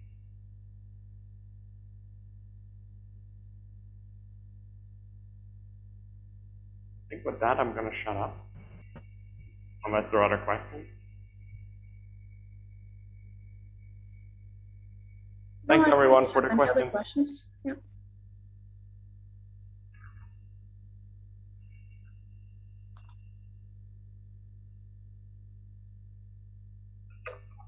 And with this, we move to our final talk of the day, more about the questions we just had on the social aspects and the legal aspects of deploying these kind of systems. And Michael and Seda the floor is yours.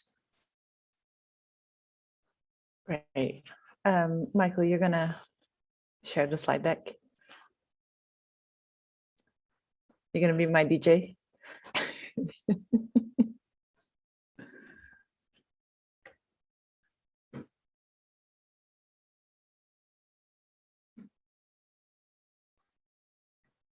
Great. Lovely, thank you. So yeah, I just, this whole day we spoke about the many ways we may want to approach using digital contact tracing apps in the context of a number of countries that the World Bank likes to classify as low and middle income countries.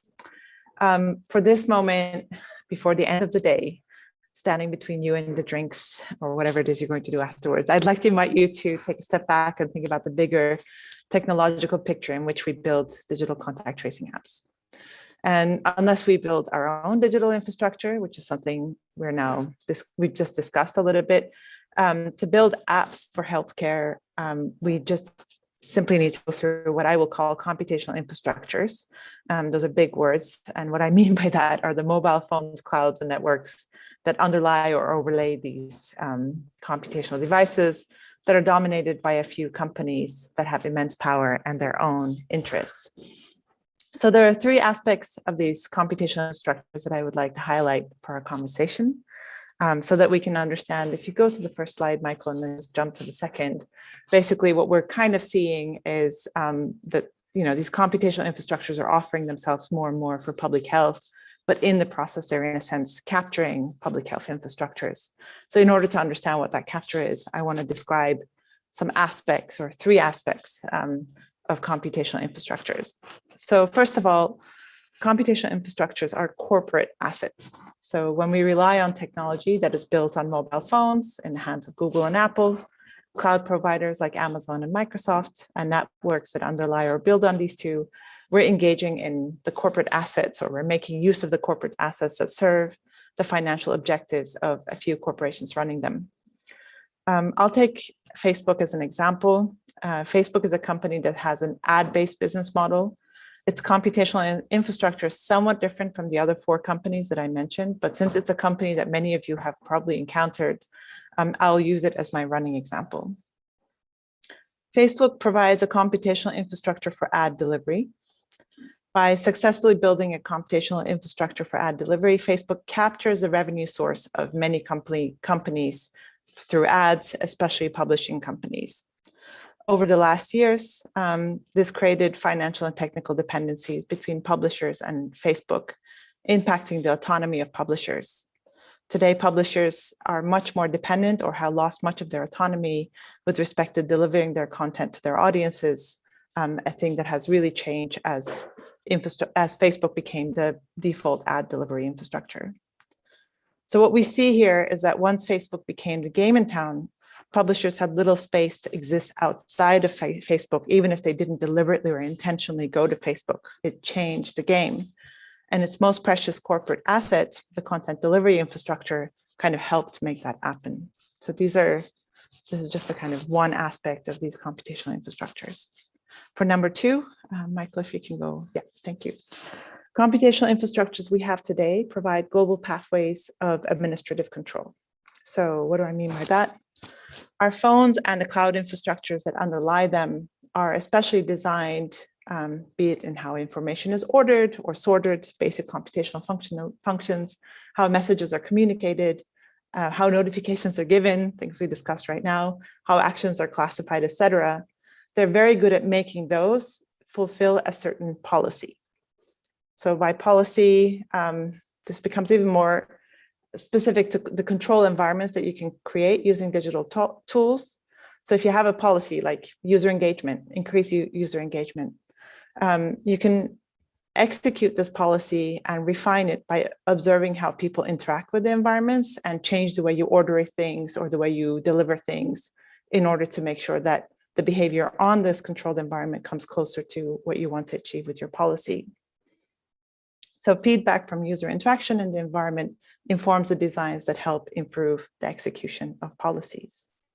So let's go back to our Facebook example, because making things concrete makes it a little easier to understand. Facebook provides a very sophisticated content delivery platform. Based on the policy to be implemented, Facebook has a very refined tool for displaying, distributing, removing, ordering content. What any user sees or what you see on your Facebook timeline is the result of the Facebook policy, not just for you, but for all of its users. Based on how users interact with their timeline, the content delivery mechanisms are continuously refined to better align with its policy goals, user engagement, and ad sales.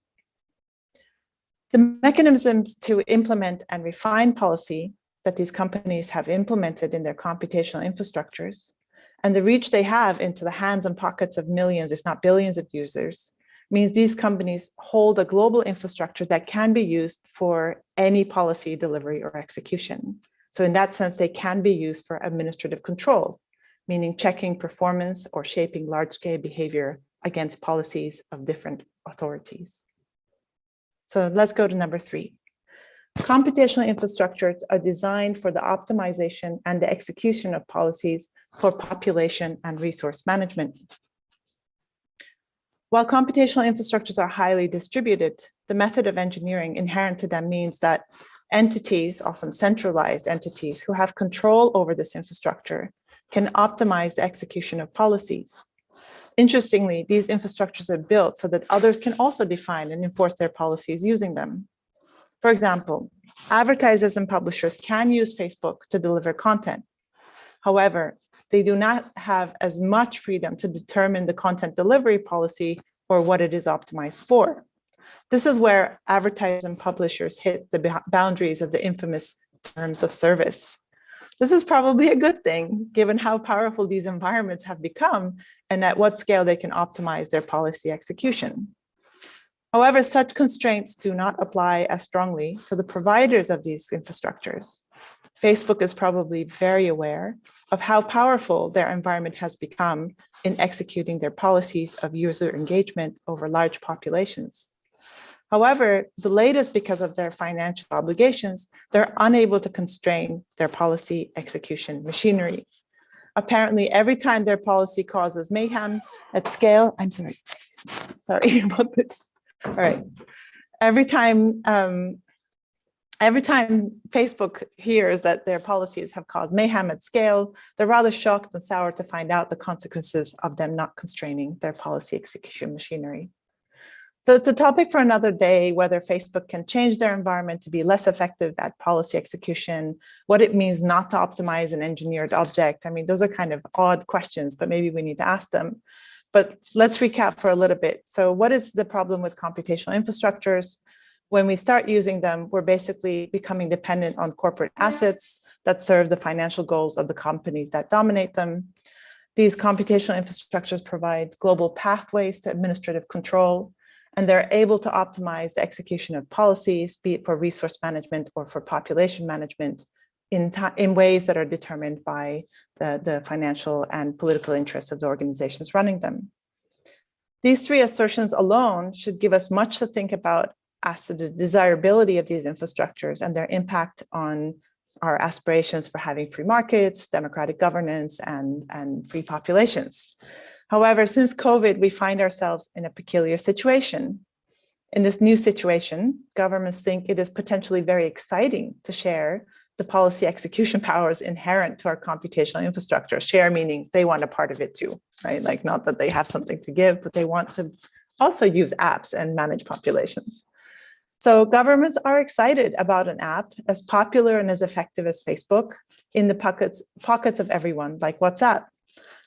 And that's applied towards their administrative goals. And one could ask, why not? Why should only Google, Apple, Microsoft, and Amazon or Facebook set the rules of the game and enter all of our pockets to then optimize our access to resources, be it access to information, to ads, or access to health, transportation, and education? The problem with that is manifold, but let's start with the assumption that we want to optimize services over populations. I mean, we can also question that, but let's assume that we like this idea of controlling resources by optimizing them over populations. Given that most governments do not themselves possess or control such computational infrastructures, the only way they can implement such a vision is to go through these already very powerful companies. This raises many questions, but I would like to invite you to think about the following. And I think it's the next slide. Michael, thank you. The first are about the impact of using computational infrastructures on democratic processes and governance. So what are the potential impacts of introducing global tech companies as players between governments and their citizens? This is what we saw with the contact tracing app, where Apple and Google considered themselves or positioned themselves as arbiters between governments and citizens, saying, we'll protect your privacy. What are regional, political, and economic differences that may lead us to answer these questions differently in Kenya or Cote d'Ivoire, who are partners in our project right now? These are questions that we will be asking ourselves in the coming months, and I'm sure they're going to be very different as we compare the European and the African context. There are also very specific questions to how public health, both in terms of its institutions and its practice, may come to change. So if we go to the next slide, we'll see what are the short and long-term political and economic consequences of relying on computational infrastructures of Google, Apple, Amazon, and Microsoft for delivering public health services. If we can learn anything from what happened to publishers in the press and the way Facebook captured their economic revenue streams, could there be such risks involved in using these computational infrastructures for public health? And how could the introduction of these infrastructures and optimization and control as its method change everyday public health practices on the ground? We see this somewhat with immunity passports, where instead of creating the environment for making good health decisions, we have created an environment with checks if people made the right decisions of being immunized with vaccines or not. So what Carmela and Wouter and many others today showed in prior talks is that we answered similar questions at the onset of the pandemic using our most powerful tool as computer scientists, which is design. We designed the contact tracing apps so that neither governments nor the companies could repurpose the contact tracing apps to implement policies other than contact tracing notification. But then we had little time to think long about the above questions. To address the short and long-term consequences of this potentially too optimistic merger between public authorities and big tech, we may use this precious moment we have to think about what mechanisms we use so that in the end we have better and stronger public health that serves people also in times of pandemics. For example, an alternative would be to say we start developing our own infrastructures. Then we have a little bit more options to diverge from optimization and population control that is inherent to computational infrastructures we have today. However, as we've also seen, this raises questions about costs, sustainability, ease of deployment, and maintenance, etc. It changes the players, it changes the responsibilities. My colleague Michael will now pick up from here, and we'll see what he has considered as some governance and legal mechanisms that can address some of these hard challenges ahead of us. Thanks. And Seda's really laid out the challenges very well.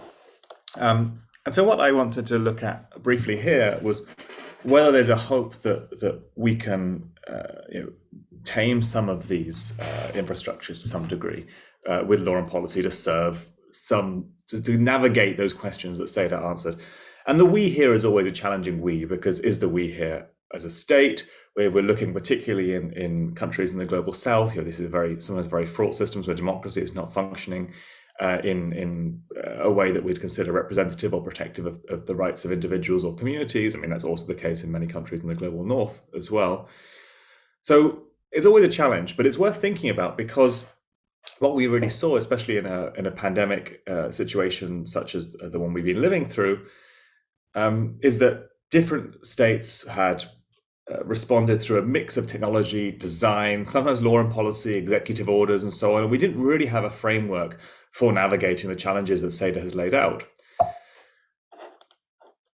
And so to sort of concretize a little bit, to particularize in a way other than Facebook, this example, to think more about apps.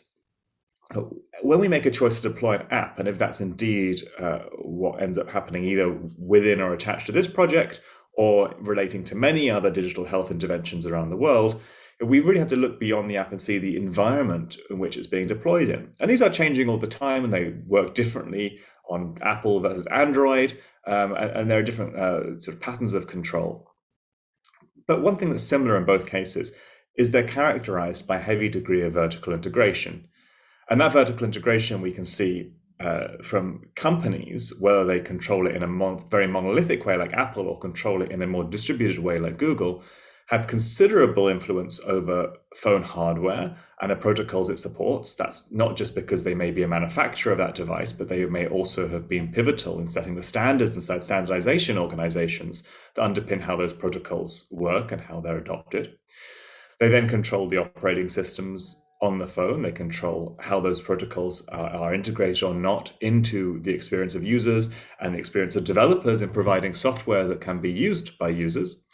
And at that point, there's also some fraught interaction with, say, intelligence services, security services, or both those layers who have hands in both the hardware and the software on phones at a very low level.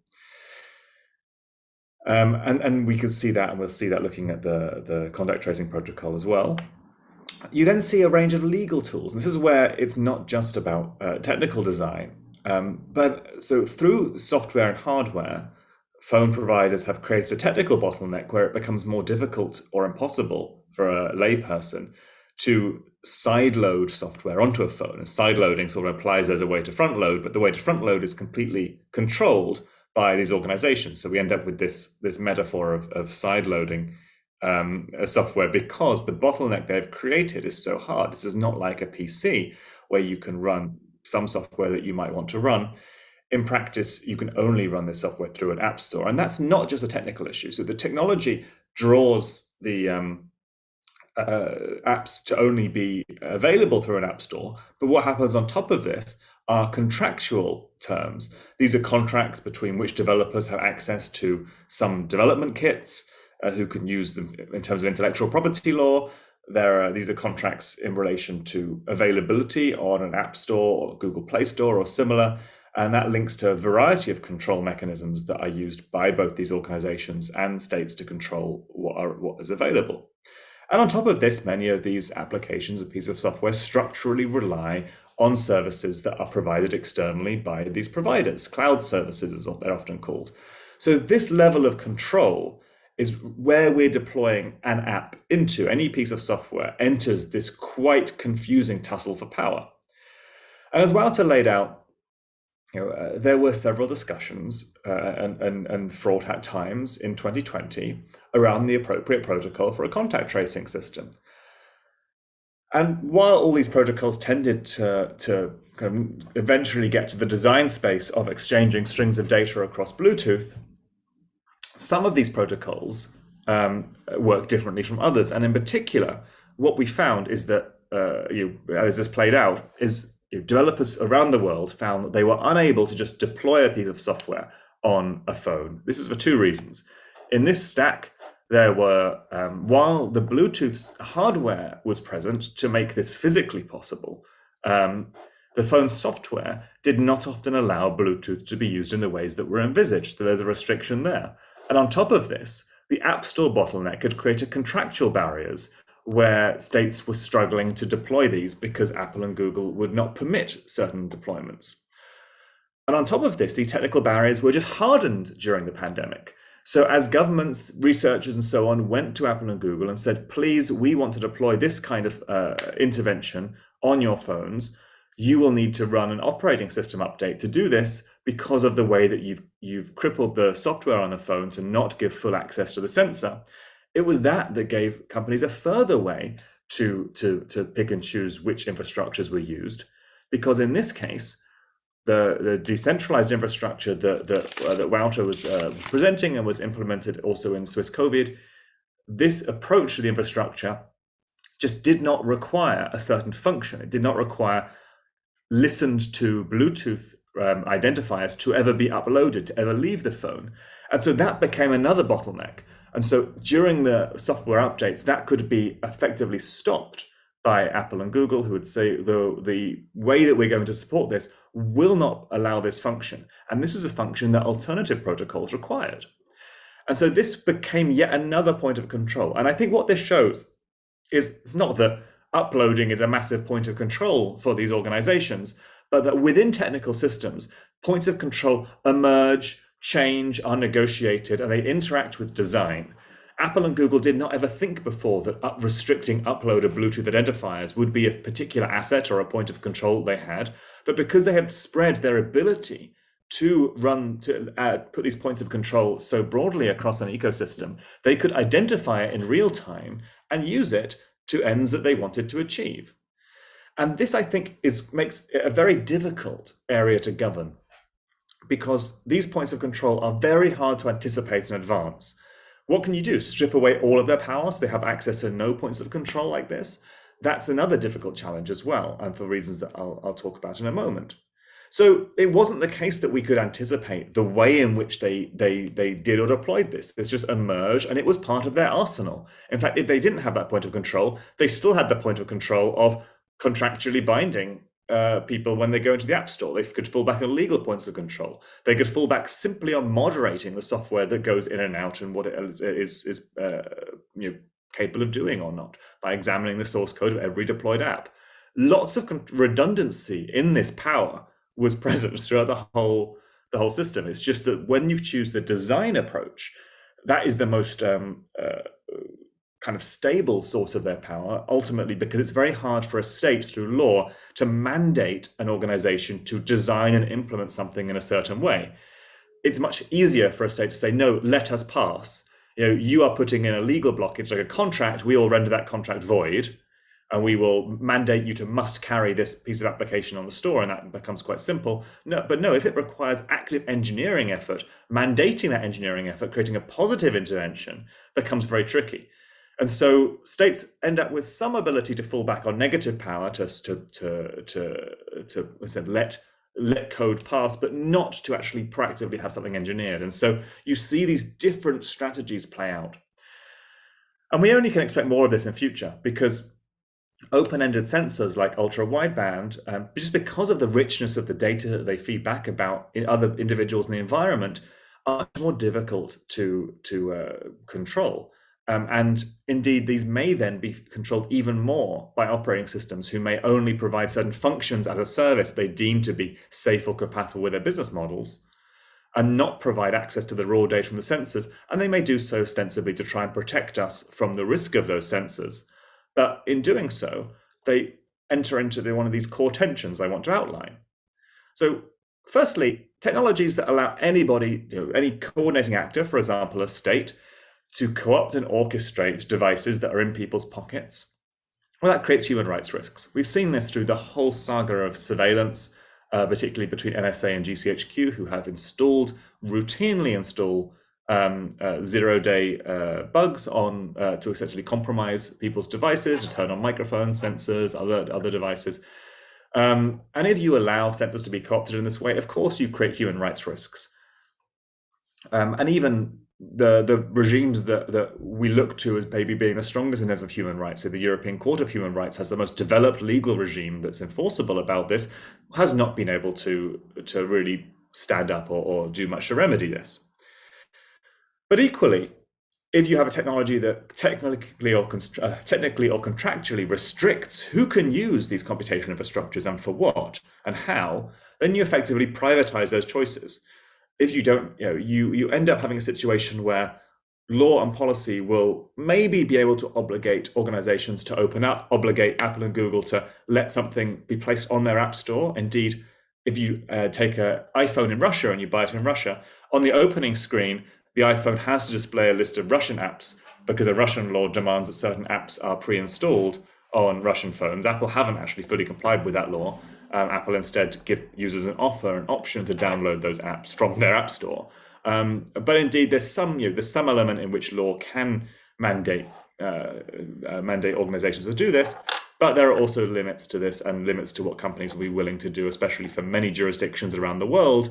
They may be coerced in their largest markets by players such as the US FISA court, which is the surveillance court, but they're going to be harder to coerce in other areas. The challenge that results from this then, these bottlenecks are then sold, however, to states as a positive thing. So you say, look, actually, while we do make the decisions about what software can go on people's devices, and you might not like that in a pinch, this also saves you doing a lot of things, such as checking the security of the which is a big policy dilemma otherwise, a big public good. Otherwise, you'll have problems with with hacking in your jurisdiction. You'll have problems with people not trusting online payments. You'll have trouble, just general destruction of cyber physical systems. And we can help you get around this because we'll do that moderation for you. And we'll decide how we do it, but just trust us, like our policies are best. And the same thing happens with content and also privacy. You see that these ideas are saying, well, you could try and regulate privacy, but actually you're not doing very good at it. And also we're in a different jurisdiction. So why don't we regulate our own privacy for you and we'll decide how we define it. Same as content. And you do see, for example, national laws are able to prohibit, for example, in Russia again, the distribution of the Navalny voting app recently because the App Store has created a bottleneck. It is because Russia can attempt to use legal force to stop Apple and Google distributing that app through the sole way of getting apps on that device that bottleneck is effective. If users could just download it from a website otherwise and put it on their phone, that bottleneck would only serve to reduce the publicity of that app in practice through a commonly used way of distributing software. Taking it off a popular page on a website. That's not how it works. It actually stops these being placed onto devices. So these bottlenecks are sold to states as really good things, and states that have struggled to regulate technology look to them as the way they can do them. And as a result, these computational infrastructures try to legitimize themselves by becoming indispensable. They create indispensability, and they also build on the they effectively build on their power and try to make it so that they cannot be broken up or their power dissolved. Because if they were, then you'd end up with some regulatory problems. You see this commonly with Facebook, which Seda's mentioned in her part. Facebook say regularly, we've been working hard to try and get new laws to govern the internet. We've been lobbying to get these laws. In practice, these laws are such that only Facebook could, and maybe a few other companies, could obey them. They are too large. They require thousands of content moderators that are very expensive, are not treated very well. But these content moderators are something that smaller companies, smaller infrastructure providers cannot hope to provide. So in doing so, they use the law as a sword rather than, or as a shield, really, from other areas of law. And so this whole narrative that the internet is a lawless space is totally untrue. The internet is a space heavily governed by law and policy, but indeed the prime users and experts in using that law are the platforms and computational infrastructures who layer it on when design fails to provide sufficient control or sufficient redundancy for that control. So we can see here somebody who has actually been involved in the contact tracing app process, Eric Neuenschwander, who is one of the chief privacy engineers at Apple, and there's Apple's logo in the bottom right. Apple in the North Dakota Senate, which was threatening to put in a law called SB 2333. This law would mandate phones to have alternative ways to load apps onto them. And it's quite telling in his testimony here. Simply put, we work hard to keep bad apps out of the App Store. This would be like having a government force you to stock your shelves with products you know lack in quality, authenticity, or even safety. And we have built a product and experience that many customers prefer. An integrated device, maximizing privacy, security, performance. With a stroke of the pen, this bill would destroy that. This is because the entire infrastructure has been built to be fragile in this way. It is not because that is the only way of designing secure systems. It is because if you design a system with a giant risk, and you say, we'll destroy this, you destroy everything. And you destroy also potentially the economy of your country, you destroy votes, you make people's devices insecure. You design such that security would be failing. Then that's Apple's core argument. And again, another form of resilience through almost a form of precarity, through designing an incredibly, a leaning tower that you might be able to knock a single brick out and it comes tumbling down. And so here, these analogies are not really true. For a store owner, this would be like the store owner also more or less owning all of the supply chain behind the process and standardizing everything that goes into that store. Whereas store owners usually are forced to buy things by market forces. If something is a popular product or something is wanted by people, they tend to be coerced by market forces to do this. But in this case, a store owner is Apple and is just not have to do this. Hasn't been receptive to this. It can actually have the market power to just refuse something. Store owners don't usually have the ability to destroy a product by a single store not deciding to purchase that product. So this logic flips the store owner into this like incredible wielder of power, like unionizing all store owners across the world. And that's not really what's happening. We're not talking about, this analogy is flawed. So lastly, what can we do about this? And I want to focus a bit on the Global South as well here, because law and policy around technology works differently in the Global South. And that's largely because of a lack of a threat of market power.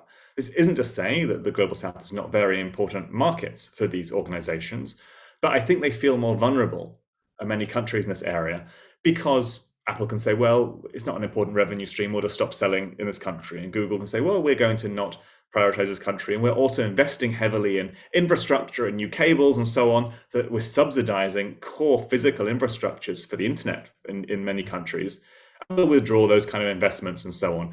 And these gigantic organizations with their potential revenue they may provide can provide a range of threats to developing markets, and that makes their threat to withdraw some credible in some areas, even if it's not a credible threat in relation to everybody not having a phone anymore.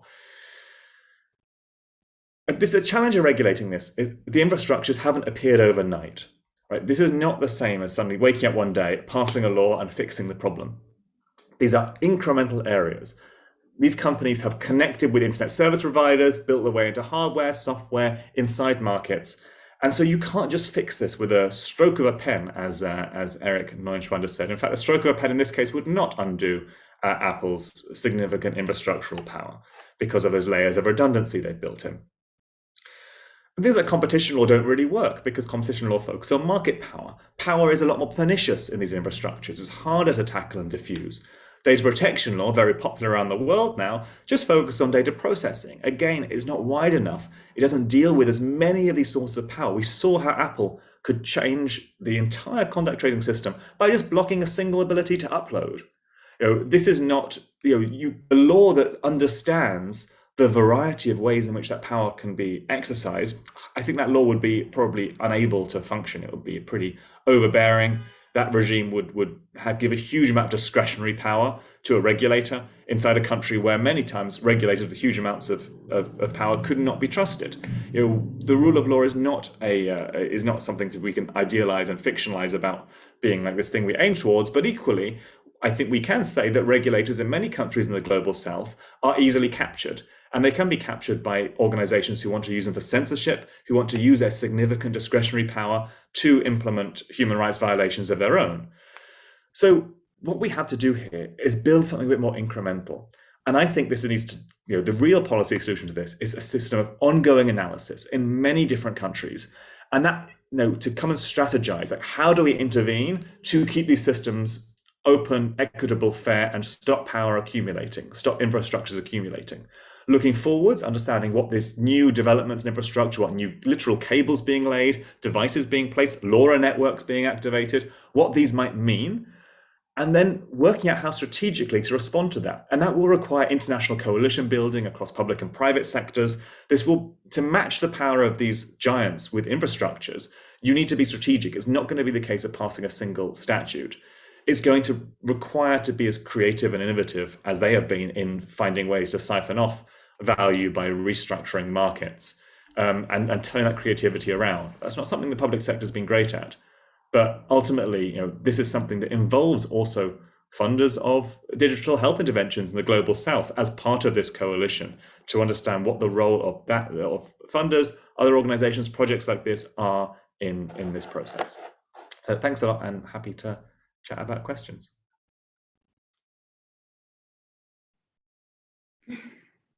Thank you, Michael and Seda. Do we have questions? Either on Zoom, the audience in the room. Let me check YouTube. It's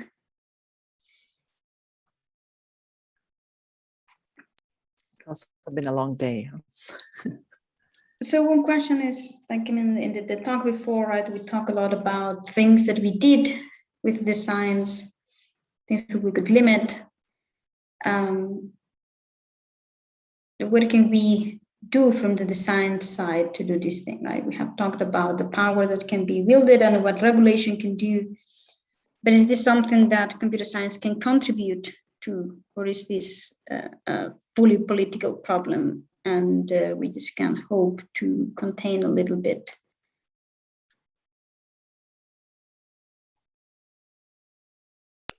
I'm not sure we can counter it with design alone, but given what I said at the end, I think that foresight process of understanding what do these powers lead to, what do these functions and the designs that are being placed in our environments lead to, and identifying when design is a strategic response and mobilizing around that. So I think, in a way, what we need to build is a set of interdisciplinary activists, public servants, whoever we want to name, like a coalition of people in this area, who can both identify when design is response and then mobilize people to provide the design that is that response, but also identify when design is probably not a response and may be able to be captured in its own way. And that ability to have a coalition that also has a really wide array of tools and can quite clearly say, this is not the time for this tool, this is the time for this tool, the time for this other tool will come. That's always hard, because as soon as you get people with deep expertise in their space, they always want to turn to their hammer because everything looks like a nail. And for people to have the humility, I think, to know when, for example, law is not going to help in this situation. We're not going to turn to courts or litigation. We're going to turn to computing design. We're going to turn to getting involved strategically in standardization bodies, all these kind of things. It's just such a variety of paths to explore. But that also means that sometimes computer scientists, I think, may have to let go of desires to engineer certain outcomes in a way that they understand, such as meeting certain bounds or obtaining certain outcomes in the short term anyway. Yeah, I think, if we consider what we did with the contact tracing app as a damage control, I think there were some very smart design decisions there. One of them was, I think, that we managed to make the app not enforce a policy, but it executed a policy, but not enforce it, right? Like, we could not enforce that people stayed at home, but we could notify them and then left the choice with them. And that was a very deliberate design decision that Carmela, I know you and your team paid a lot of attention to. So I do think that even those subtle choices will make a big difference in how these systems can be used to enclose upon people in ways that are really problematic, for example, with the immunity passports. But I think that, on a kind of higher level of analysis, I think there's the possibility of constraining these kind of systems from impacting people through design. So meaning like giving exits, pushbacks, or constraints on policy execution.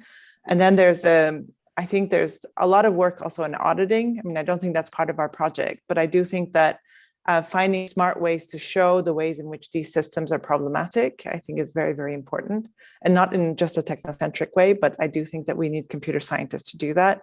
And then, the position that we're taking, I think, is not one that is against technology. It's just very concerned about the rise of these computational infrastructures, which, co-opt even privacy by design or privacy engineering as a way to entrench its power.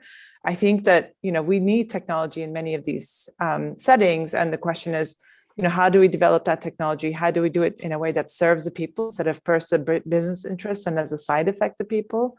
I think those are some interesting questions for computer scientists to think about, especially as our training becomes more and more dependent on the infrastructures, right? Like at TU Delft, we teach students how to use the APIs and the different interfaces of Amazon and Google and Microsoft. And I think already there, we have a very big problem. And so to think about how we build systems that don't just start from there, but start from somewhere else and a more diverse understanding of computing. Yes, I think there's a lot of work to be done there. So you have said a lot of users, and this is also something that, for instance, Mathias talked about in his talk, that there was a lot about user information. And back in 2020, when actually the push for these applications came, regardless of that, the final push was indeed done by Google and Apple when they closed the market in a way by deciding what they were going to implement. There was also a lot of power of the people saying we want this and not that. And now you have said a lot about the users. Now the problem is that for us to be able to cater to the users, also users need to demand what they want. Right? One reason why Apple and Eric Newsrunner is able to go there and say these things is because he's able to say I have a market and everybody chose me. So how can we kind of unlock that and inform users to put the pressure? Because if users don't put the pressure, then yeah, we can build whatever, but it's not going to work. Yeah, I mean, I think like in the work with Martha Poon and I, we've thought about like pocket power, which is that, you know, these companies have over the last decades really, you know, maybe even starting with personal computers, right? Like really try to make computers and more recently mobile devices a kind of indispensable aspect of their life. However, I think it would be wrong to say that users have choice, especially given like all the control points that Michael listed, right? And I tried to get at, I think they have an environment in which they make choices, right? Like, but unless they're in that environment, there's no choice really. You have to be in the environment to get access. You have to be in that environment to interact, and the environment has great constraints in how it functions. So I think the industry has really benefited from people vote with their feet kind of ideology, especially because they have conquered our hands and pockets, right? So I do think that the work has to be done to explain what kind of institutional transformation dependency on these computational infrastructures may bring, and then like think about how they can have digitalization of institutions that serves the people. And I know this is almost like a utopian ask from people who are very used to having a phone, turning it on and communicating with anyone in the world within milliseconds, right? Like to kind of say, well, maybe that's not a very good deal. But I do think that people, for example, going back to Facebook, understand that misinformation and disinformation and all the problems they have with their elections, all the way to local violence, has a lot to do with the way in which their publishing environment has been destroyed as a result of the computational infrastructures that Facebook has put in front of them, right? Public health authorities hopefully understand that a lot of the vaccines, anti-vaccine sentiment is also as a result of the way information now disseminates. And so if we could convince people that these things are not independent and that the choices we make, anywhere from individual choices of how we carry our phones to how we digitalize institutions, can lead to these kind of environments, I think we might be able to make some better choices. And I'm very aware that the politics and the user experience are working against that, because, you know, politicians love glossy apps and users like glossy phones. So hard battle, but something to work on. Thank you very much. And if we don't have any other question, I don't see any hand raised, I don't see anything on YouTube, then I would like to thank everyone for all of these great presentations and for all the work that has been done. And thank again ETH and Zurich for providing the room and the means to do this. The team of Surgeon has made a great work to allow us to have this infrastructure, and the Fondation Botnar for providing the funding so that we can do this work. And I'm looking forward to continue working with you all and to our audience beyond the room. If there are any more questions, they know where to find us. If you have more feedback after you have digested all of this full day of information, please let us know about it. We would love to know.